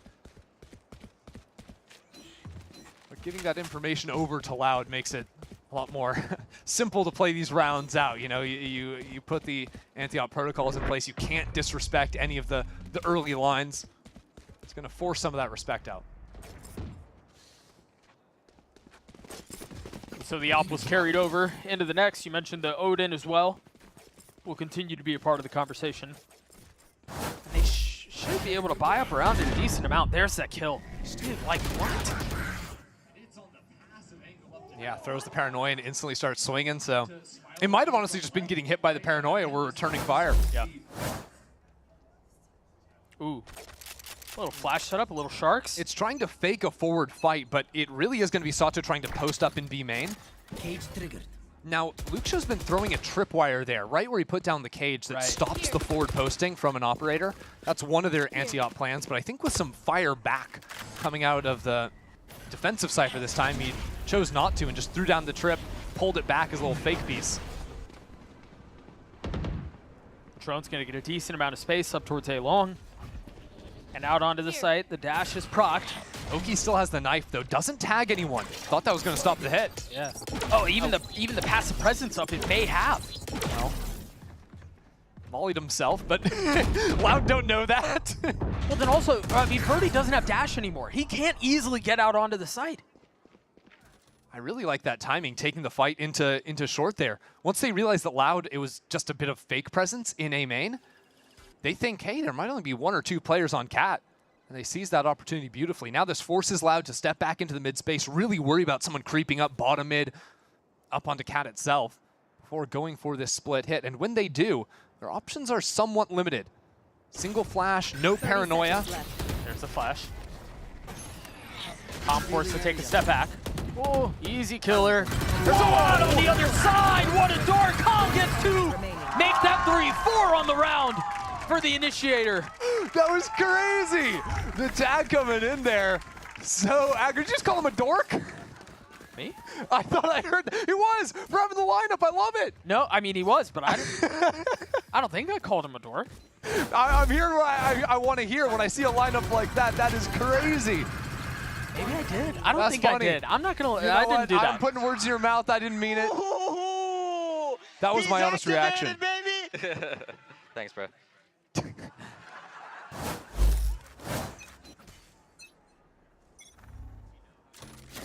Early flash across A main and a dart too. So LEV fighting for some of this passive space. Look at how far up King is going too. That's wild. And Tex is trying to play outside of the range of the ulti as well. Yeah. But his util has been shut off. Big on Sato. Now they know the op is here, but push off the line. Yeah, Sato's been struggling with that so far this map. Yeah, early shots. Hasn't been nearly as effective, you're right. Luke Show now spotted away, and the rest of the fight is going to come in. This guy is boxed into a corner, still goes 1 for 1. Calm gets a kill. The spike is planted on B, though. What's the retake attempt here for LEV? Well, Calm has a Hunter's Fury. He's got a dart. He could be ready to go here to supplement maybe a bit of a counter ult as well. It's so tough to tag onto the Jet. Off its mark, and now Calm is going to do a bit of the same, and this is so much easier. Calm gets count team, but Verdi fighting up on it. Getting a couple kills. King there to swing. And Calm cannot stand. What a round from the Jet. I mean, the shock and awe takes your eyes off of it a bit with the double Hunter's Furies going back and forth. But it's Verdi, the silent assassin on stairs. Finding 4 kills into the round and seizing it back in control for Loud. Beautifully played. They try to funnel out while the ult is going off, and Verdi took, I mean, almost 0 challenge. Yeah, on 3 different angles, too. Yeah. You got to be quick on those little micro adjustments. Cage trigger. And we're quick back into the next one. Luxia has been doing so much of this work into B, throwing down the cages, the cameras, the trips, all to stop early aggression. This time the rest of the team's behind it. Verdi, I was gonna say if he dashed up, he was gonna get tagged, but Calm peppers him through the smokes. What are we doing with an op here, though? We're doing that! We're taking his head off! I don't know how Tex got that value, but it was exactly what was needed. I think it was off the cam. Sato for 1 eye. A great round for LEV. Oh, that was sweet. Over in market, I mean, what? They're behind a smoke the entire time, right? First it's Calm, you know, hearing the dash in, getting the spam shot. Then it's another one, wallbang headshot with an operator. And some style, too, to finish it. Yeah, it was actually the tag up from the Cypher cam they had. Robbie Burger King! Uncle Danny! Oh, dear! That's a tough nickname to shake. That one might stick. If he continues to call his way through this, though, he might just be all right. Loud's still up 1. But a bad buy, Verdi with blades. And again, they're going to try to hit B, and again, all of the Tex utilities here. Cage trigger. Verdi not going for the site, as a matter of fact. Tucks in the smoke, not getting tagged by any of the darts, any of this. Oh, this is freaky. This is freaky, Doug. He's going for it, but doesn't find it. Playing on the Knight's Edge, and ultimately punished. Calm looking for a free one, and they're still going to try to double down. They can't really go anywhere else. Gonna have to check out the shoulder tomorrow. And take a look at how awkward this feels. Look at the minimap. They don't have space out on site. They don't have space to rotate away. Loud are stuck. Oh, you are completely boxed in. The only way to fight is forward. They were just waiting for the smoke. Now they can look back into B. Dart was cleared. Top shot just off its mark. But Calm is not. Robbie and Luxia left alone. And they will instantly fall. We're tied at 4. LEV's entrenchment into this B site has been very challenging for Loud to break out of. You know, Loud are doing so much fighting into B main where they really haven't found a fight at all. And then it seems like they're a little bit lost as to how to deal with that Odin into back site. I mean, Calm is just destroying them this game. Spike down B. And it's mostly due to the fact that, like, Calmac has support around him, right? It's not just him trying to play off his own utility. No, he's got the Cypher util on the ground. He's got players swinging out of smokes as he's taking contact. to pull attention away from himself. And when you have distraction working around an Odin player like that, Calm's just going to tear you apart. Now the question is here is we do have a timeout called. Surely Loud are going to be more interested in going A here, given how tough it's been on B. Do LEV go a step ahead of this and try to flip their defense A? I mean, I'm not going to lie. One of my favorite plays coming out of a timeout like this, when you've shown an op so many times, is it's time to bust the Blade Storm, run an aggro piece yourself. Yeah. Sort of invalidate everything they've been saying during the timeout. But I'm not sure that's the style that King would like to call here.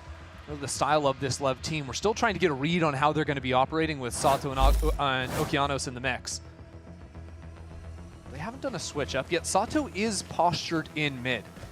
You know, I was thinking that Loud were maybe going to play a little bit more into the mid space. Sato might be thinking somewhat the same, but it's him over in Pizza right now, as opposed to taking a forward line. Yeah, and they did move all the Cypher util to A this time. One off of the null command from Kalanzine, so he's going to put the util on A, but still play onto the B site, so that util won't be invalidated by the ult. Sato already spotted by the drone. A deep smoke, and it's not just a threat. Verdi's gone exploring. Ooh, Oki's real isolated here, but the camera gives him early information.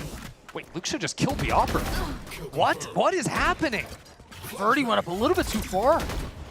I mean, there was a flash in from Kalanzine, but it caught Verdi, I think, not Oki. So now Loud have to work back over into the A site where there's still that Cypher util that they haven't seen. And the dart will delay it a little bit longer. Calm's utility has been so freaking good. Well, and then when you don't miss with the Odin, it certainly helps. I mean, what? It's a repeat of the last time he was here. Yeah, but there was no utility behind it. The guy just sees through walls. He's just a knower of all things. And now while Loud have finally gotten the tree space, they put down the neural theft, which tells them B site is the place to go, but Tex is still here, and that cam still gives him some warning. Calm held the cross for just a moment. Not a lot of time left in the round. Tex, the last one entrenched, out onto the site. What can you do to hang on to this? First shock will miss. There's no real way for him to punish. He did.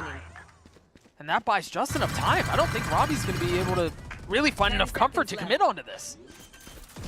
Every single option is a bad one for Robbie. Even a paranoia coming in at the end. I mean, Lev just started pushing on every single angle.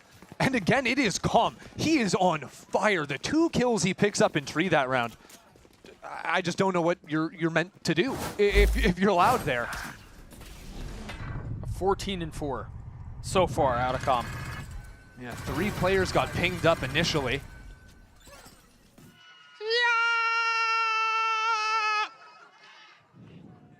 What did he mean by that? That was well said. Really well said. He's just a modern day poet, I guess. I don't know. You're just losing rounds. You're getting called Burger King. They're moaning at you. I just... What does that do to the mentality of a person, of a man on stage? I don't know. It forces... I mean, it's something a lot will have to answer. A marshal for Robbie here. Hoping someone swings into him back in mid right now. It feels like Loud have just never found the early fights they're going for, and then all of these fights, whether it's, you know, market or tree or onsite, it's like these second stage fights into round where usually it's after, you know, you've opened up with a kill or two. It's those lines that LEV have really been abusing frequently, and Loud just have not found the answers into it ever since the first few rounds. But they still somehow through that find themselves within 1. I will say, this is a cute camera up in top mid. It sees over that wall, so it's to spot rotates coming through. Loud aren't really in a position to capitalize off of that information because they're playing into main instead of mid to ping pong between the sites. Instead, they're just going to go for it straight on in, but there's Trips here. He stepped over it. I don't know how we managed to dodge that. And so even with all the utility here, King gets flushed out. That 2 kills found for Loud. Oh, that's so tempting. Realizing it's an exercise of utility. Now 10 seconds left. They might be able to get the spike down. Loud think they can win this round. That's an ult command. They're going for it. Tex there punishing onto 1. The flash on the other side. Remember, it's just a marshal and 2 sheriffs. But as time ticks away, the possibility only grows. Here come the knives. Shocks on the other side. Oh, it's gonna buy a little bit of time, but the knife is perfect! And all of a sudden, it's all on to Tex. To try to pull this round back, 44 HP. He misses missed the it. jump, gets 1 kill, but that's all. It'll be a thrifty response for Loud. That was wonderful. I mean, both Luke shows kills, but also the utility from Kalanzine, right? Because that ultimate, all Sato wants to do is get into the play, right? He's got the op in his hand, so it's time to pull out the knives. Well, that ultimate, now there goes 10 seconds where I can't get into the site. And the second he jumps in, he has to switch to the shorty because there was a knife immediately following the null command. That was all Kawa there. And then to make matters worse, Loud picked up the op. Now they have it into this next round. And it's in the hands of Verdi. What can he do with it here? That's the question, because it almost forces you to play these rounds much more slowly. I'm surprised to see King stepping forward. There's a chance the attack side has an op. You don't take those forward lines. But seeing that presence into A tells Lev a lot about how Loud are playing this round. That op very likely creeping into mid. It's exactly where it's going to be. Meanwhile, there was a flash and a fake TPA main. You would think Another that one Pancata is going to be further up, but you're right. And these positions give Lev a checkmate effect into Tree. If anyone steps in here, Okeanos is thinking about it. Verdi gets tagged up, has to dash away. Well, we're losing the clock now, and Sato is still in market, still with support behind him. Try to play around the smokes. You think he's gotten away, but again, it's a utility from Calm. Oh dear. Oh, it is vintage. It is vintage Calm. His utility has been perfect. Supporting Sato has been there. Sato continuing to find kills, but it is that utility which has been unbeatable. Pancata gets his 2 to keep things interesting, but Lev take the round, and once again, you're absolutely right. Calm has set up Sato beautifully. Sometimes it's individually, he's finding some of the value on his own, and other times he just sets up his duelist to go do things like that. I mean, you see the dart, which tags 3 players, so that's a kill. Then his ultimate comes in for more. You think back to Bind as well, where consistently he's seizing players, getting ult combos with his Brimstone next to him. He is such an enabler for his teammates. The best guy to have at your back. Different setup here from Tex. Back to B. I believe that early attack side knife only tagged Oki, so they may not know what's up A. Standing ahead. High flash comboed with the dart. Hold on, A main. That's a beautiful set of aggression, and again, I think it was off of that knife. It was a double aggro look from Leviathan. They sort of faked this fight into mid with a dart flash combo, and at the same time, did that A look. That was really cute, and coming in on the last round of defense. A beautiful punish. Loud forced to take a step back. Wait for utility to come back up, and then maybe they try to burst out onto A. That's gonna help. There's multiple lines of defense. Sato still in main. That is a thing of beauty. And to still have the presence of mind to drop the smoke, swing back out, 3 on the round. And pop the dash. He's going to look for another. Spike down. And it is waiting on the other side. Valentine on the swing. Left to his own devices. A 1v3. A Bulldog. A little bit of utility, sure, but no real way into this round. Doesn't even have the spike. That's a done deal. 4 for the duelist as Lev gets a 7. Just a brilliant call coming out of King. Remember the round before this when he went for the walk up into A main? He saw what that hold was. I think he only saw 1 player when he went for that peek. So this time he calls his teammate over. Verdi goes to the boost play. And it just threw everything off kilter for Lev. It's wonderful. Beautifully done. There's a bit of a slower start early in the half for Sato as well, with the operator in hand, but he heated up big time towards the end. Him and Calm both. Those two will be a problem, will be a force to be reckoned with. Again, 7-5 for Lev. You've got Calm, who's, as we mentioned, has played exceptionally well. Sato's starting to get heat back up, and you take a look at the other side for Loud.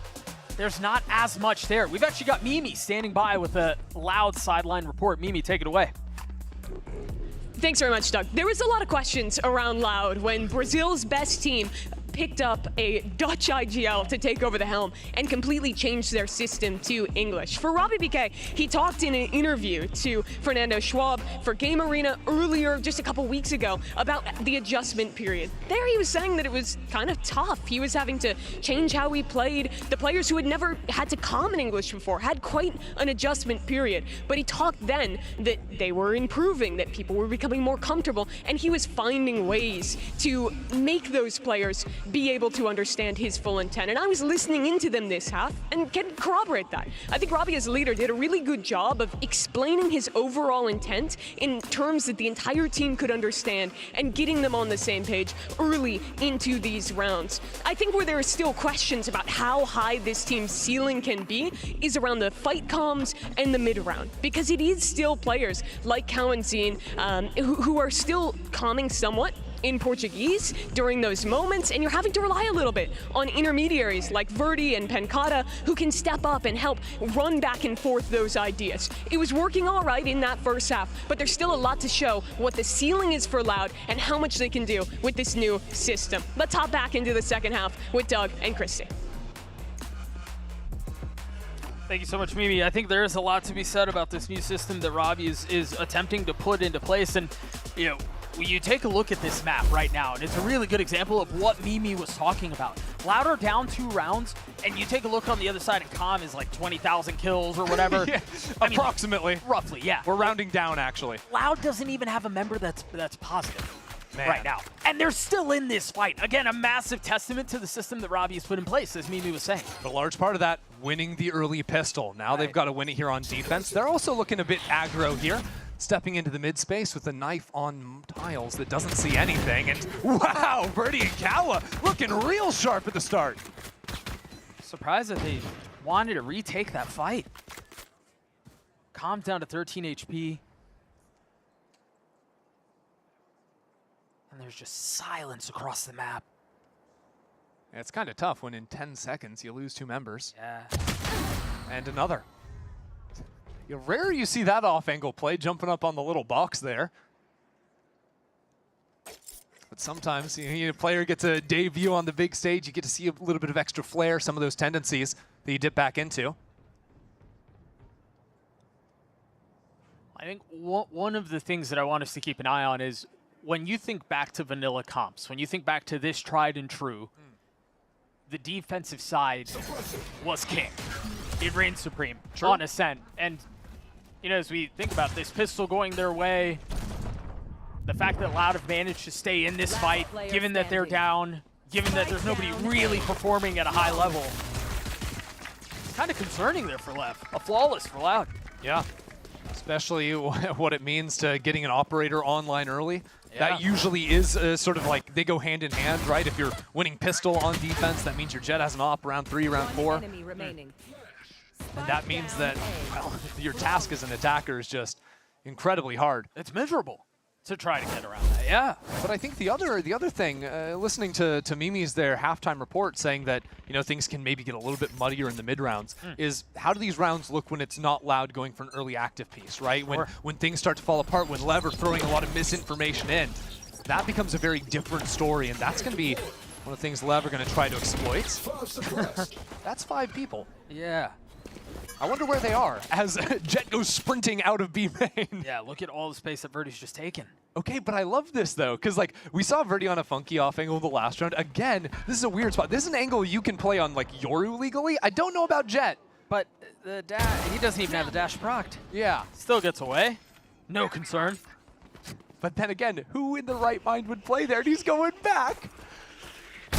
Why not? Yeah, expires. Okay. 3 kills found. Don't ask where the spike is. Yeah, that was eco frags. I think if the map like wobbled, if there was an earthquake, if you could do that on a floating brick in the middle of the sky, it would fall right off. An earthquake on a floating brick. Yeah. In the middle of the sky. These things can happen, Doug. You don't know they can't. Right. Yeah, I really appreciate all the thought you put into that. We're going to workshop. We're going to try it again next week. Yeah, I'm not. Yeah, I'm not here next week either. That's why we're not trying it.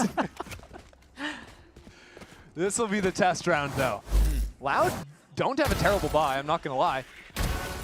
Couple of Guardians. But again, this is a round where Loud sees a lot of space right after the early presence. These are easy rounds. I want to see them succeed in the hard rounds. Early knife to give Verdi a line, a flash and a dart.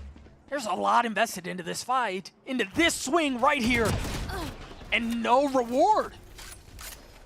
Yeah, the one-way does get called in, so they still hold on to A. But you can see there's nothing in tree. They're now droning to try and spot this out. See a couple of players. And LEV are likely going to move away from this one. You would think, but they're freezing here. I guess expecting a swing back out. Yeah, I mean, LEV are reading that, or Loud are reading that LEV would leave. But this is getting a little bit funky. Maybe even trying to fake out the re-hit by bringing Calm's drone back over into A main. You can see, look, everyone on Loud is eating this up. The Ohm and the two-player tree, everyone's turning back to the site. This is a beautiful mid-round from King. Investing a smoke out towards main as well. And they could even go back into A if they wanted. Like, if these players don't find anything or maybe even get a kill onto the site, it could just end up being an honest A hit. That's exactly what it'll be, and all of a sudden it seems like Loud's patience may be rewarded. It is. I thought that was going to find its mark. Texas Air to get two, though. LEV have forced their way out onto the site. 3 for the Sentinel. Pancada now down. And Lucio left in a 1v3. A Guardian in hand. King is weak. Ahead of the smoke, too. And no one's there to hold it. That's 1 kill found. That's the easy one, though. How much more can they find? That's all it'll be. Tex gets 4 as LEV take the lead back. Man, Tex is such a safe pair of hands there for LEV. The round started getting really uncomfortable. They lost the first 2 players on the side exec. Spike down A. But then he just kind of has to enter the side himself. Cow actually supported with a flash there that tagged the player back Jen. Let me see you do your dance, let me see you twirl. Yeah. Yeah. Do you think this guy's heart rate has ever spiked? I don't. I think that was him. I think that was him fired up. Dude, this is the calmest guy in VCT. Tex already passively getting some control B main. Ooh, Verdi has the operator on. It's actually in B main. Used Robbie there to break a lot of that early utility to allow him to stay forward on this line. But that's the sort of counter-op trips that you can't get the super post. Well, how Tex survives that is wild to me. Yeah, they're going to do studies on it. So now they understand the op is B. But that means trap on A, very likely. Right. What that means for LEV is they have to split up 2 players now going into A main to make sure no one's back in wine or there's a little combo piece, but the combo's in tree, Doug. And that's where the spike is headed too. And there's a knife to potentially scout this. Only 1 flash to play off of, so it's got to count from Oki. That knife is going to cause problems. That's going to give so much away. 30 seconds left on the round. You take a look at how far up they're coming to Verdi already. But he's taking the line. Tex is now dead. The push and pull in mid is going to force LEV to go into B through mid. And there's still 2 players that almost ran into Verdi. He almost went down. And now the pinch is coming in. The Jet on his other side. Saw the pushing back threat. Robbie's there, but with 8 seconds left, there is no time at all. You're right. Beautifully played by Verdi. As soon as that knife tagged as many people as it did Tree, he knew he could take that line. It's that second round when he had the Marshall in his hand coming back once again.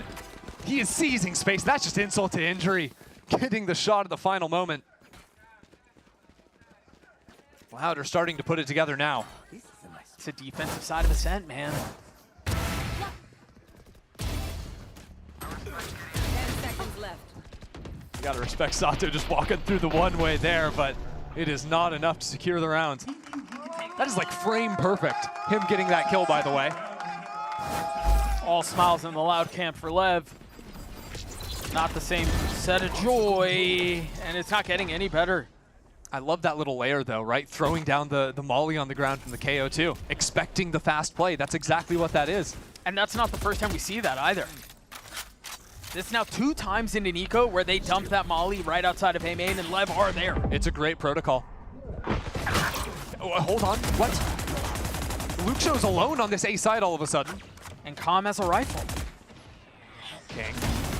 Easy. One enemy remaining. Bit off a bit more than they could chew.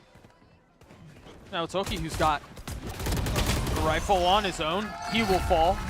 And there was a little bit of interest there, but Loud stabilize. Leviathan need to find answers to the opening skirmishes that they keep running into. And yeah, okay, a few of these rounds have been ecos. It doesn't really matter. You can wash those off easily.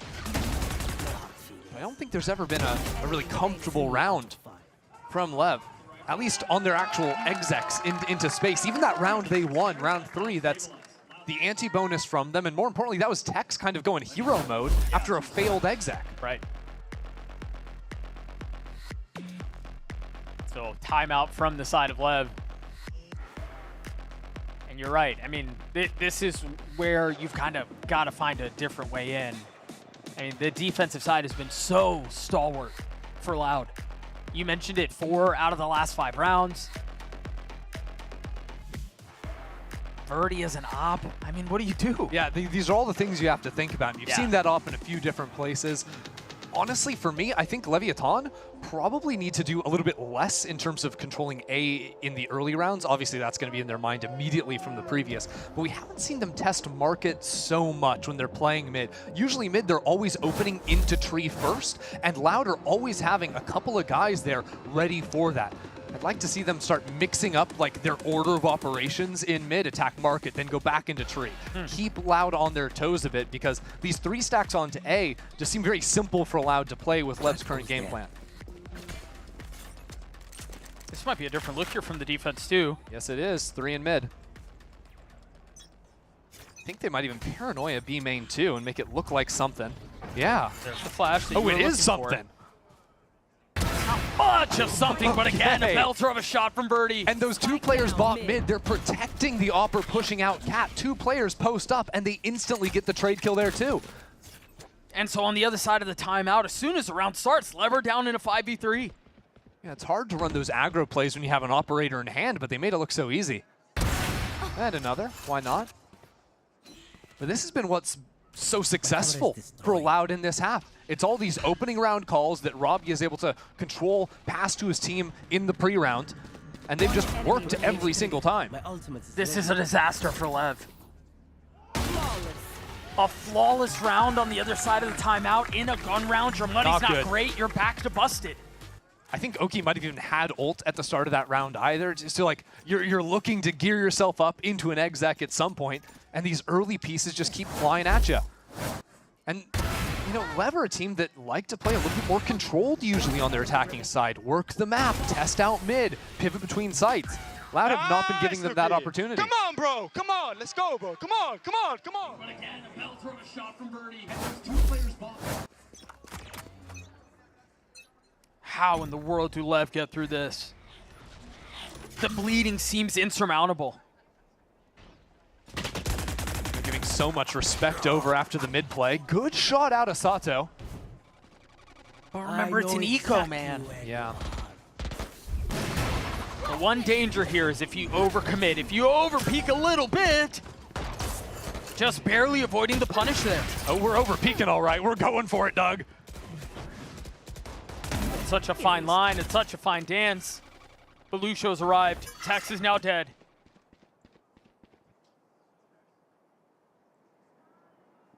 I think if you're LEV here, you can get away with the fact that you haven't had to invest a ton into this. Oh, but you are dead. You're so dead.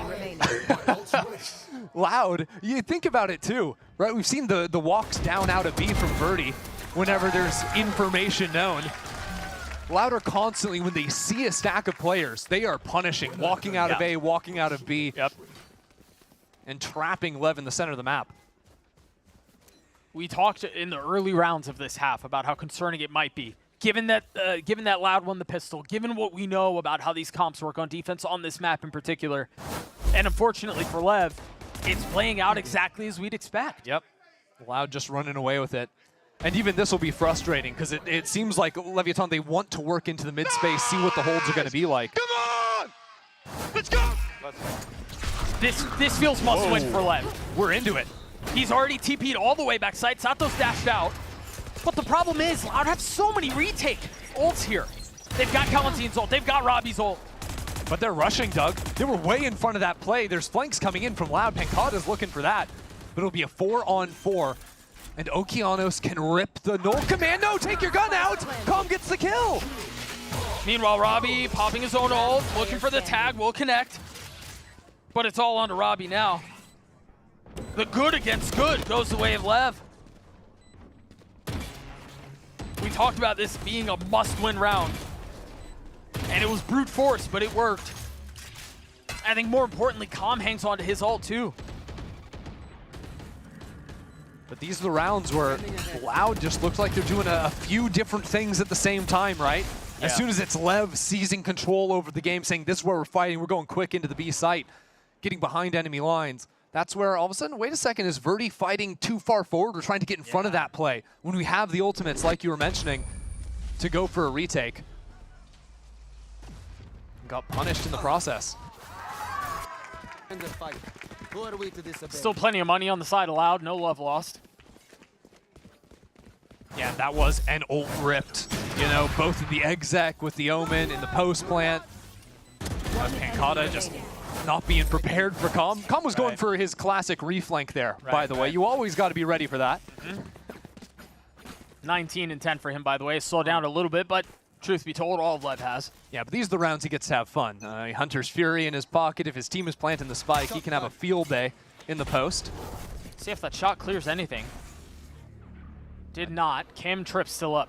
I think that landed on lane there to hit a deeper tripwire. Do they dare swing into Verdi here?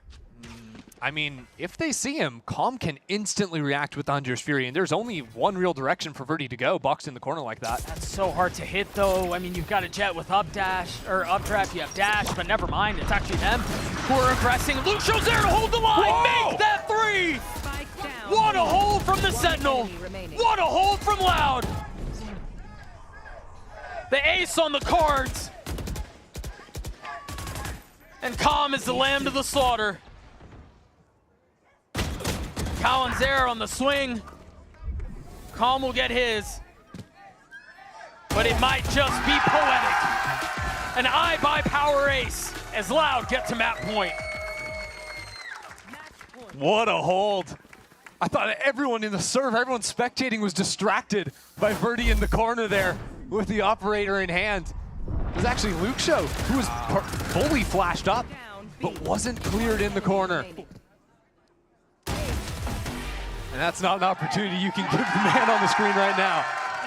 23 and 11 after that ace. By the way, blowing a kiss to Sato on the other side of the stage, who was giving it right back to him. They're having fun up there. Loud certainly are, yes. Maybe not as much fun in the left camp. Timeout is That's called where you're here. wrong. I turned around right after the play, and Sato is literally having fun. Like, I got what, you got what, we're trading them back and forth. Like, it feels light and refreshing for Loud, or for Lev, I think, even when the going is getting a little tougher here in the second map. Which reminds me of the conversation that King was having with his team before the series started.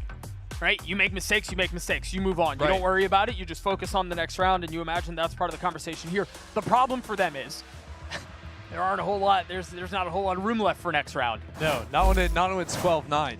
And this is, I think, opportunities where your rookie players are getting tested, right? Because it's no surprise. Right. Sato and Okeanos, they were dominating the scoreboard back on Bind. That debut coming hot, the momentum's pumping, you're feeling it.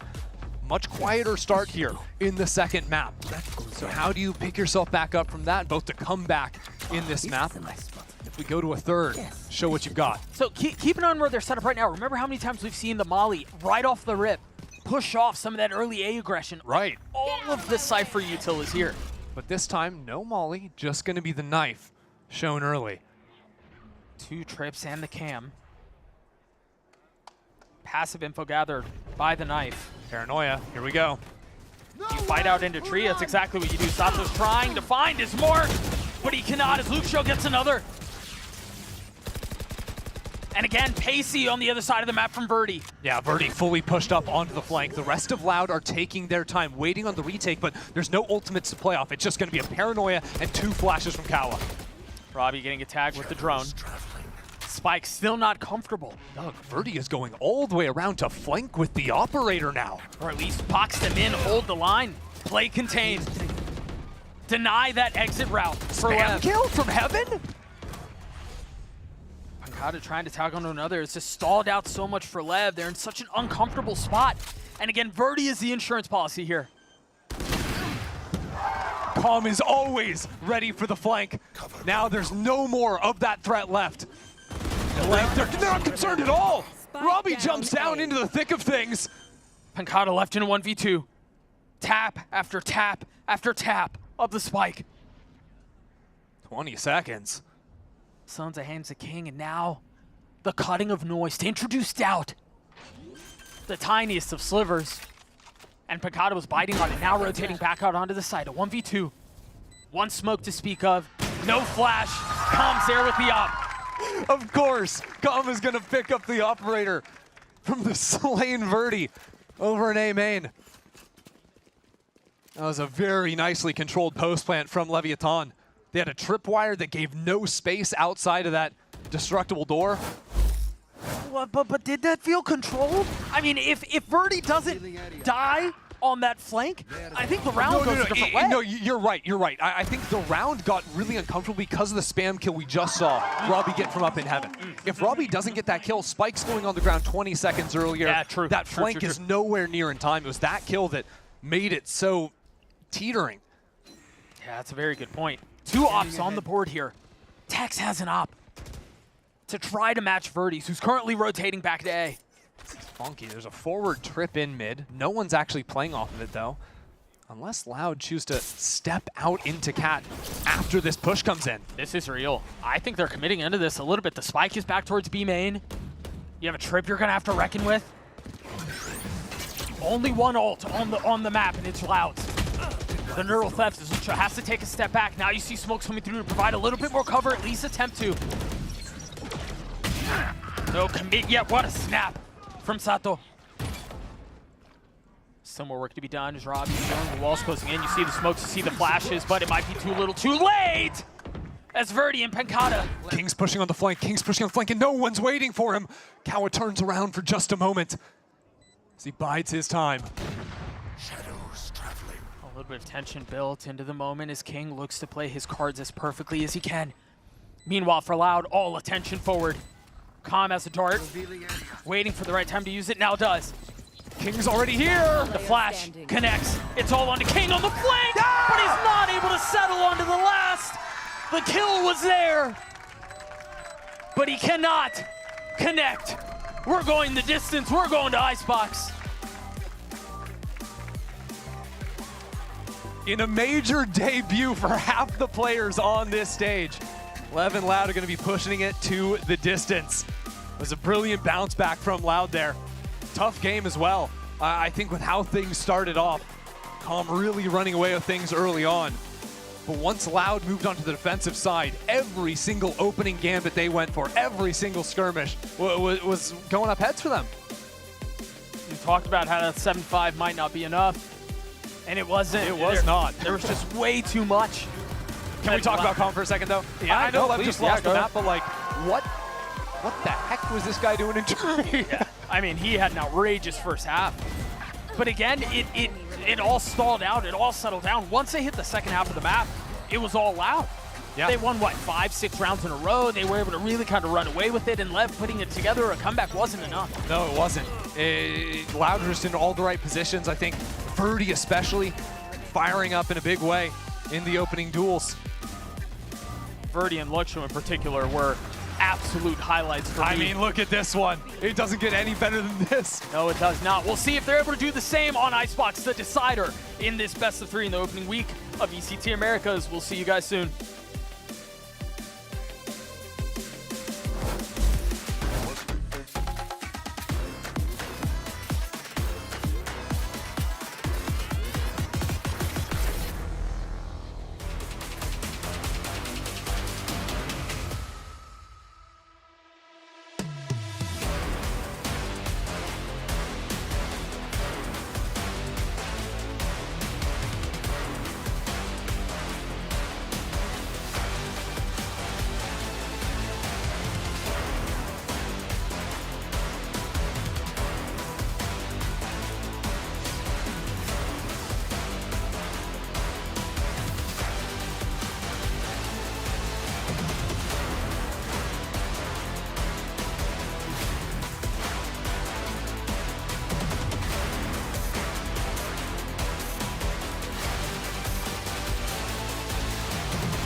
de Com, 3 en contra de 1 y apertura 1. Se lo lleva sin problemas, viene Com. 29 de vida.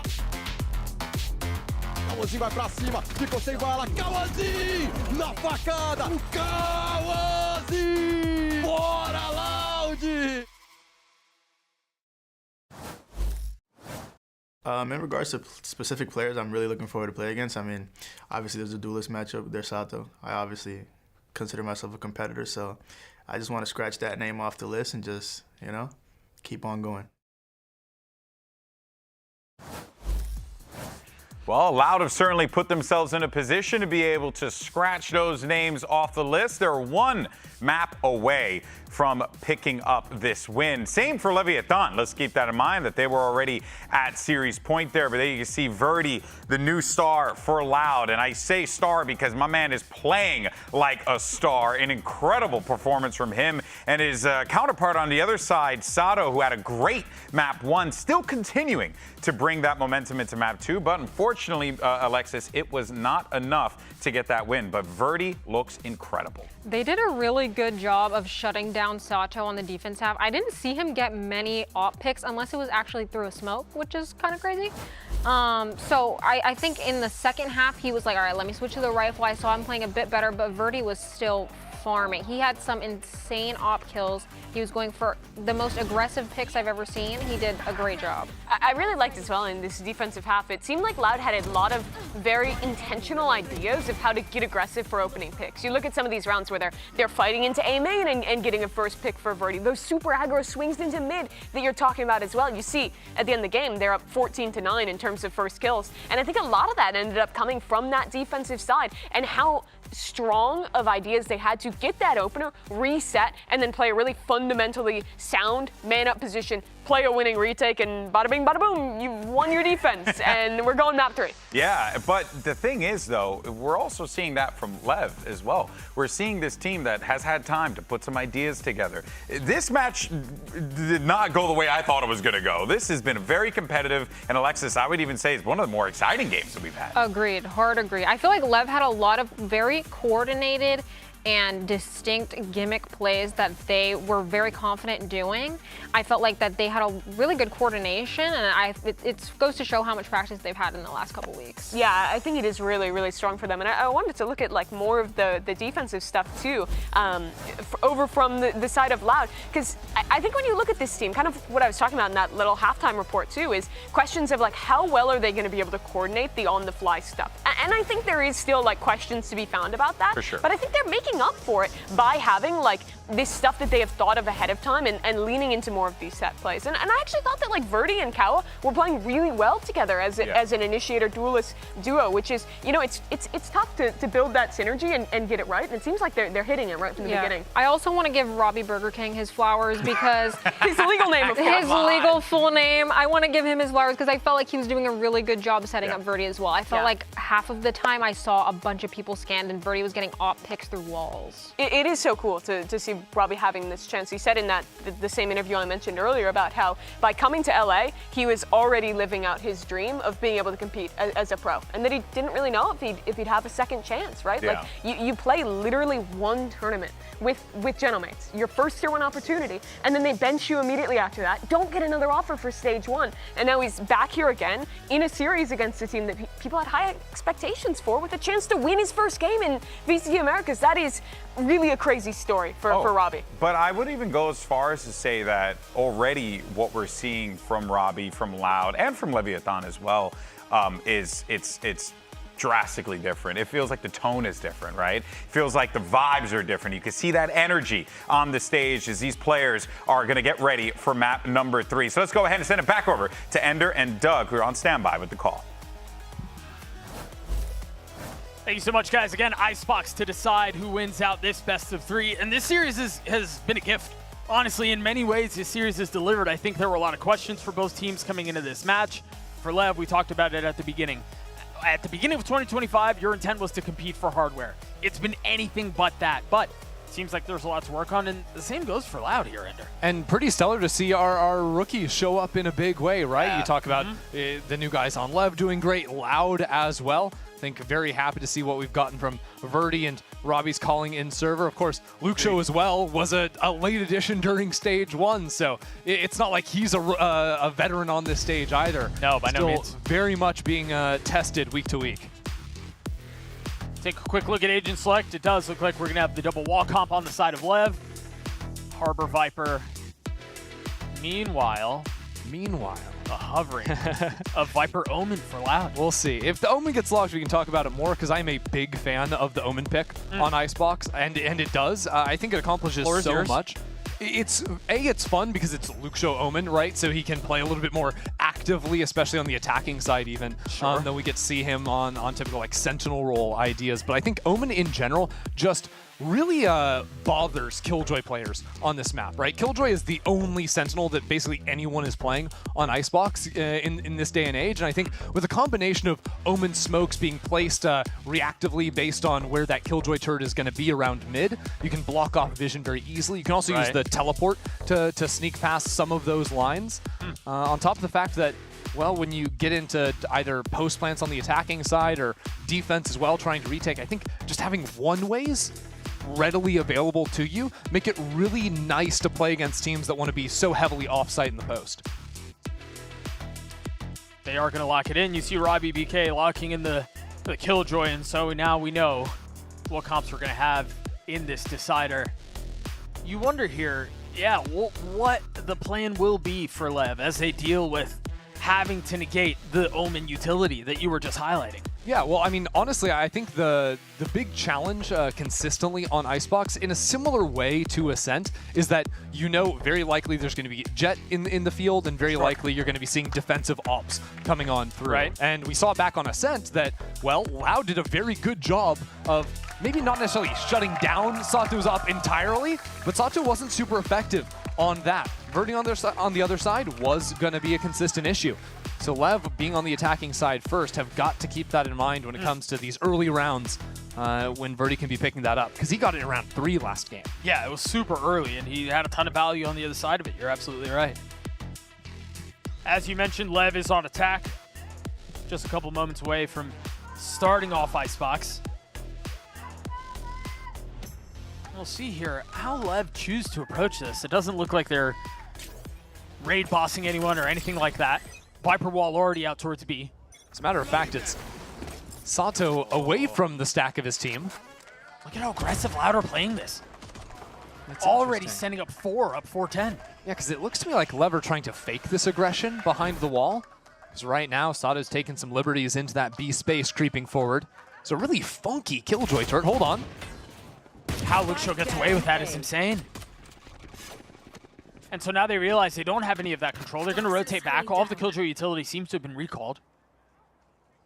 Yeah, didn't quite catch if it got shot down or full recalled. Either way, this round is just getting mad for Leviathan because they're still sticking around in A, realizing that no one kept pushing through. Maybe they think it's been a full rotate, so they want to move back into that. But now with the threat of there being some mid-space, it's just kind of a freestyle round from Leviathan. Yeah. They don't know which lurk they want to go into because neither of them are finding a fight. Loud are playing this so well. The turret gets procced, and so they know they have to rotate back in to consider that. And as soon as they do that, Loud rotate back away towards A.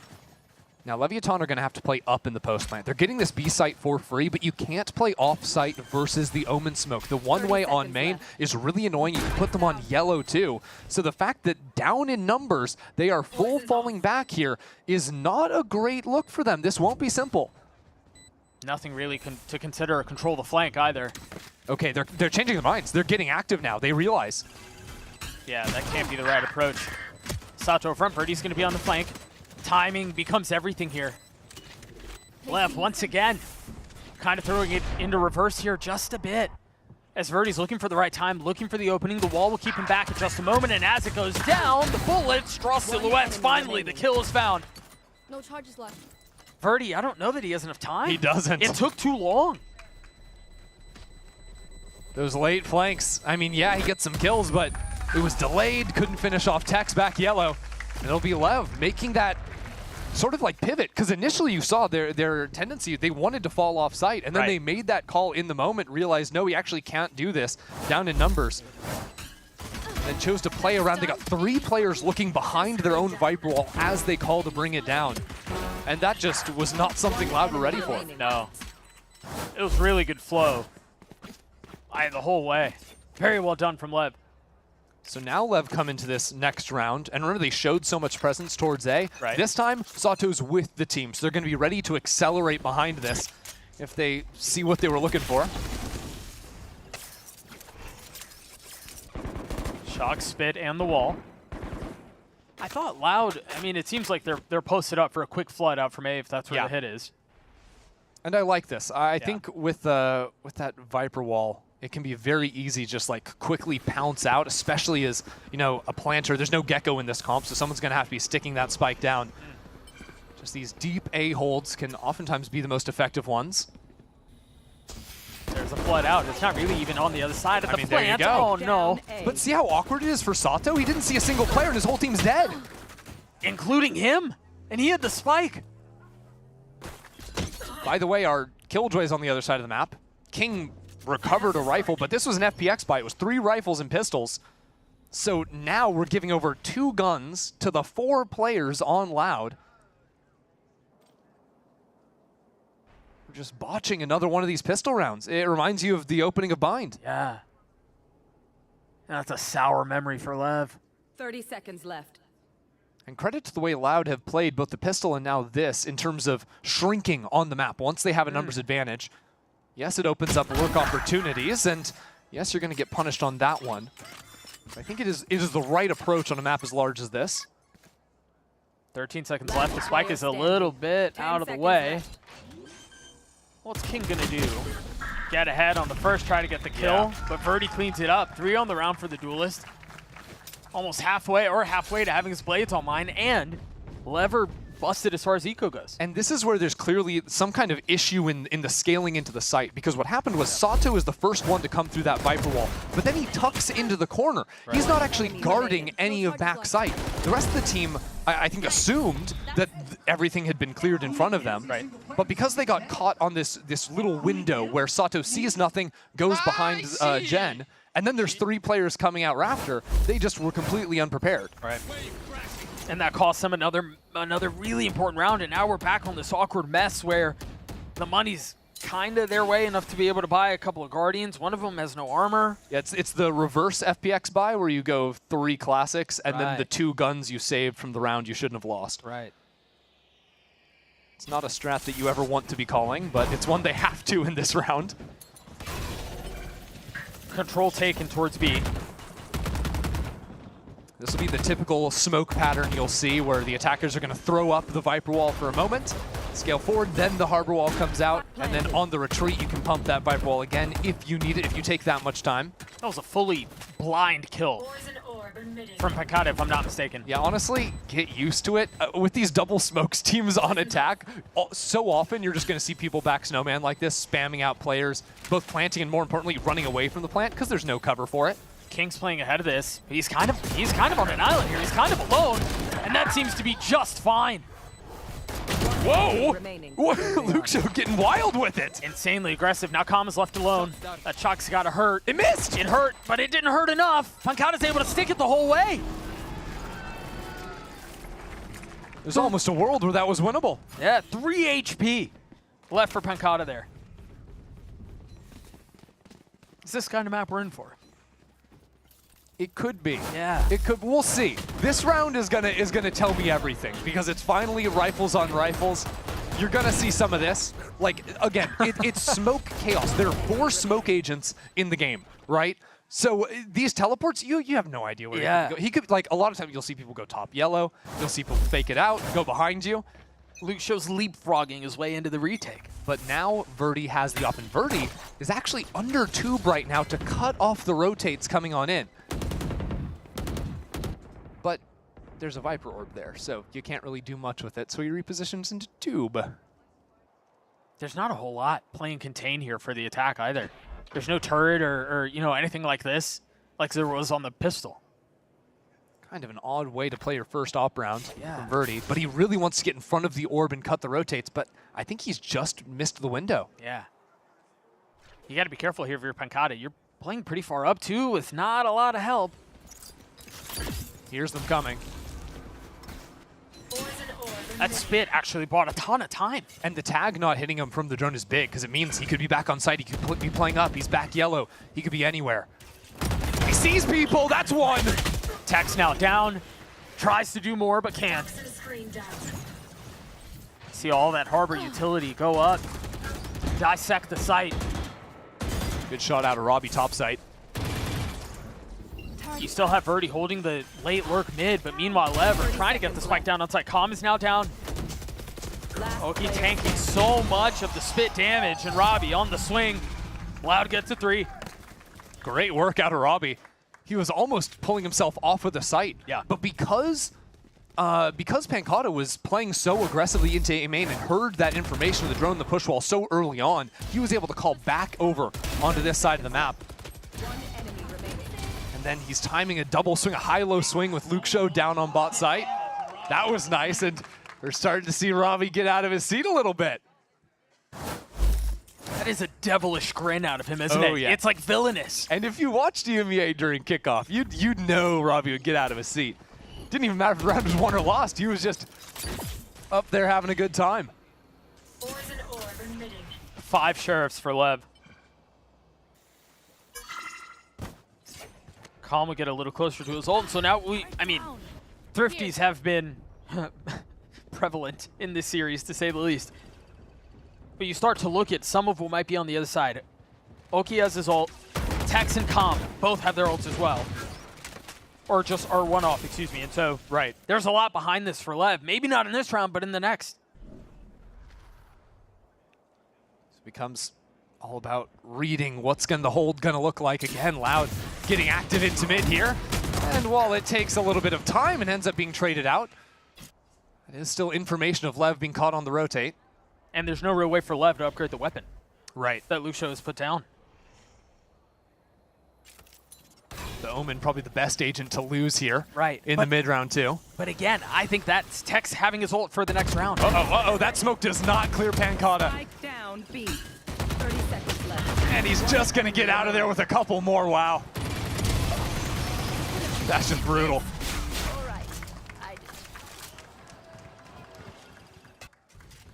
I know that looks bad for Lev. They just got destroyed, what have you. Loud are up 3, but this feels like, I know it's pretty early in the first half too, but this feels like a swing round. This Absolutely. is where, if Lev are not able to capitalize on the fact that they're sitting on 4 out of 5 ults and Sato's one off of his, this half is cooked. Yeah, it's a swing round in every sense of the word, right? Because it's the ultimates like you're talking about, but it's also the money. Yeah. Only 2 people could actually buy next round if they were to full lose this. But what does that do to the pace Lev want to approach this round with? And then look at the pace that Loud are approaching us. So look at how far up they are on tube. Again, they're just walking down mid, challenging Lev. Tex doesn't have anything here. There's nothing to cover this. There wasn't a turret to give him an idea that there was aggression. Like what kind of madman would call that? Just full contact into mid with 3 players? Really deep walls up towards B. Now the question is, how far up do Lev scale? How much do they invest? They're going all the way. They need this round. The Reckoning dropped. Kawanzine able to settle. 3v2 for Loud, and the spike is down. Luke Show is underneath all of this somehow. Right on the other side of this wall. Verdi's kind of forced out of the play a little bit. No real idea of where everyone else is, and Sato falls as well. That's just a tragedy. That's brutal for Lev. I mean, you just take the head off of Tex, walking straight down into mid. But even after that pick, it seemed like Lev had a really good position on the site. You know, they throw the vertical harbor wall that allows Sato to sprint all the way back into Snowman. That's a great place to play the post from, especially with Oki getting up top site. But then it all goes wrong. But then you get into this drawn-out B-site post plant where all of the problems that Icebox has ever had come back, where it's so hard to actually bunker yourself in to be on attack. The one saving grace, if you will, for Lev, is that they did not empty the bank. They still have 4 out of the 5 ults to speak of. Yeah. And so I mean, this round isn't really where it's going to come into fruition, you would imagine, but in the next, they still have these. If they had blown all of that and still lost the round, I mean, And look, that is valid cope as a spectator. If I'm in the coach slot right now, I'm pissed, man. Sure. We just lost a swing round where we didn't use any of the ults that we walked into with. That's why we're hitting the timeout button. We just lost 5 in a row and we couldn't get a single one of those down. I think one of the issues, though, is that now Loud also have that same strength as far as ults go. It was not an advantage that they had previously. Exactly. And so now the rock beats paper beats scissors. It becomes a bit of a mess for LEV because now Loud have all of the counters to the advantage LEV would normally have. Yeah, it's unfortunate, too, because based on the money, Leviathan are still playing rock, paper, scissors. Loud are playing Valorant. You know, they've got tools to fight with here. And interesting. Okay, Leviathan, they're forcing up behind the knives. Yeah. They're ready to go. The only thing they used was the Reckoning. And look at this different look from Loud. Remember in the previous round, it was so aggressive down mid. Now they have 2B long. The turret's up in kitchen. And Verdi has the op. The last time we saw LEV try to speed up into the A site, it went terribly wrong on the anti-eco. They've got to clean it up, and this time they're facing down and up on a high angle. King got tagged, 23 HP. Sure, that's a blessing, though, because yes, it is. 23 is better than 0. Luke Shaw on the other side, though, playing this nasty off angle. Actually, backed away, and did he just see Calm? I'm not sure. The orb ran out of he gas. knows. Oh, Luke Shaw picking him apart. Shadows traveling. And then So Mobile, double teleport away, use the enemy wall to give yourself an exit. Dude, he's playing this Omen so well. It's nice. Probably the prodigy to watch here in VCT on a stage full of them in this match. Oh, that did not work as intended. Funny physics. Again, it's Luke Shaw. Sato never had a chance. The guy single-handedly ripping apart LEV. Hunter's Fury was used from Loud. Seconds left. They're saving, Doug. They have to. I mean, they brought up around the knives in this round. What else can they do? But how crazy is that? That you have players like, they had taken site. They are back site Snowman, and somehow we are saving the round. We're saving guns without planting the spike. And hey, we're walking down mid still. Loud aren't done with it. They're not letting LEV get away with this. Nor should they. Hit him where it hurts. Or at least attempt to. Oh, you dealt with the B main player? Well, there's 2 more coming in right behind you. 3 seconds. You got to speed up if you want to make this work. Okay. It's actually a couple of kills donated. King eventually falls, so they carry 1 gun into the next round. Yeah, even a 3 for 1 is worth for Loud there. Huh.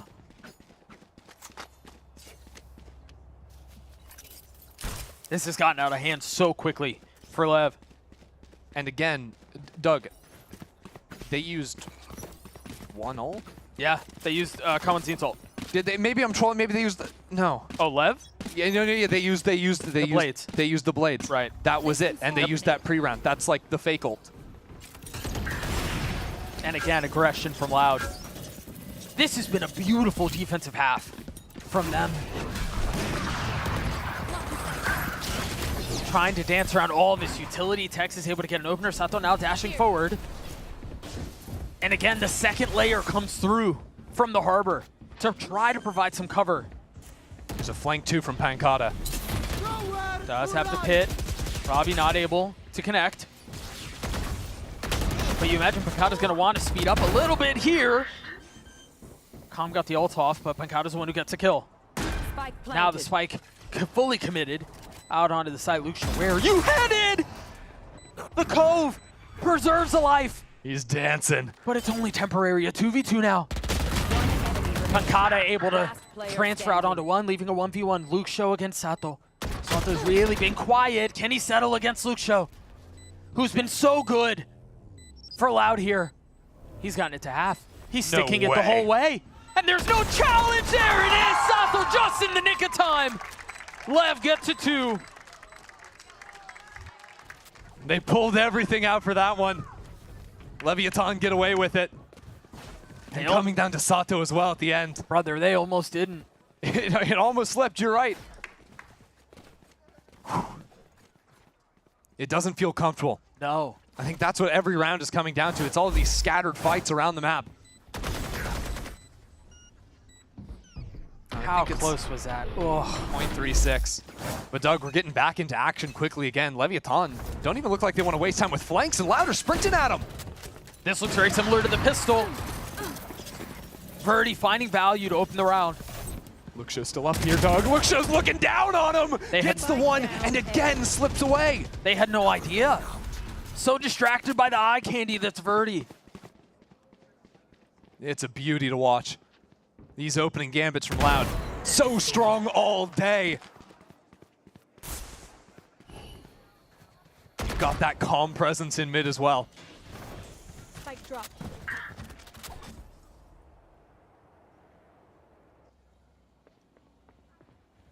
If you're Lev here, your money's about to be bad again. It's a 2v5. Let's see what they can pull off. I was going to say Sato was a hero in the last round and found the opener to make it possible. Still 2v4. The spike planted. Robbie has ult, though. Cover going out. It's a dart. The flash out for Lucio off the swing. Sato's now dead. King in a 1v4. He's running out of there. Yeah, all the way away. Lucio just threw a paranoia onto yellow that pushed Sato out into the open where the operator was trained on. Exactly ready for him to take that. If you're Lev, I'm trying to think through how you stop some of this, how you stop some of this bleeding, how you try to control things a little bit here. And I don't see an opening. Well, the problem is it's been a different issue every time. We've had the early failures, right? Because they won pistol round, and then the next round it's poor scaling that fails getting them into the A site. Then after that, it's getting abused with these mid walk downs, and now we're getting like bought at the immediate start of the round in A main. He's up again. Like, what? Like there is zero answer to any early aggro piece from Loud. You mentioned it a couple of rounds ago, and you said it beautifully. It's uncomfortable for Lev. Loud have not allowed them to dictate the pace, but King might be able to swing back at this to get Lev a third, potentially. The pit is now through. Two players turning around for a potential flank. And Picard not really interested. Lucio gets the best of Oki. Now what? It's clean. They're not clean enough. A 2v2 here. They still have to play around this pit. King gets 4. Tex gets the last. Left fight on.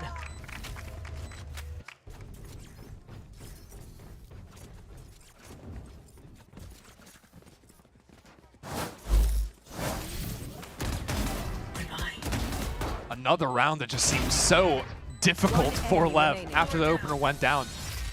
But I guess if King can't call around it, he can fight around it himself, right? Sure. 4-piece for him. In what has been a consistent issue for them, I think, has been holding it together in their post plants. When Louder pressuring flanks and whatnot that time, even without support. And again, it's aggression A. Again, it's a dart setup. Again, it's Lucio, and again, it's an opener. It's 2 rounds ago on repeat, except Luxio's fighting before that, and again, this is 2 rounds ago, Doug.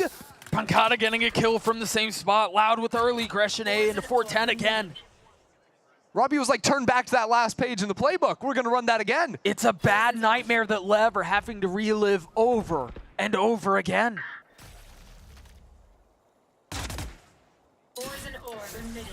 I mean, yeah, King, you got a 4K in the last round, but that was also from a reasonable position. Poison's off. This one is anything but. Money's fine, though, so Leviathan are going to give it a decent shot, but what Loud have done consistently all day long is pressuring. Once Lev give over information of where they are, well, now we've got Loud walking down in this mid space. There's no flank coming in. They've given up B site almost entirely. And apart from this forward line that Luxio is going to have over by Generator on the A site, well, the rest of the team is just going to react to either a plant on B or contact from this Omen. This is actually wild discipline from a team that we've seen run at the attack at the beginning of every round. Yeah. I wonder if it could have something to do with the... I mean, they're saving at this point. The money is fine enough. I would have thought they would go for it, but maybe they don't want to give the risk of like Cow and Zine getting ult online, because, right, like, no, Okeanos and King, they're nowhere near getting their ults. But if Cow and Zine gets a kill, gets a spike defuse, a little bit extra. Yeah. That could instantly get turned around. And then you're looking at 4 ults on the other side. Last round in the half. It's been a grim half for LEV so far. And the grim half is also a large part to do with the ultimates, I think. For so long, Leviathan were sitting on their ults for a long, long time. And it wasn't because they didn't want to use them. It was because they never really were afforded the opportunity. Yeah. And so now, if you're LEV, you go into this next round thinking, where are they going to run at us now? Is it going to be mid? Is it going to be A? Is it going to be B? It might be B, but it might also be kind of chill. Verdi has the operator posted B. Which, honestly, I love that. Given how aggressive Loud have played. And Kalenzin's allowed to get the orb for free with like almost nothing committed because of the threat. Oh. Oops. Great trade. Needed. But Pankata's waiting on the other side, and he's been a demon. Well, now he's a little rat inside that smoke. Gun here. Still tucking in the orb, waiting. A snake looking for his prey. Pankata gets this one. Robbie's there to trade, but Oki looking to open up the site.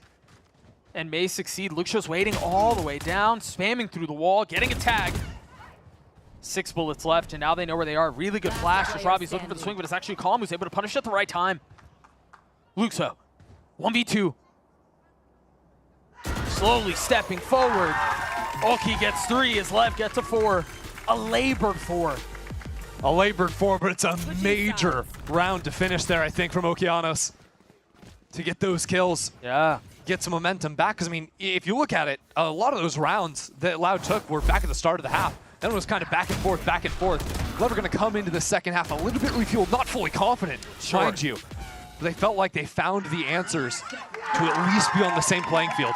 Yeah, I mean, given how this half started, the fact that we're sitting at 8-4 is a blend. It's a miracle. We'll take those. We'll take those for Lev. 1,000%. Lev managed to get to this point. We'll see if they can close it out in the second half. We'll be right back.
I feel like a funny story that happened was as soon as I came to LA and as soon as I met the guys, the first thing I said was, "Wow, Calm, you really look like my older brother, my actual older brother," and the rest of the team said, "Wow, you're shorter than I expected."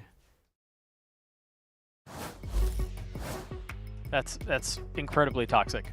That's crazy. His name is Sato Pequeño.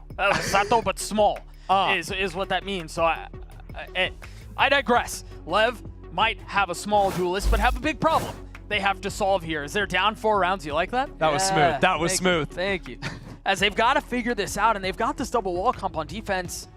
But you're right. With the way Luxio played this out, Ender, he could just run around the walls. Oh, yeah. He's just going to TP his way through it all. Yeah, you still get to have fun on the attacking side of things with that Omen fix still. More so, I would argue. Yeah, already quick teleport up for the early peak on top of Raptor. Or Belt, rather. Dash already out. Verdi pushing the pace. No real desire to slow down. Swings into 2. Perhaps a bit ill-advised. But honestly, it's worked so well. Why change it now? They have to take a step back, though. Yeah, it's really awkward, especially with that harbor wall coming in as a second layer of defense. from Leviathan. They're just completely pushed back. They don't even have the space in front of 410. And now Loud, without a dash to get themselves into sight, they're going to call Pancata back into the rest of the team and try to brute force in. The 3. Ooh. Or Okeanos is one of them. One enemy remaining. This defensive hold has been exceptional. Although Pancata gets his 2. Not without taking a good lick before. Yeah, it's never secure. It's never as safe as it should be, but Tex cleans him up. Lev win a pivotal pistol. We're making jokes on bind around this time after the disaster that was losing round 2 after the opening pistol of this series, but it is again danger stations for Leviathan. Already trailing coming out of the first half, but cleanly converting here, and all of a sudden you're looking in a similar situation. Oh my god!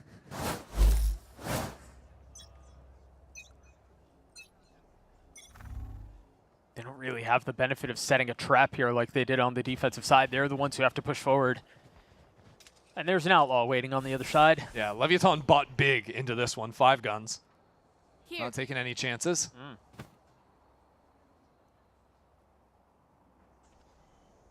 A quiet start for Loud. Yeah, Sato's given a lot of respect over with that wall coming up, backing down, but as soon as he sees his prey, he's going to snap. That's Constantine out for the round. The rest of Loud still huddled up towards B. Robbie, the one exception to that.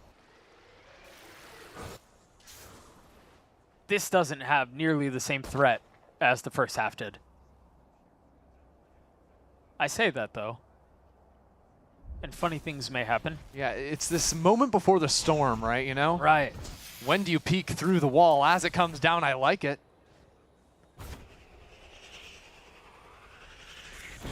That dash is going to expire. Sato has to take a step back.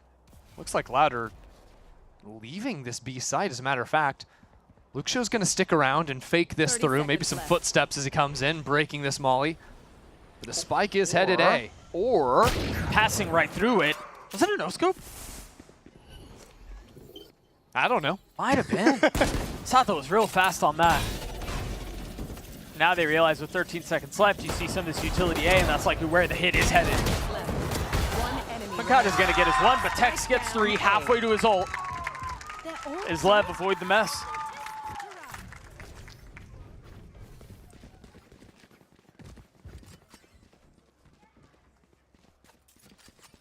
Loud looks like they didn't overinvest into that second round, so the threat of this outlaw immediately reduced. It's going to be full heavy armors coming into the next.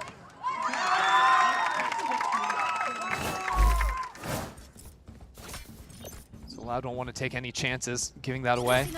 Any sort of early round like chip damage you could find here, especially if you're calm, looking for shock darts, things of this nature. Molly's... Oh, he's just headshotting, huh? Right. Armor, what armor? Yeah, it doesn't matter. No. I mean, you'll take that 1-for-1 trade. Again, no jet makes executing a little tougher, although this is the benefit of having the Omen there. Yeah. With so many of the Viper walls and smokes and whatnot, you can give yourself little pockets to teleport into, especially top yellow, if you're moving up to 410, things like this.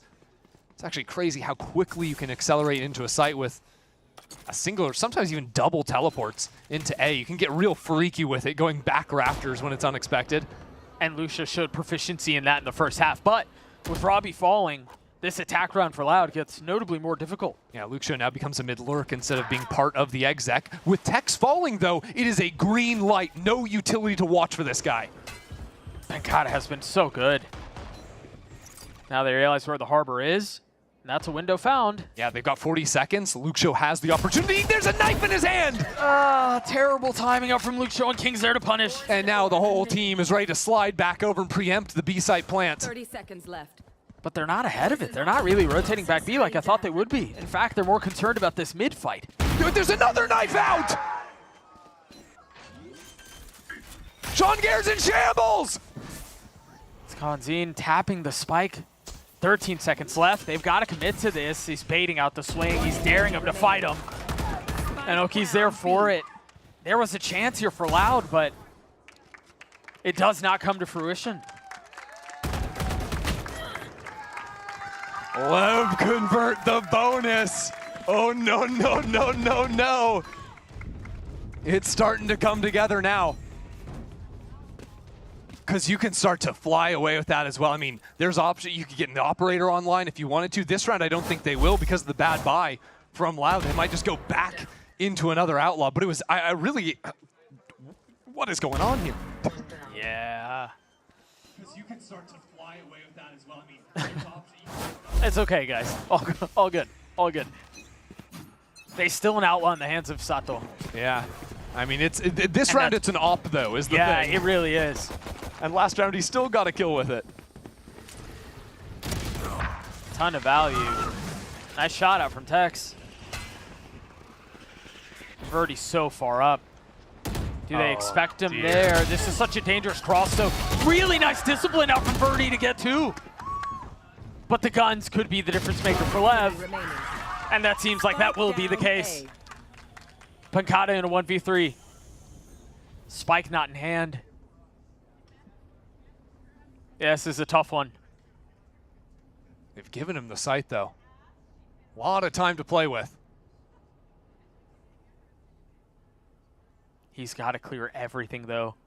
Look back and spawn. Sato's holding him all the way back where he spawned in with an outlaw. There's just no way for Pancada to get any info.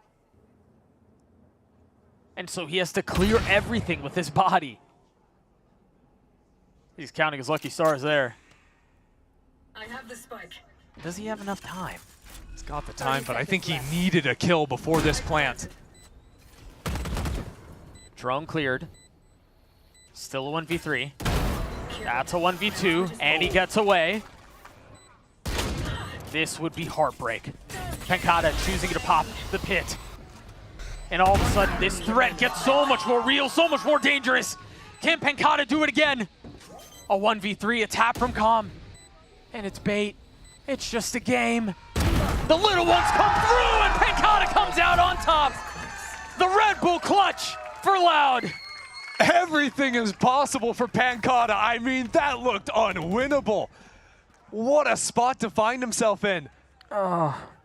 And now we're just adding the ice to it as well. Pancada wins this clutch. Now we're calling a timeout. And it comes after limit testing on all these angles. Catching the player going on the rope, just peeking out above his pit. And now Leviathan are just going to be sitting on the other side of the stage after that clutch, squirming with Loud calling this timeout. I mean, the timeout was probably called before the 1v3. Quite possibly. And so now, yeah, they'd have a little bit more time to think about it than they would have liked.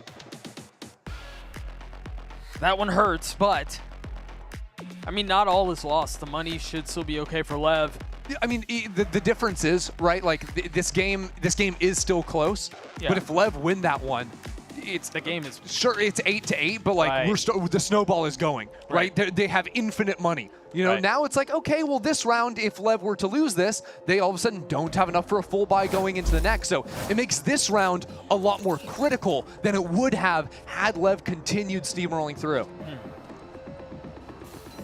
And that really starts to become a concern when you're, investing so much and you're trying to start buying up this this operator. The first time we're seeing that in Sato's hands.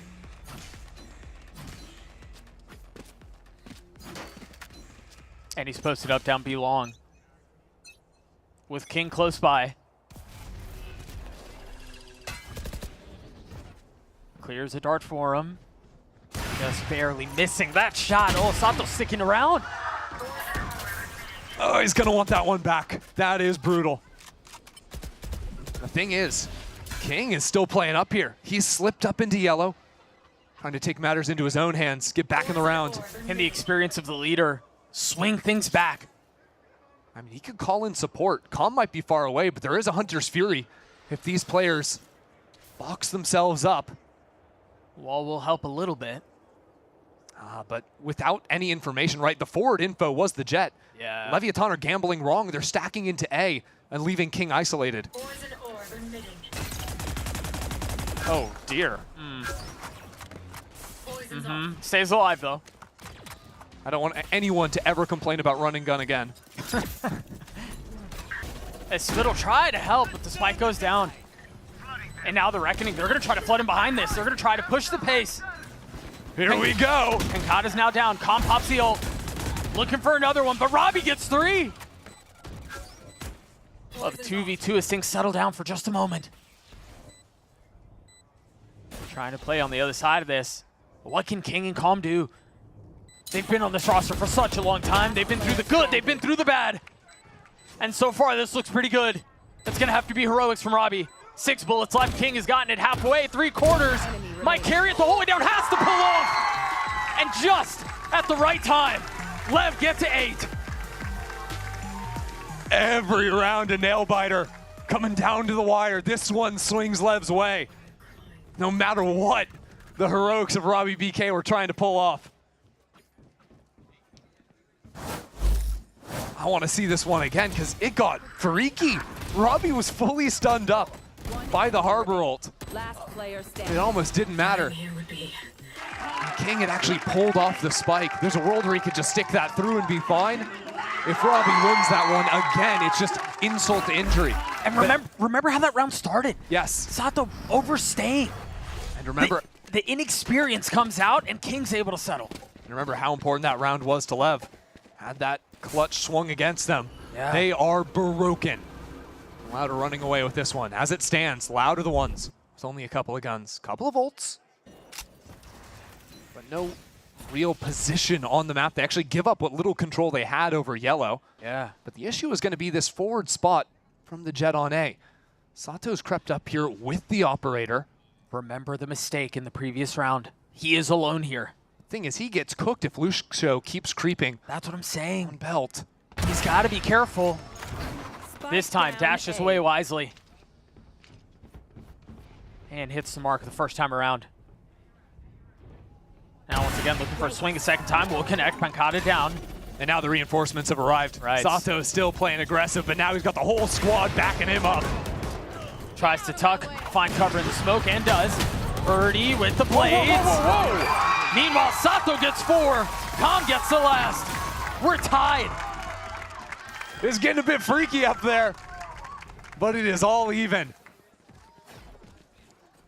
Leviathan only dropping the single round so far in this half.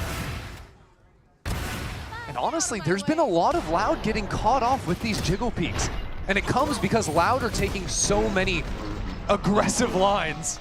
That was gnarly. I don't know where I'm looking. I have no idea what just happened, bro. He made it look good, though. You got to give him that. So Loud call a timeout now, and now we're tied at 9 apiece. What a ridiculous half. We thought this was done. It felt like it. We talked about how 8-4 was a gift. 8-4 was a blessing.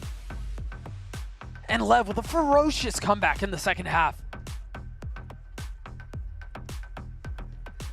I do think a key difference maker that Loud just have to be aware of is how often I think they're getting caught out in these mid-rounds. Yeah. When they're trying to move into these side execs, right? And it's not actually as a part of the side exec that's happening. It's Sato finding that pick up forward on A. It's happened over in B main a couple of times too. What I think might actually come as a consequence of that is more, immediate looks into the site. Stop playing the whole map necessarily. Maybe orchestrate a couple of execs around the ultimates they have at their disposal. It's going to be completely different round this time, though, Doug. Yeah. It is into mid, and we are looking to jump up on top of Tube. Potentially with Cow and Zine having some dart into ultimate options as well. Yeah, I was wondering what he was doing back there. There's a deep smoke. He's going to TP into their spawn. Oh, yeah, we're going all the way back. Okay, so they have essentially split the map in half. But Doug, Leviathan have fully pushed forward into A. We are flipping sides of the map now. And they don't really know. And Loud Spike hasn't left spawn. It's all the way back. It could get pinched back there with an operator looking at it. They're rapping, but they're rapping the wrong side. Everyone is still there. What is happening? Verdi's gonna get tagged through, not able to find any space. As the wall goes down, you see a couple of members there. Sato trying to find some high ground, trying to stay alive. Kings are on the trade. Okay, now everyone's on the right side of the map. It makes sense again. It's a 2-on-3, A-site, exec, go. Does Robbie ult? Do they just contact through? Holy smokes, that's a play, and it's the right call. We're just gonna walk. They're gambling that LEV are gambling. And they're right. Ankles broken. Now the post plant. Ultimates to play with. The first wave is going to be the lockdown just to stall out the first 10 seconds of this post plant. But after that, Loud are going to have to fight. Wait a second. Robbie has to be careful. The It's lockdown, time to use it. The lockdown that you mentioned, he's holding on to it. We gotta Second go. guessing. Third guessing. Now this kills everything. Kalanzine falls. And now Robbie has to fight like hell for the site, for the lockdown, for everything. Trying to push forward. 45 HP. Clears out one. Into the swing. And Lever there. In the craziest round we've seen all stage. It's been one day. But still true. Leviathan see it through. That was madness. I mean, they cooked up what we thought was going to be a quick play into mid. Ended up being a couple of players walking through that smoke and the Omen teleport to spawn. But really, it was the calm decision-making in the 2-on-3. Can we try that one more time? I didn't quite catch that. My concern, concern maybe isn't the right word, but it was a cool idea for Loud. It was a really cool idea. Sure. If they decide to wrap B instead, the round is theirs. But instead, they wrap into 4 lever there. Now they have the lead.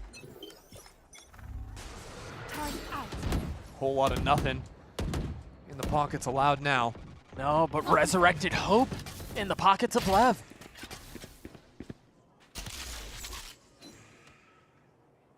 Lev choosing to play a pretty low info round on the anti-eco. The only line being held is Sato on yellow, the rest of the team bunkered back. Reminds you of their approach back on Ascent as well. Think about how aggressive of a map this was at the beginning. The rounds seemed like they were decided in the first 15, 20 seconds. Now look at this. It was the side swap, right? Loud are a team that seem with Robbie BK are all about opening gambits, taking early fights. Luke Show getting active with it. Comms drone did not see the people up to. And didn't tag them either with a shock dart. That could have been big damage. And so he has no idea. He does have a little bit of help though. And his position, and well, those are steady hands. How much more can they find? 30 seconds. Excuse me, not to upgrade a weapon. Pancata falls as well. There's still a pit on this side of the map too, Doug. Yeah. Not really sure how that kill came through. The pit's now down, but that actually works out quite well for Lev, as now they have the sidelines they can fight through. Kalanzine has nowhere to go. Leviathan are now firmly in control, it feels. And when you look at this match on paper, it's week 1 of stage 2. All right. It's levers. It doesn't feel like there's many stakes riding on it. And individually, you can lose this game and bounce back in the year. Sure. But because of how poorly stage 1 went for these teams, the lack of championship points, because they're both making such major changes coming into this map in particular, you need to hit the ground running, right? You need to prove these changes made sense. Because, having a decent performance this stage, making the playoffs, that's not enough to guarantee you going to champs. No, you have to go the distance here as these squads. Now it's Lev looking like they're going to be the ones to jump out to the early lead. It's an early op angle too. Now they know, but Luke Show, again, aggressive. TP's up top and is there to welcome. But it's all the trades that come after that make it an advantage for Loud. Bomb grenade out. Now Tex is off sides. Finally thought he could be a part of the party. Loud have beaten him to be. That felt to me like Lev was trying to deal a knockout blow. Fully shoved, gets Sato in an aggressive angle with the op, and then forces them on a miserable spot in series point, but That did not go their way. And you know the reason they're calling around like that?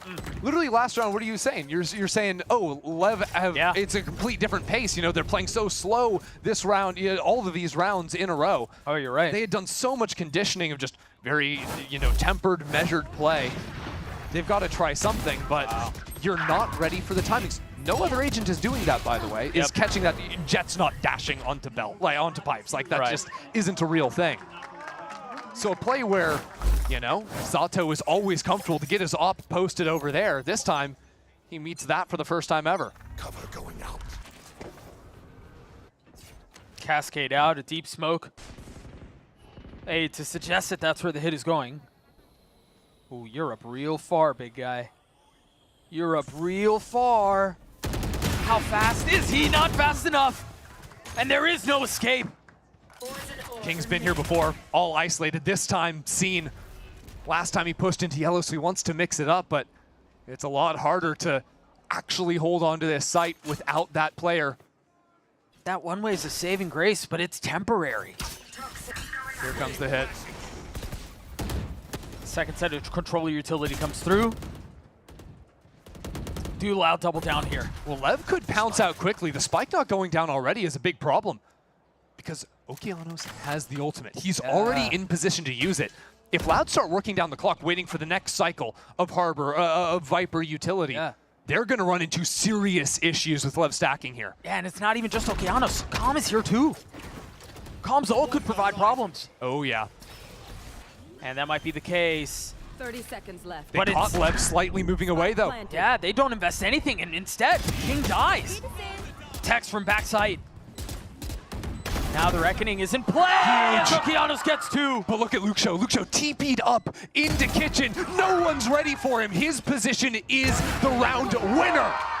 Text left in a 1v2. Unreal out from Loud. Luxo's Omen has been a sight to watch this game.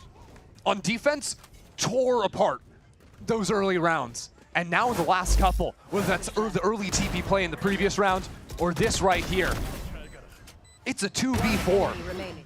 But he injects the maximum amount of chaos into the round with his teleports. And LEV just couldn't handle it. Last timeout called for the side of Loud. LEV have one more. Or excuse me, no, that was the last one. It is it. Yeah, just hands off the wheel for both of these teams. And now we see, we talked about this a little bit, particularly for Sato, as we've seen a couple of questionable decisions, but this is where experience matters. This is where you've been in these positions, you've been in these fights on this stage. This is where it really comes through. And I think you're seeing that experience on other players on the team, right? I think we saw consistently back on the last map, it was Tex for Leviathan that was stepping up in rounds that were starting to slip away from them. I think we've seen that out of King a number of times today, or on this final map, as well of Icebox. Now is that high pressure moment. Yeah, it's fun in games when you're on top of the world getting aces, dominating back on Bind. Now you have to lock in and see this through. See what the buy is for LEV. It's light. It's not pretty. No. But there was a rifle donated over to Sato. Putting a lot of faith in him. Leviathan looking for an early A fight, but Loud have avoided that early in this round. Again, it's an early teleport from Luxo with a shorty in hand to scale past his own smoke. And they're just overwhelming. They're swarming. Placing swarm grenade. Remember, fear for LEV, they didn't have much of a buy. Robbie almost gets caught. Swarm grenade out. He's up so far. And now they realize it. They realize exactly where he is. Oki's able to get one with the Classic, sure. But Classics are all that remain. Calm upgrading a weapon. A 2v4 into this pit. This is tough.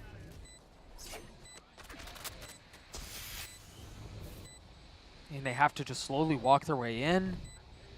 Not even really comfortable enough to tap. Now doing so. Utility immediately drawn out. Verdi's going to fall. Still a 2v4. Still a lot to solve. As Okeano drops down into the pit. That's the pit. Calm's left alone. And again, you flirt with disaster, but Loud manages to contain. They find themselves on series point. Things are worse than that, though, Doug, because LEV are gambling everything into this final round. I mean, they have no other choice. They've got to do this way. Sato has gone for a glass operator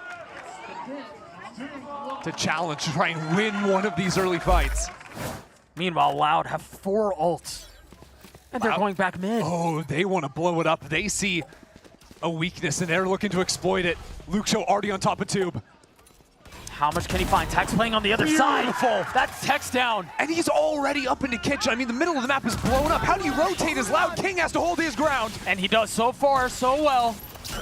A 4v4 here. As Robbie's gonna fall, Keanu's getting another one. A little bit of utility to dump down, and the spike is in such an awkward spot. Beautifully navigated, but now Luke Show is wrapping around onto the side, and King takes him down. Another from Pancata. It's a death by 1,000 cuts. Just when it seemed like they had control, it's all lost. Loud now with the advantage. The spike just now scooped up, and timing is so brutal. Will Pancata know? Nipping at his heels is Okeanos. And he's patient with it. So much discipline as the spike goes down, the kill comes through. Now a 2v2. Still so much time left to play them out. The op not gonna connect. Kawanzine is there on the swing. He punishes the youngster. Kawanzine gets them both. The series goes the way of Loud.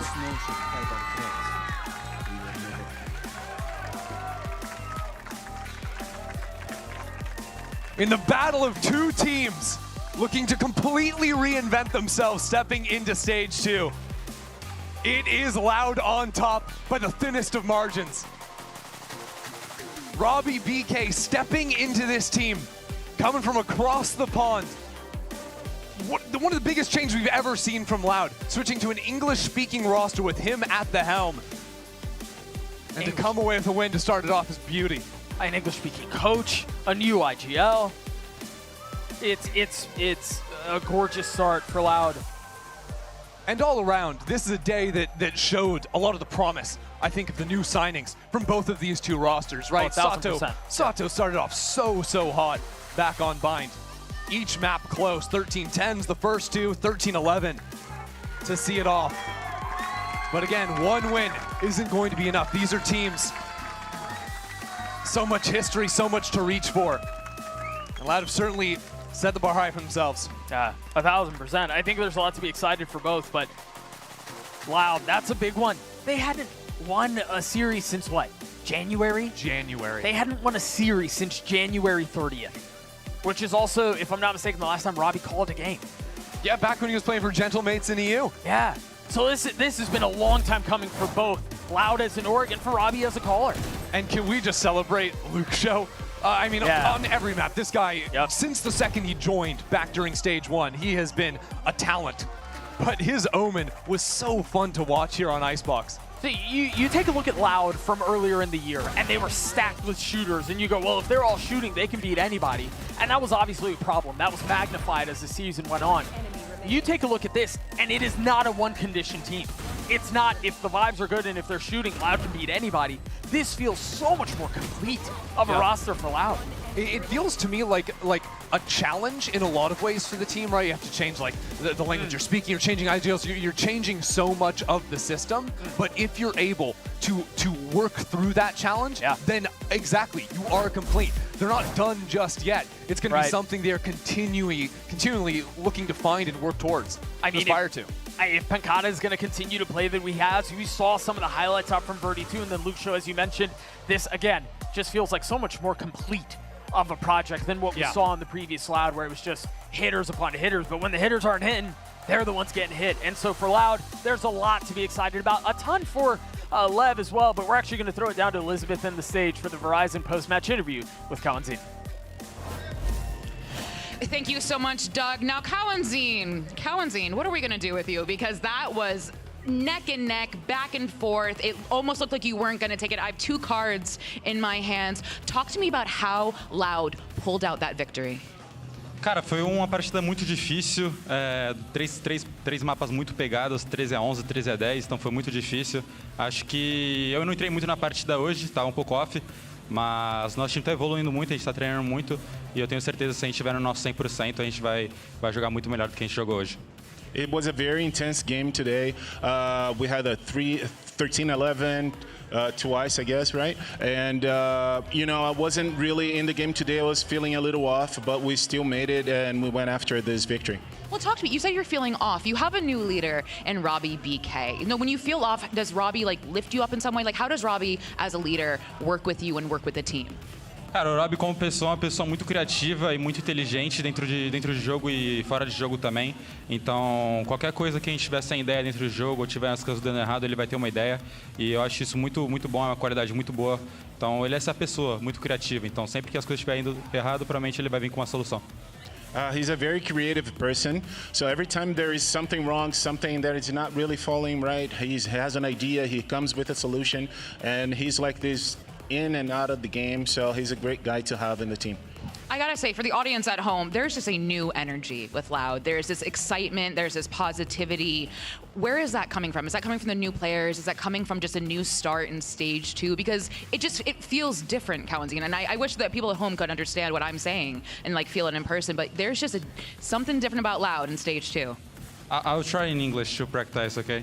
So yeah, I mean, we went to 0-5 in the last season, so this is very bad.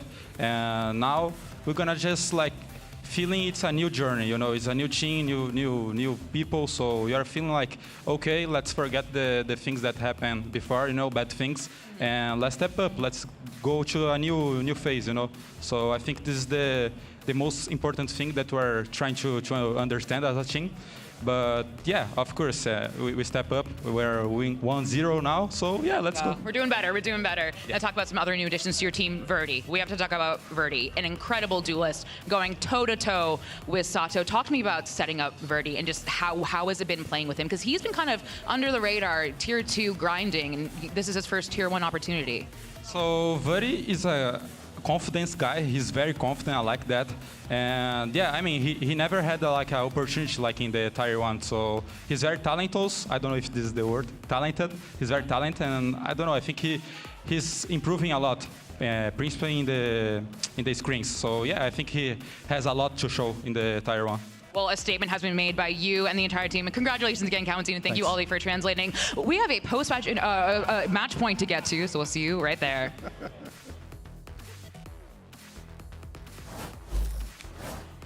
Welcome to everyone for Match Points. Of course, the show where, you know, we do our thing. We like to have a good time here, meet some of the players, chat with them, yap with them, play some games, and joining us, new faces to Loud. You got Robbie BK and Verdi, famously both not Brazilian. But how is that, like, that must be very different playing for this Loud organization, which is a very vocal fan base, and you guys are coming in here bringing them a win right out of the gate. How's that feel, man?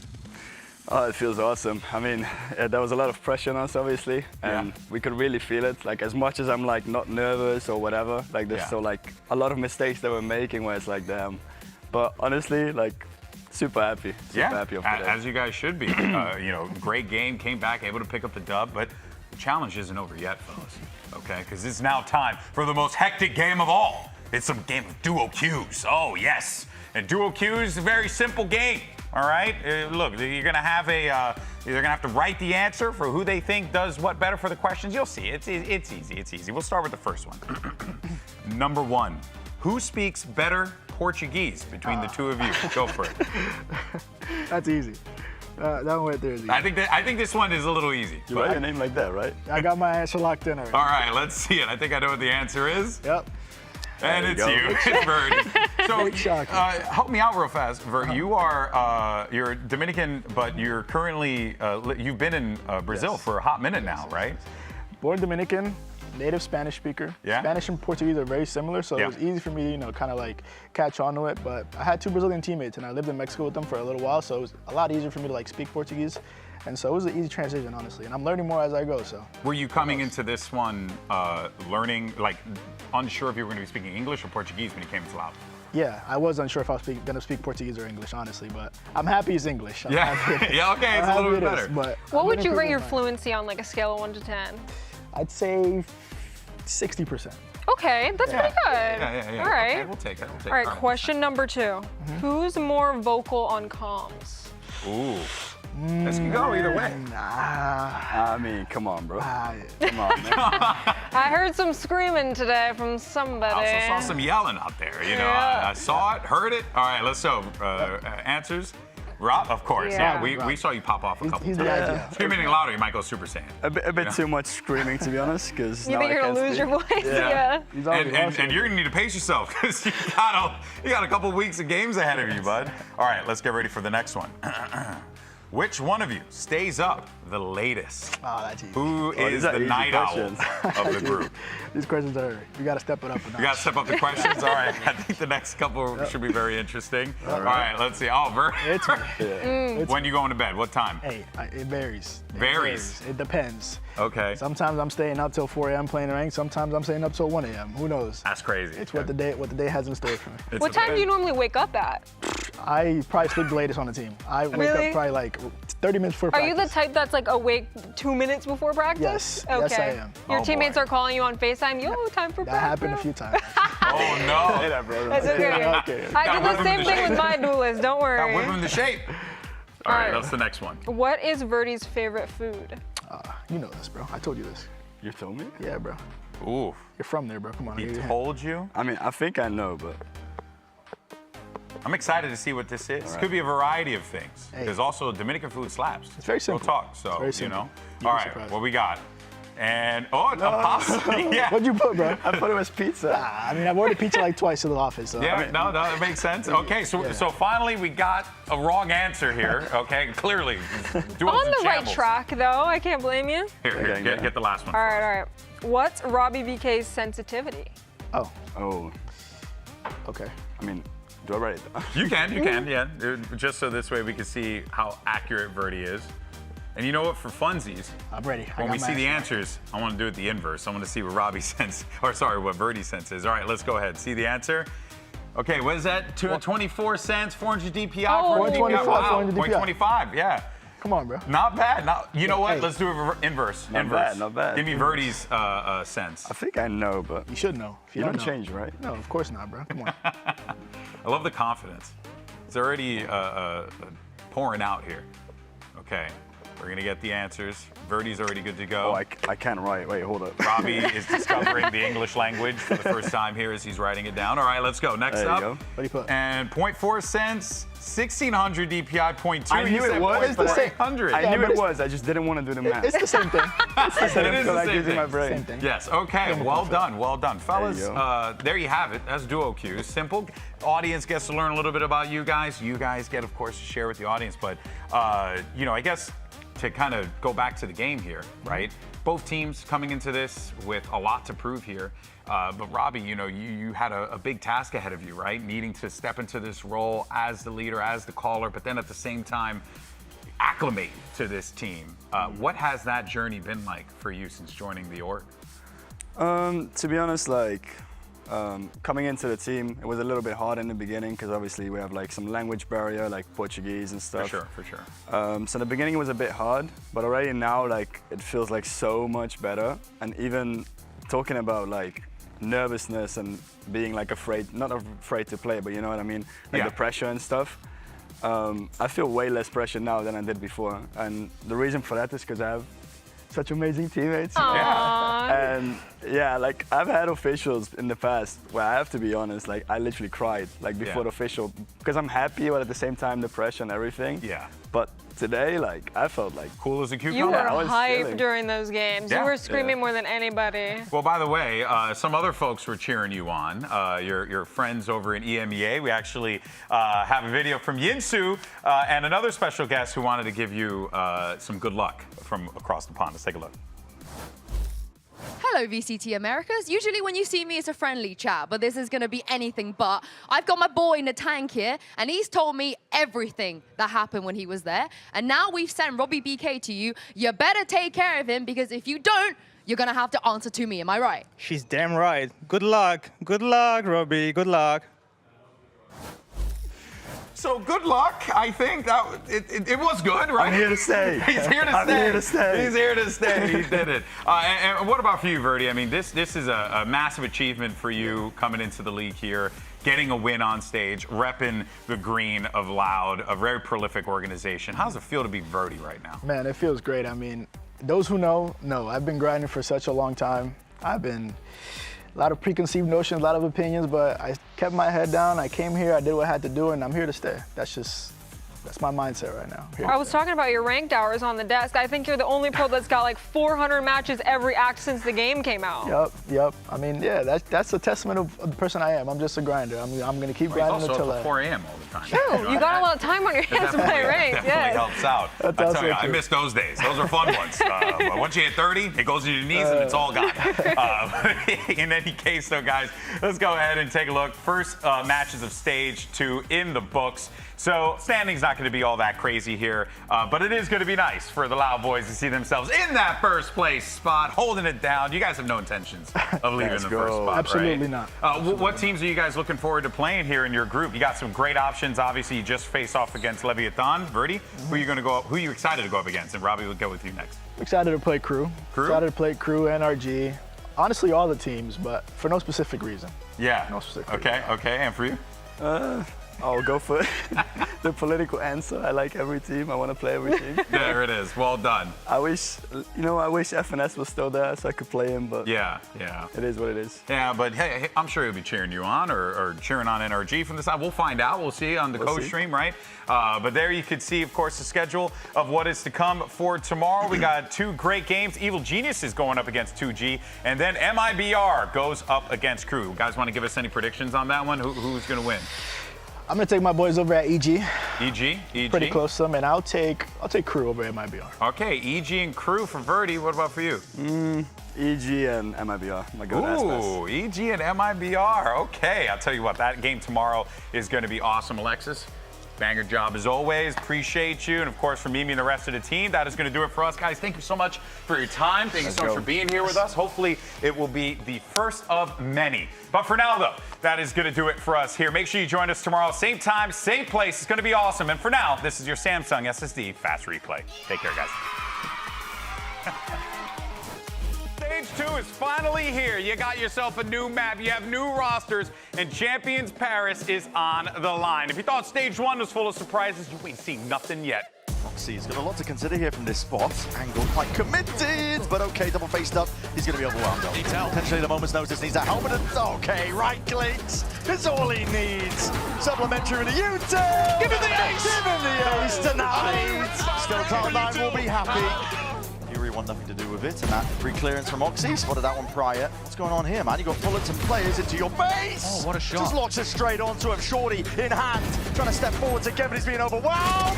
Bitch! Back from the side! Delivering death blows, man. 13-5 here for our opening map. Vic is going to be under that pressure, but the TP is immediate. Looking for that rotation, and reinforcements arriving. No easy fight given up to Heat. An attempt being made by Furia. They realize it. This is a space that they need to clear out, but they're isolated. Orango's out into the open. The Verso time. Ball for him, yet he can't come up with the goods. Cloud9 are all over it, man. Sublime and Sharp with the rifle and looking for that 3-2-1 double face. Oh no. Net. Oh no. He's deleting them. 14 seconds left. It's going to be full committal now. And Orango moving forwards. That's pistol, classic in hand, close quarters net. Absolute dominance from C9 on their map pick, despite it being a new one in the pool. Both of these teams are coming in to this match with major roster changes, and you have to hit the ground running here and prove that the changes you made are going to give some hope for this team to have a threat in the postseason. Early Seekers again, we're going for pace. This time Bird plucked out of the sky, an op in hand, forced out of the play though. As the spam connects, the op does too. The Pops ultimate. The ult to try to get away, to try to stay alive and buy some time. Great suck as now he pops on the other side, back out. The flash connects, 3 on the round for the duelists. Make that 4 ace on the other side, and Sato delivers. Welcome to the big stage. But there's so much work to be done.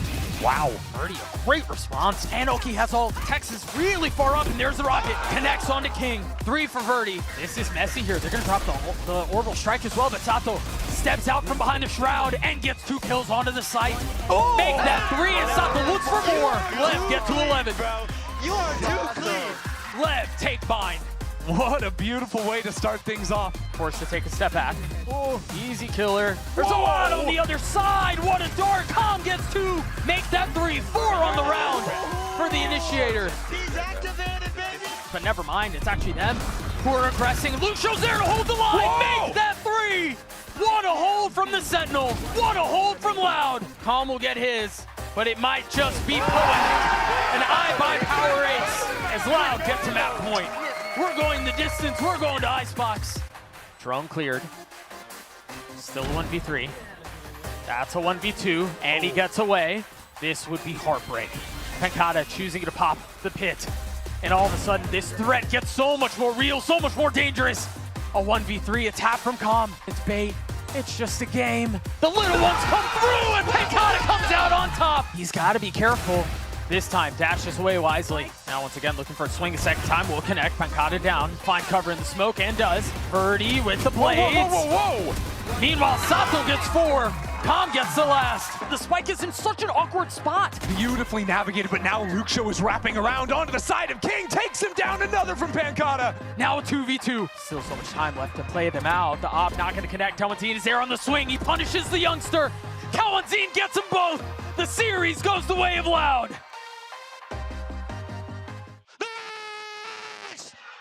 Vamos, porra!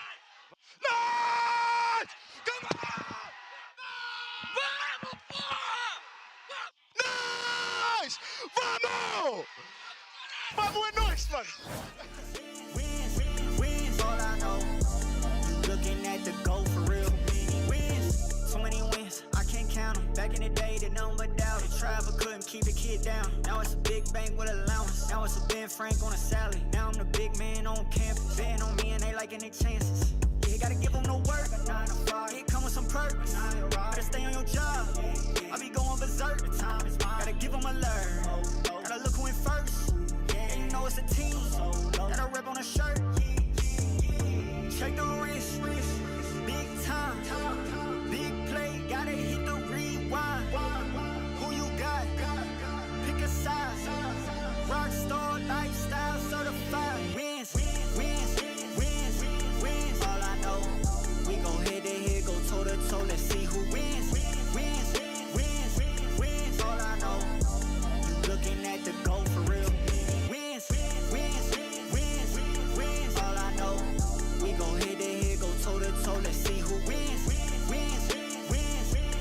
All I know. You looking at the goal for real. Whole lot of kinetic, I've been in motion. Whole lot of wins, I've been in focus. Whole lot of hate, they all wanna doubt the boy, but nah, they gotta be joking. Know you seen them on a rise. Know you seen them on a sign. It's a movie in real life, it's real life televised. Check the wrist, big time, big play, gotta hit the rewind. Who you got? Pick a side. Rockstar lifestyle certified.